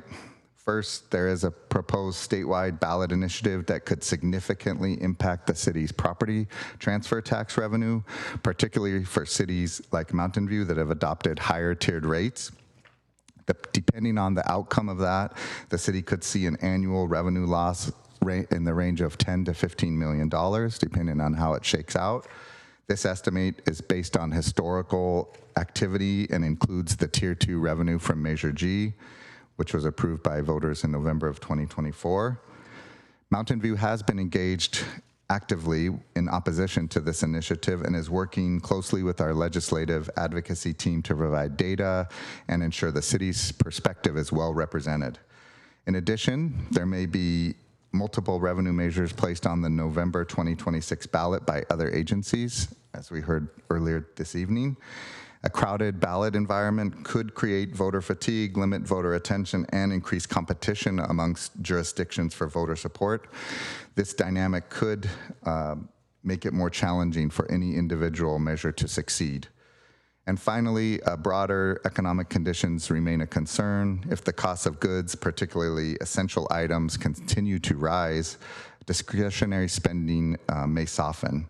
And given that consumer spending drives nearly 70% of the economic activity, a slowdown in spending could definitely have a downstream impacts on the city's key revenues. But city staff will continue to closely monitor these potential headwinds and will provide updates as more information becomes available. Now we turn to the preliminary numbers for 26-27 for the general operating fund. As you can see, the budget is balanced and stable, showing a slight operating balance of $172,000. This slide shows recent and projected amounts for the general operating fund. As mentioned on the slide before, fiscal year 26-27 recommended budget is currently projecting a small operating balance, wrong slide, of $172,000, as can be seen in the bold column. However, future years are projected to have negative balances, beginning in fiscal year 27-28 with a deficit of $329,000, increasing to a deficit of $3.4 million in 28-29, and a deficit of $1.8 million in 29-30. And then 30-31, we're projecting a small operating balance of $354,000. That positive balance is actually a result of anticipated declines in pension costs, and those declines are related to the recent higher investment returns that have been realized at CalPERS and the drop-off of prior losses at CalPERS. Next, we have a snapshot of the city's estimated available balance and how staff is proposing to use it. This is really a bucket of one-time revenues that can be used for one-time expenditures. As you can see, we're estimating a balance at the end of this fiscal year of nearly $20 million. After limited period expenditures proposed in this budget, along with some transfers to the self-insurance and general liability funds, we're estimating a carryover balance of nearly $5.7 million for 26-27. This $5.7 million will be needed for future limited period expenses and any reserves transfers. Included in the 26-27 recommended budget are several proposed position changes as shown on this slide. One IT position is being proposed to be converted from limited period to ongoing. In addition, there are 5 new ongoing positions being recommended, along with an increase to an existing warehouse position from 0.5 to 0.75. More detailed information on these changes can be found on pages 10 and 11 of the staff report. As detailed on pages 9 through 11 of the staff report, this slide summarizes the ongoing general operating fund recommendations for next fiscal year. The non-discretionary items reflect required costs to maintain current operations, including investments in technology, the janitorial services contract, and fire and health safety programs, among others. The $3 million in discretionary funding provides support for the 6 ongoing positions changes discussed on the previous slide, as well as other high priority programs and services. Now we turn to limited period investments recommendations. These focus on one-time strategic investments and highlights basically items over $250,000 that are being recommended for limited period funding. Staff is proposing a total of $7.9 million recommended for limited period funding for fiscal year 26-27. Key investments include sustainability outreach and staffing, temporary IT support, including 2 desktop technicians, upcoming election costs, and contract services to develop economic development programs and grants. Additional funding supports firefighter recruits attending the Firefighter Academy, a limited period financial analyst, senior management analyst in finance to assist with purchasing and contracts, and consulting services to evaluate the city's planning, permitting, and land use processes. For a more detailed list, you can refer to pages 12 through 15 of the staff report. And to wrap it all up, I've listed the next steps in the budget process on this slide. June 9th will be the public hearing for the recommended budget, and then on June 23rd, a public hearing for the adoption of the operating budget and CIP will be held. And that concludes our presentation. We look forward to answering any questions you may have. Thank you. I will now bring the item back for council. Does any member of the council have questions? Councilmember McAllister. Yeah, I only have 3. When you were talking about the downtown, the grant funding, or did you just say downtown or the whole city? I just heard downtown, but I didn't see if you were referring to $265,000 for the whole city. Because there's $100,000 for, oh, there we go. Man. You should know. Good evening. Amanda Rotella, Economic Vitality Manager. So the grant funding is related to the Facade Improvement Grant Program that we discussed, I believe, at last council meeting. So we've heard from the interest from council of some prioritization of downtown, but it's for the entire city. Okay, I just heard the downtown, that grabbed my attention. Okay, the next question I had for you was, and this sort of ties into the public safety building. So I asked the question, for the Standard & Poor's AAA rating, underlying credit rating, reserves are set at 20%. Can the policies be modified to still meet the Standard & Poor's triple rating and free up money for current projects? Because I know you got 20%, so do they look, there's more than one criteria for the AAA, so go ahead. Yeah, thanks for the question. The 20% I would say is a relatively standard industry for cities to follow. We have seen some cities that are lower than that, but I would say we wouldn't want to get too much lower. We have, I think, historically had strong reserves here who have helped us through downturns, and so I would, I would recommend that the council seriously consider reducing that to free up any funds, but obviously that's up to council discretion. So you're saying if we could reduce the reserves to maybe 18%, free up money, still maintain a AAA rating, and pay for things now instead of having inflation eat the money up? I don't want to speak for Standard & Poor's, so I would say that anything under 20%, they are going to definitely look at more closely. Would that be all funds, or are we looking at specific? General fund. The general fund. Okay. And what was my third question for you? I'll think about it and come back. Thanks. Thank you, Councilmember McAllister. Councilmember Showalter. Yeah, I was just hoping that you or somebody would go into a little more detail about what we're doing to advocate against this ballot measure that is putting, I think it's called Save Prop 13. Is that, or that's one of the, that's one of the names that's been put forward, right? Yeah, what are we doing along those lines? It hasn't, I mean, I don't know exactly where it is in the process. Has it qualified yet? Councilmember Showalter. So we've actually had a lot of activity between our staff team and our state legislative lobbyist, Dane Hutchings, over the last, I'd say, couple days and even last week. So there is a cleanup bill that has been, I guess cleanup bill might not be the right term for it, but there has been a bill proposed by Buffy Wicks that they're working on, and there are considerations that they are giving to trying to figure out a way to exempt cities from basically not having to, I guess, not having to be impacted by this potential measure. And so what they're trying to do is see if the folks that are supporting this measure will remove this measure from consideration. They are close to getting all the signatures. From what I understand, they don't have all of them yet. They're very close. So there are active negotiations happening at the state level between certain state legislators to try and see if they can get this taken care of. Mountain View has a seat at the table.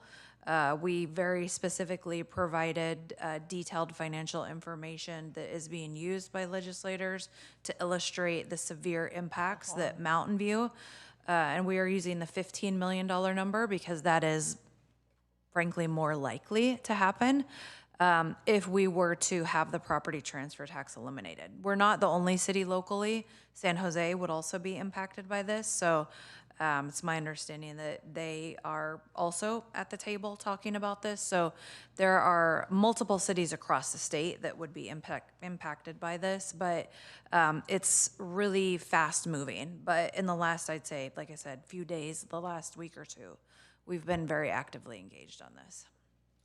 Okay, so if it does get on the ballot, then we could pass a resolution that we're not supporting it. Correct. And we would certainly recommend council to do that. Right, okay. But, all right, well, I just wondered because as these things go, if there's something we can do personally to advocate, I'm sure you'll let us know. Yes, for sure. Okay, all right. And yeah, that was my major question. I thought it was a really good report. Thank you. Thank you, Councilmember Showalter. Councilmember Hicks. So like I did with the last agenda item, I did not have more questions, but I just wanted to draw the public's attention to the fact that this is a big budget, not a lot of questions from council, but there were 10 pages of written questions that the council asked. So if you think we're not digging into this enough, refer to the written questions. Thank you, Councilmember Hicks. Councilmember McAllister. I figured out my third question. So you're set aside $77,000 for Park and Rec for registration. Is there any money? I understand there was some discussion with the Performing Arts Center to get a new ticketing service in. So is that in a prior budget, or is that being considered at this time? Well, it's not your money. Oh, that's right, it's under you, sorry. Is that the money? Are you tired of me yet? Oh, no, not yet. Once again, John Marchant, Community Services Director. So yes, we are looking to get a new ticketing system at the Center for Performing Arts. That is funded. We are actually in the process of doing that right now.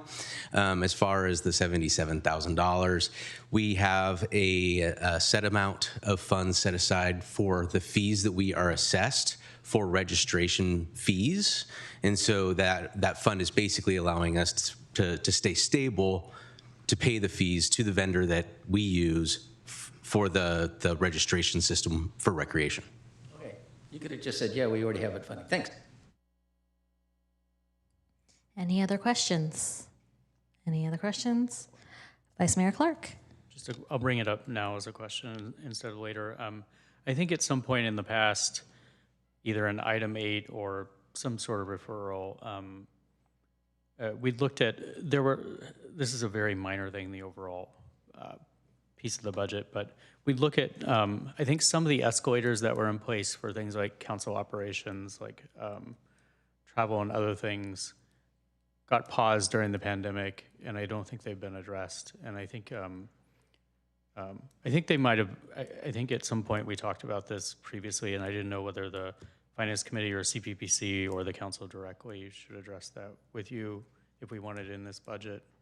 I assume we can just work together offline since there was, I think, prior council direction on it, but if there wasn't, we can maybe ask to reaffirm it tonight. But You're correct. There hasn't been increases in some of the travel budget for council in 8 years, almost 10 years actually. So I think that they would go to the CFC at first, pending your, and then take it to council. Okay, I'll bring it up in comment. Councilmember Clark, may I make a comment? So I think the CFC meeting would be to, if council were to make direction tonight for staff to include it, we could include that in the budget. It would not need to go to CFC. My concern is that the CFC will not be meeting until too late in this process to where the budget's already developed and the book's already developed as well.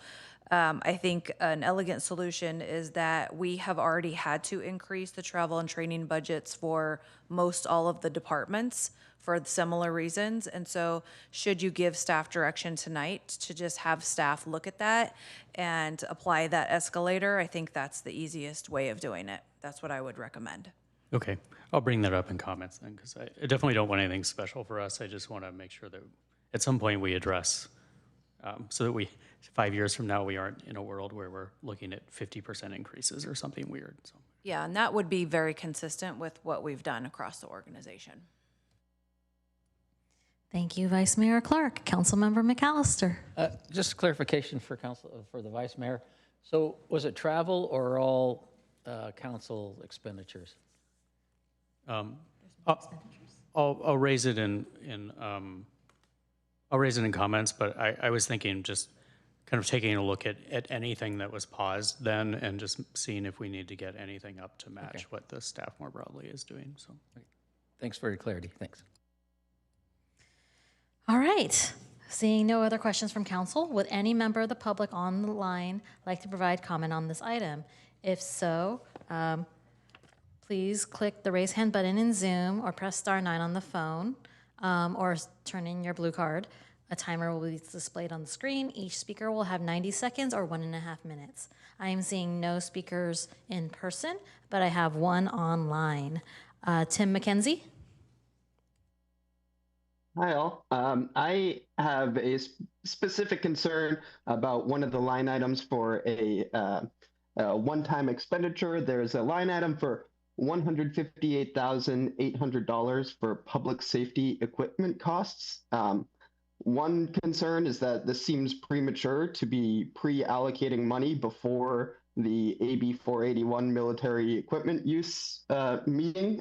Last year it happened in May. I don't think it has happened yet.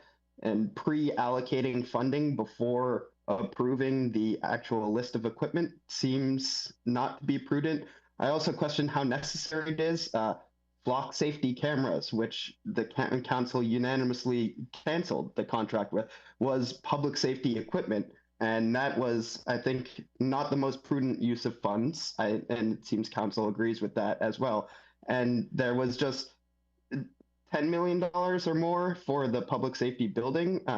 Last year, approved almost $500,000 for essentially a tank for police officers. How much money, and why is it every year there's consistently more funds and more funds for policing for equipment that has questionable efficacy or need, and not for other needs of the community? So I would request that that line item be struck. Thank you. Thank you. We will now bring it back to council for questions and deliberation. Councilmember Ramirez. Thank you, Mayor. And thank you also to staff for providing the preliminary review or budget workshop. I had my one-on-one check-in with the city manager, and we agree it's a very helpful addition, and I appreciate staff taking the time to walk through what you're planning to include in the upcoming the budget for the upcoming fiscal year. So it's a very worthy and helpful exercise. I am going to highlight a few. So I support everything. I think this is a great budget. I'm going to highlight a few of the line items that I thought were elements that I thought were particularly commendable. One is being forward-thinking and including the ongoing child care subsidy program funding. I had recalled that the reserve was going to cease to be in existence, and had been monitoring that, and I appreciate staff for being forward-thinking and including that funding as an ongoing expenditure even beyond the expiration of that reserve. Really pleased to see the long-range planning staff included. I know members of the council had talked about that. I think going back to January when we were discussing SB 79 and recognizing the increasing importance of being able to be nimble and respond to a lot of the state mandates. So that's very encouraging to see, and I'm very happy to support it. Again, the library hours expansion, that was great to see in the mid-year, and then that commitment being advanced through this budget is terrific. These are really valuable investments in our community, and I'm very grateful to staff for finding a way to make it work. This one is just for me. This is the last time you'll hear this. But I was really happy to see the equipment replacement reserve below $20 million. That's great. Keep spending it down. It's like a cancer. So you have to remove it so it doesn't metastasize. So that's terrific. So I'm going to go ahead and move to accept the report and advance the staff recommendations. I'm also happy to include, I don't want to put words in your mouth, Vice Mayor, but I understood it to be an escalator or sort of a right sizing of the you didn't limit it to city council, but I think looking at some of the like travel expenses and things like that, I'll let you fill in the gaps. Thank you. Thank you. It looks like we have a motion by Councilmember Ramirez, seconded by Vice Mayor Clark, who is now next on the docket to speak. Yeah, this was a very helpful preview. I think we're heading in the right direction, and I really appreciate staff. These previews in advance of the actual budget sessions are really helpful. Just to clarify sort of what my request was, it's I think previously for council operations, whether it's training or travel or some of the other expense allowances, I think a lot of those just kind of got frozen in time, and rightly so, around the pandemic. And I don't know what the right answer is there. I just don't want to get in there's two things I'm trying to avoid. One, I just don't want to be in a position in a few years where we realize we haven't caught up, and then we are asking for really significant increases to get everything caught up, which I don't think is fair to anyone. And then the second is it does put the mayor kind of in an awkward position to have to review requests to release reserve funding. And we haven't had a lot of those recently, and I just don't want to be in a position for our current mayor or future mayors to where they have to weigh those options. So the goal here is just to apply whatever formulas the staff is currently using for management employees, or whatever the right formula is, just to take a look at what applies to council and try and get everything caught up to where we all know how much airfare and all the other things have increased over the last 5 or 7 years. So I just want to make sure we're thinking ahead about all that as we go forward. So if you're comfortable with that as a friendly amendment, Councilmember Ramirez, that's fine. I am. Okay, thank you. All right, next is Councilmember McAllister. So in the vein of Lucas, I have a request. There is a $100,000 transfer to the CIP sustainability projects, and we know that grants and funding for sustainability projects are far few between. And I was considering that we could transfer that to street maintenance projects, and hopefully get that moving ahead. You always hear me talk about road structures and so forth like that. And this is only $100,000 to help get our streets in better shape sooner than later. I'm not sure that's going to fly by a lot of our colleagues, so probably best to hear what folks have to say before including that. Anything else, Councilmember McAllister? And I had one other thing. So when I was talking, so do you want to do that now, Mayor? Do what? Or I'll vote on that one, or I got this other one I would just want to consider. I'll write it down and then we'll go back. Okay, sure. And then when I was asking about the reserves, you said it was possible to lower the reserves, free up some money to get projects done. How would we do that? Would we run it through the Finance Committee, or would we do it now if there was this council support for freeing up some money to get some projects done sooner than later?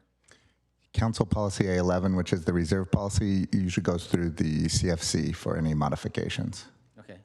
So how's the formal request to do that from council or from an individual?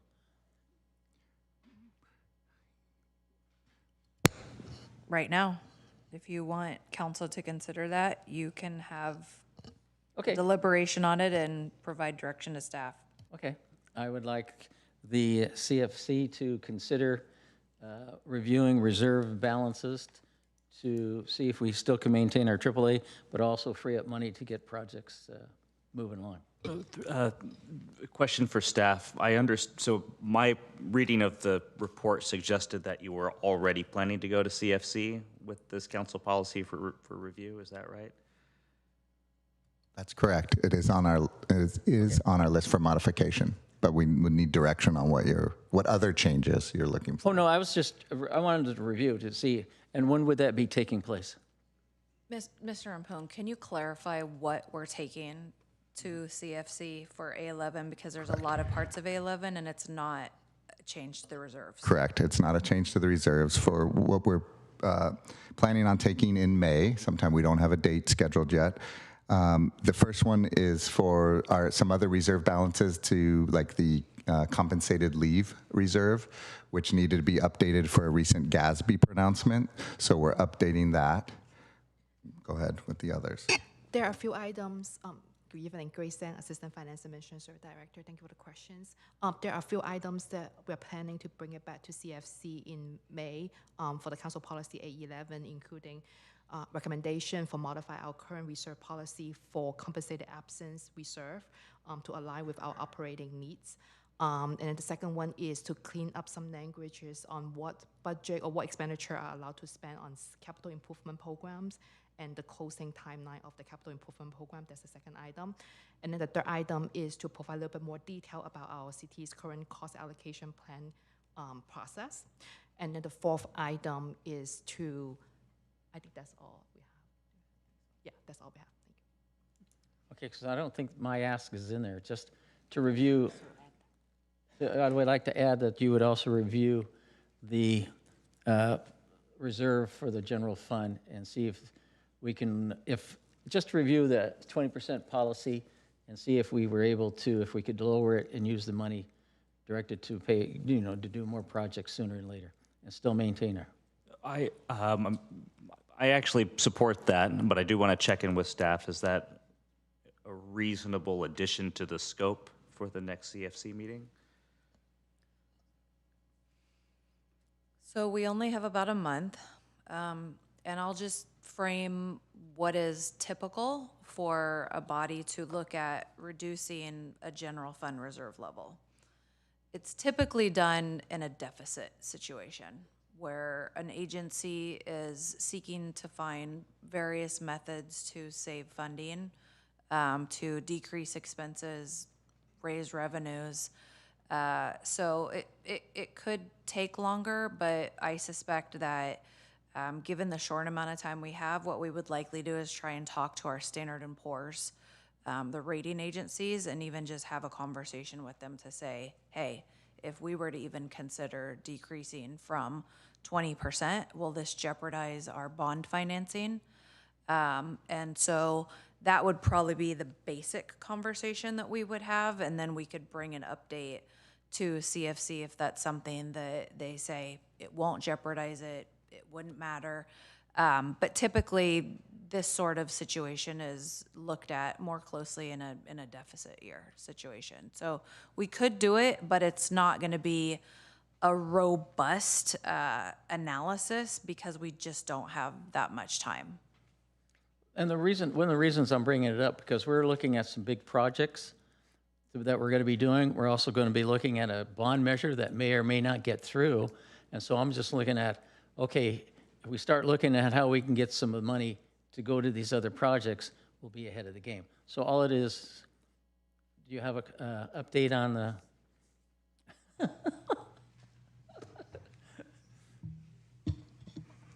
Hi, apologies. Arn Andrews again, Assistant City Manager.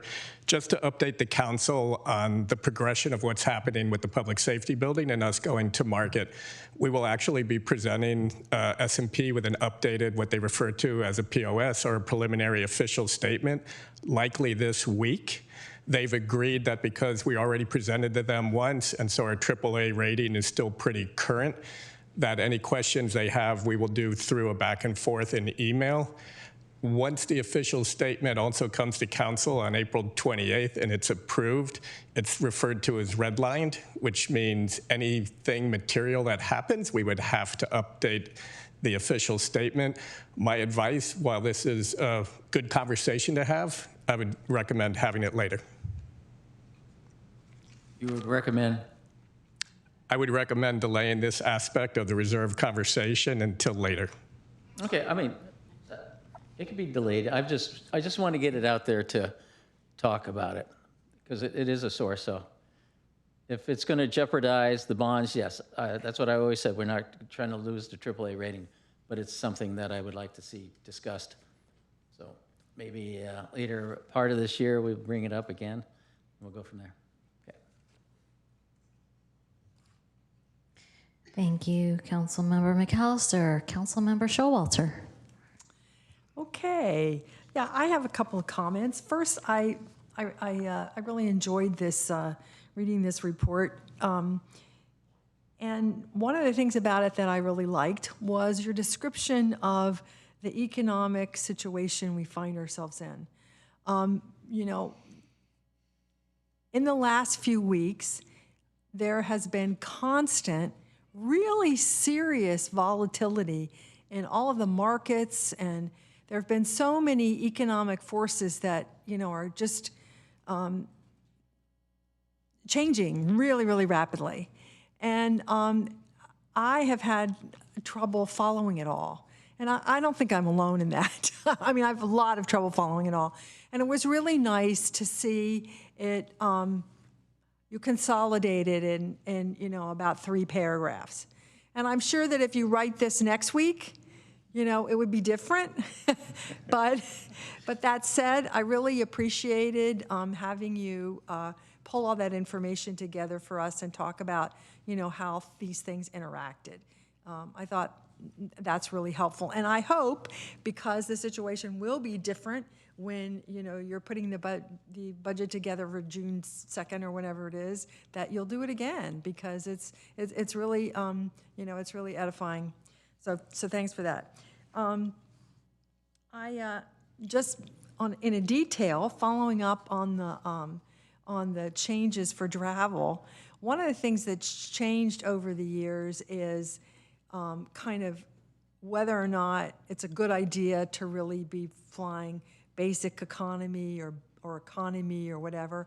So I think I hope there's some discussion of that in it, and what's refundable. Do we care about those things? I don't necessarily have the answers, but sometimes I think that following the rules that the city have aren't necessary when you add in, baggage charges, et cetera, isn't necessarily the least expensive.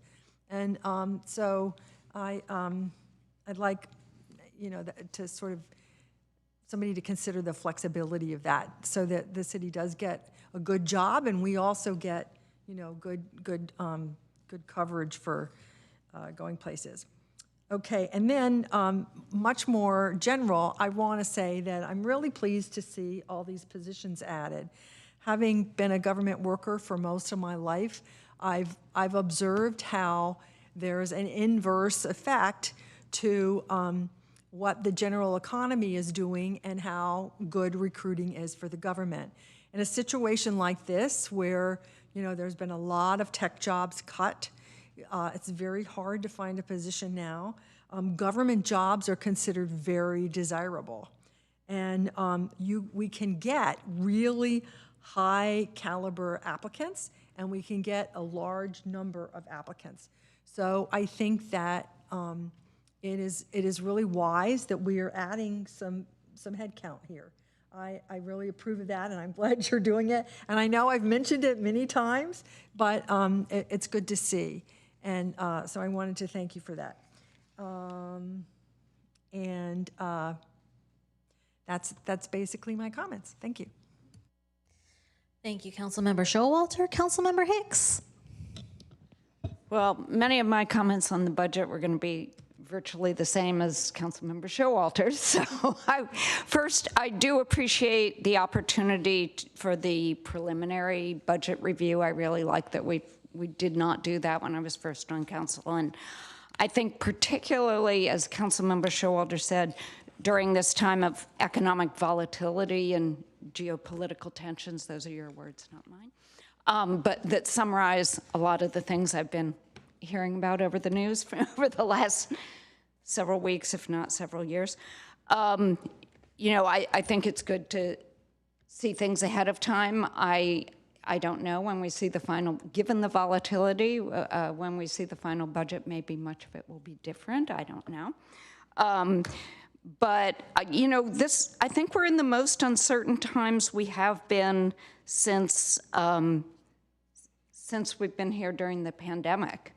And, who knows where it's headed next. So I'm just going to ask staff to look at this with a great deal of caution, because we really don't know where this path is going. And although, I think it's right to not look at the changing the reserves right now, I think that was an interesting discussion that may be fruitful in the future. So thank you for bringing that up. And then I'll go to I will be supporting the motion and the happier things. I see a lot of things in the budget that people have been asking for. People have been concerned about the transportation division, given like the ATP work that we're doing. People have wanted library hours expanded, the focus on long-range planning, particularly because of SB 79 and making sure that we like the way we grow. The small business and economic vitality investments. I know people have wanted to see more investment in the downtown, and also the public art and culture, particularly the new public art administrator position. Many people have asked me about that. So there's a lot of good things here, a lot that I haven't even mentioned, and I will be supporting the motion. Thank you, Councilmember Hicks. We will move on to, I believe, a couple of straw polling. The first one is the moving about, this is from Councilmember McAllister, and if I said this wrong, you can correct me. It's a straw polling to move about 100K of funding from sustainability projects for pavement projects. Is that right? All right. All in favor of that, please raise your hand. All right.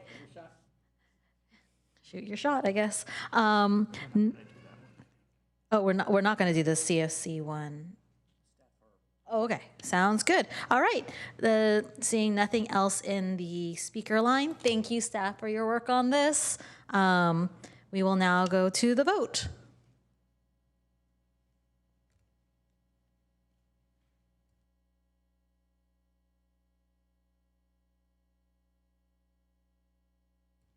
Hooray! Congratulations, staff. All right, we will now move on to item 7, council staff and committee reports. Do we have any council staff and committee reports? Councilmember Ramirez. I don't, but I do have an item 8 for our item 7. So I've spoken about this with the city manager, and I would love to get council support for having staff think about ways we can regulate council questions submitted in advance of the meeting. I think we're getting to a point where the amount of time that staff take to respond to the questions is counterproductive, diminishing returns, right? We're asking so many questions that they're not doing the stuff that we actually want them to do. Many of these questions don't really have a lot of impact on our final decisions. I don't necessarily want staff to I think this is a good thing for the council to sort of self-regulate, but I think with some staff guidance and assistance for thinking through, like, what is actually the capacity available that they have in the, whatever it is, 8 hours you have to respond to often very technical questions. So I don't necessarily think we need to say, no, we can't do it anymore, or, you know, impose extremely rigid guardrails or prohibitions, but I think we need to recognize that staff capacity is a very real issue. I'm grateful to the council candidates who are still here, because that's something that you will understand very quickly, and I think it's something that merits attention, if not by the CPPC, through some other venue, but I think staff's guidance would be very helpful. All right, so we can choose to do that straw poll now, or we can go through people's things. We'll do the straw poll now. So go ahead, Councilmember Showalter. We're going to take up this item now. When we first started having these questions, that I remember anyway, the idea was that we didn't want to surprise staff on the dais. You know, we wanted to submit council questions so they weren't surprised. And I think that, and that's a good thing. We don't, I think that's a good goal. But I do agree with you that it's kind of gotten out of hand. And I would really like for us to be able to maybe mark our questions as things that we really would like to hear them talk about, or maybe they can decide. But I think there are a lot of things that they can just answer when they give their presentation. You know, they can know that, and they don't have to write it down. So I'm wondering if there's a way for us to work on that, because I do think that initial goal of, we don't want to surprise staff, we want, or embarrass staff, we want them to be ready to answer the questions, is valid. But it just seems like the methodology we have now is a little, it's gotten a little out of hand.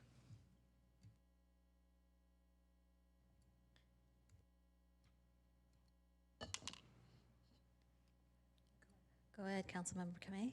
Great, thanks. I'd like to comment on this, which is, you know, maybe we've had the discussion now, in an open and public meeting, and maybe we can use this as the opportunity to self-regulate and reset, and then if it continues to be a problem, or how about this, not a problem, an item of concern, then we can revisit. Is that okay, Councilmember Ramirez? I will admit, I do not submit council questions at all. So, so I would say what I try to do is use my time with our city manager to ask any questions and then funnel any staff questions through her. That's how I do it. And then if I forget anything, that's usually when I ask a question in a council meeting. That's been my approach, but would that be, would colleagues feel comfortable with, we kind of talked about it a little bit, maybe we can see how the next meeting or two goes, and if the concern persists, then we can bring it back as an item 7 or item 8.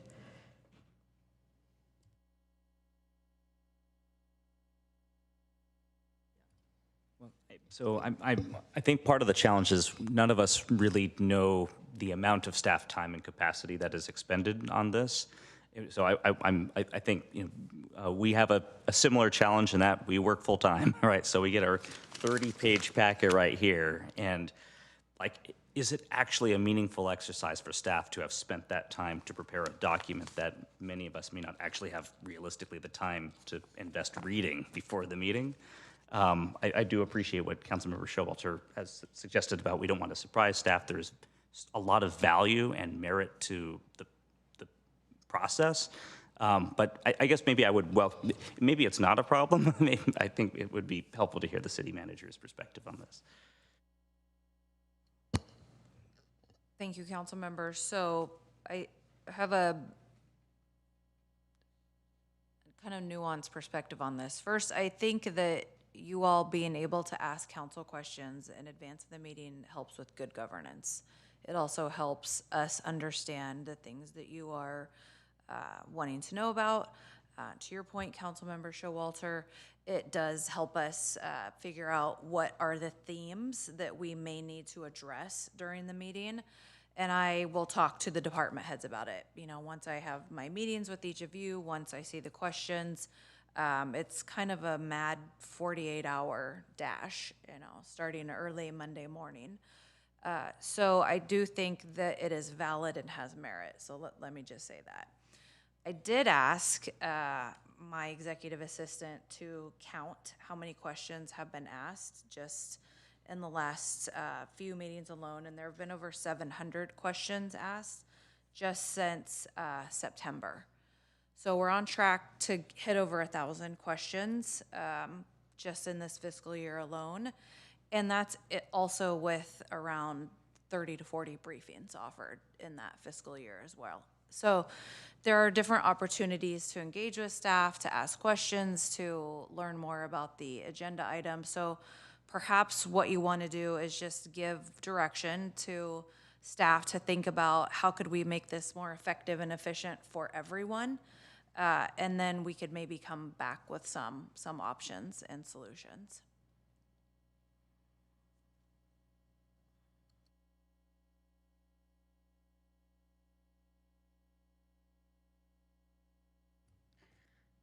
I could use some guidance on how to move forward, city manager. How about this? How about I will talk to my team and we will look at something that we could potentially bring back to CPPC or think about how to streamline this so that it's an efficient and helpful process for everyone. That sounds okay. Councilmember Ramirez? Okay. All right. Councilmember McAllister, you're up. Thanks. So one of my positions on the transportation is that I was in coordinating a solution for Wisman Light Rail Station.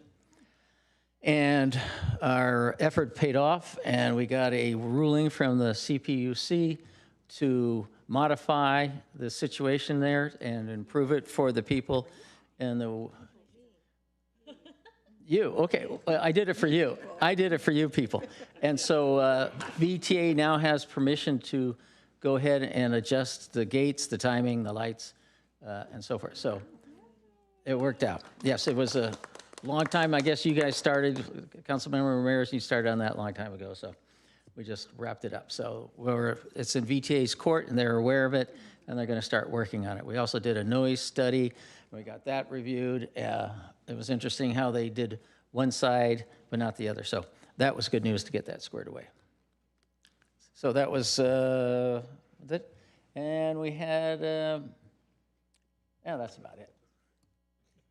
Thank you, Councilmember McAllister. I remember being in a meeting with Councilmember Hicks where things went down. Things went down, and we're happy that there is a solution now. Congratulations. All right, for item 7, Councilmember Showalter. Well, this is a more mundane report, really, than that. March 26th, we hosted the Stevens Creek Watershed Summit. We had been planning this for about a year. It was started, the idea of the Friends of Stevens Creek to sort of bring together people who were interested and learn about kind of what natural improvements are going on all over the watershed. And we had 106 attendees from 40 organizations. And it was really quite a day. One of the things I learned is that in addition to the segment of the Stevens Creek Trail that we all know and love, there is a segment of the Stevens Creek Trail up in the mountains of about 5 or 6 miles that is currently in really serious planning. So that was fun to hear about. And I went to a follow-up meeting yesterday, and I think we're probably going to try and have a biannual, very small meeting as follow-ups from this. But it was really interesting to see. And one of the things that happened is we hired an artist, Obi, to create a poster of Stevens Creek, and I'm sure you will be seeing it around. It will be available from this Friends of Stevens Creek at Earth Day and at many events, but it's really a lovely piece of art. Along with many other people, on the 28th, I went to the No Kings event. On April 7th, we had our final meeting of the sediment and beneficial reuse subgroup for BCDC. We have been working for about 3 years now on putting together policies to change how we use sediment for flood risk reduction. And that sounds kind of esoteric, but in fact, I guess it is, but it has all to do with what is done with sediments that are dredged out of our navigation channels.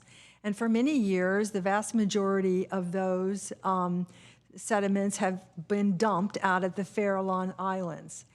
And over time, the idea has changed from those dredged materials being a waste product to them being a construction material. And so now we are changing the rules so that this stuff can be beneficially used to help in projects like our pond A1 and A2 restoration, to help with marsh restoration and other projects that are needed to protect the Bay Area from sea level rise in the next 50 years or so. So there were a group of, there were 3 commissioners on it, but there were a group of 35 people who came to these meetings for 3 years. Because dredging and creating our channels is actually, I mean, it's actually a big deal for maritime commerce and all sorts of things. So that's pretty interesting. And I think that one of the things that we do in government is we change policies. And it's really not that easy to do, and it's slow. So that's kind of why I'm sharing it with you. I mean, it really took a long time, but I think that this is kind of the work of government to change the policies that were appropriate. These policies were appropriate in 1965 when BCDC was founded, but they aren't anymore. And so we've had to adjust, and that's a good thing for the Bay Area. And then on April 8th, went to a Silicon Valley Clean Energy meeting, and we talked about the integrated decarbonization roadmap, and we received informational updates on the impact of SVCE programs and the development of our new SVCE headquarters. We should be able to have our first board meeting in the new headquarters building in July. So that's exciting. It's about 2 blocks from Murphy Street in Sunnyvale. Yeah. And then sometime in the next couple of months, there will be a staffer from Silicon Valley Clean Energy who will come and share what the impact of the SVCE programs has been on Mountain View for us. They do that for every town, and it's pretty impressive to hear about all the greenhouse gas emissions that have been reduced through these efforts. So that'll be fun. And then on the 11th, I attended the Trail Talk with Mark Berman, and our mayor, Emily Ramos, was there to welcome everybody, and Ellen came as well with Kenzo. And I also want to thank Brady Roosbrush and Dave Halsings for going along. It was a nice opportunity to share the great Shoreline Park with Mark Berman and the people who showed up. It was interesting to me that because it was a district event for the assembly, about half the people were from Palo Alto and half of them were from Mountain View. It wasn't all, but it was a very nice way to interact with our legislator. So thank you. Thank you, Councilmember Showalter. Councilmember Kamei. Great, thank you. And thanks to Councilmember Showalter. That was the Stevens Creek Summit I attended for a bit. It was really great. And I thought it was a deep dive that's very interesting. And things ran a little bit late because the topics and the panels were so interesting, or the presentation. So I thought that was really great. I attended the Trail Talk, I did want to share the Cities Association of Santa Clara County. We met last week with our Legislative Advocacy Committee. They are asking for cities to submit bills of interest that they would like the Cities Association to take positions on. So if there are any additional bills of interest, please let me know. In particular, e-bikes. I think there's something like 8 pieces of legislation related to e-bikes. So I think our public works staff is gone, but just so that we're all aware of that. And then the League of California Cities did a Capitol Bill roundup. So I routed that through our city clerk. She'll be passing that along. And then I attended the Leadership Summit? API Public Policy Summit, where I got to see our mayor, and I also got to see our mayor and Councilmember Ramirez at the Solidarity Summit, led by Sacred Heart. But CSA was one of the partner agencies, and so elected officials were invited to be part of the fishbowl and just listen, which I found really useful and helpful. Thanks. Thank you. Closing us up. I'm glad that some of this stuff were covered. So I also, like Councilmember Kamei and Showalter, went to the Stevens Creek Watershed Summit. I did a keynote speech for the CSA Luncheon, and then I did the welcome speech for the Chinese Language Leadership Academy. I actually went to my alma mater, my high school alma mater, to do a keynote speech for them. I realized that I haven't been in college since before they were born, and that was challenging for me. I was like, oh my God. I had a great morning with the mayor.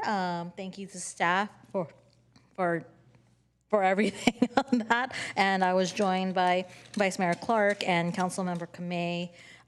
We were limited by the Brown Act. So I'm sorry if the rest of you couldn't come. I also spoke at the rally for the Trans Day of Visibility, We also had a ribbon cutting for Shake Shack, which ruined my diet, but that's okay. And I was joined by Councilmember McAllister and Councilmember Showalter. As Councilmember Kamei mentioned, a Poly API Public Policy Summit, and as Councilmember Showalter and Kamei mentioned, the Trail Talk with Assemblymember Berman, and the Solidarity Summit with Councilmember Kamei, Councilmember Ramirez. And it was mentioned earlier when we did our proclamations, I did a welcome speech to the San Jose Lynx, which is like a service organization that they had an event here in the Center for Performing Arts, which in the middle of a duo of a piano player and a violinist, I don't know, the power went out and they were still playing. It was pretty amazing. And then our staff was really good about getting power back on. I don't think they actually did anything to get power back on, but that was fun. And then Congressman Liccardo had a meet and greet at, I kind of call all of that Moffett Field, but it was in it was basically the different service branches. And that was fun. So seeing no one else, and what time is it? I'm calling this meeting adjourned. The next council meeting, I'm so tired. The next council meeting will be held on April 28, 2026. This meeting is adjourned at 10:40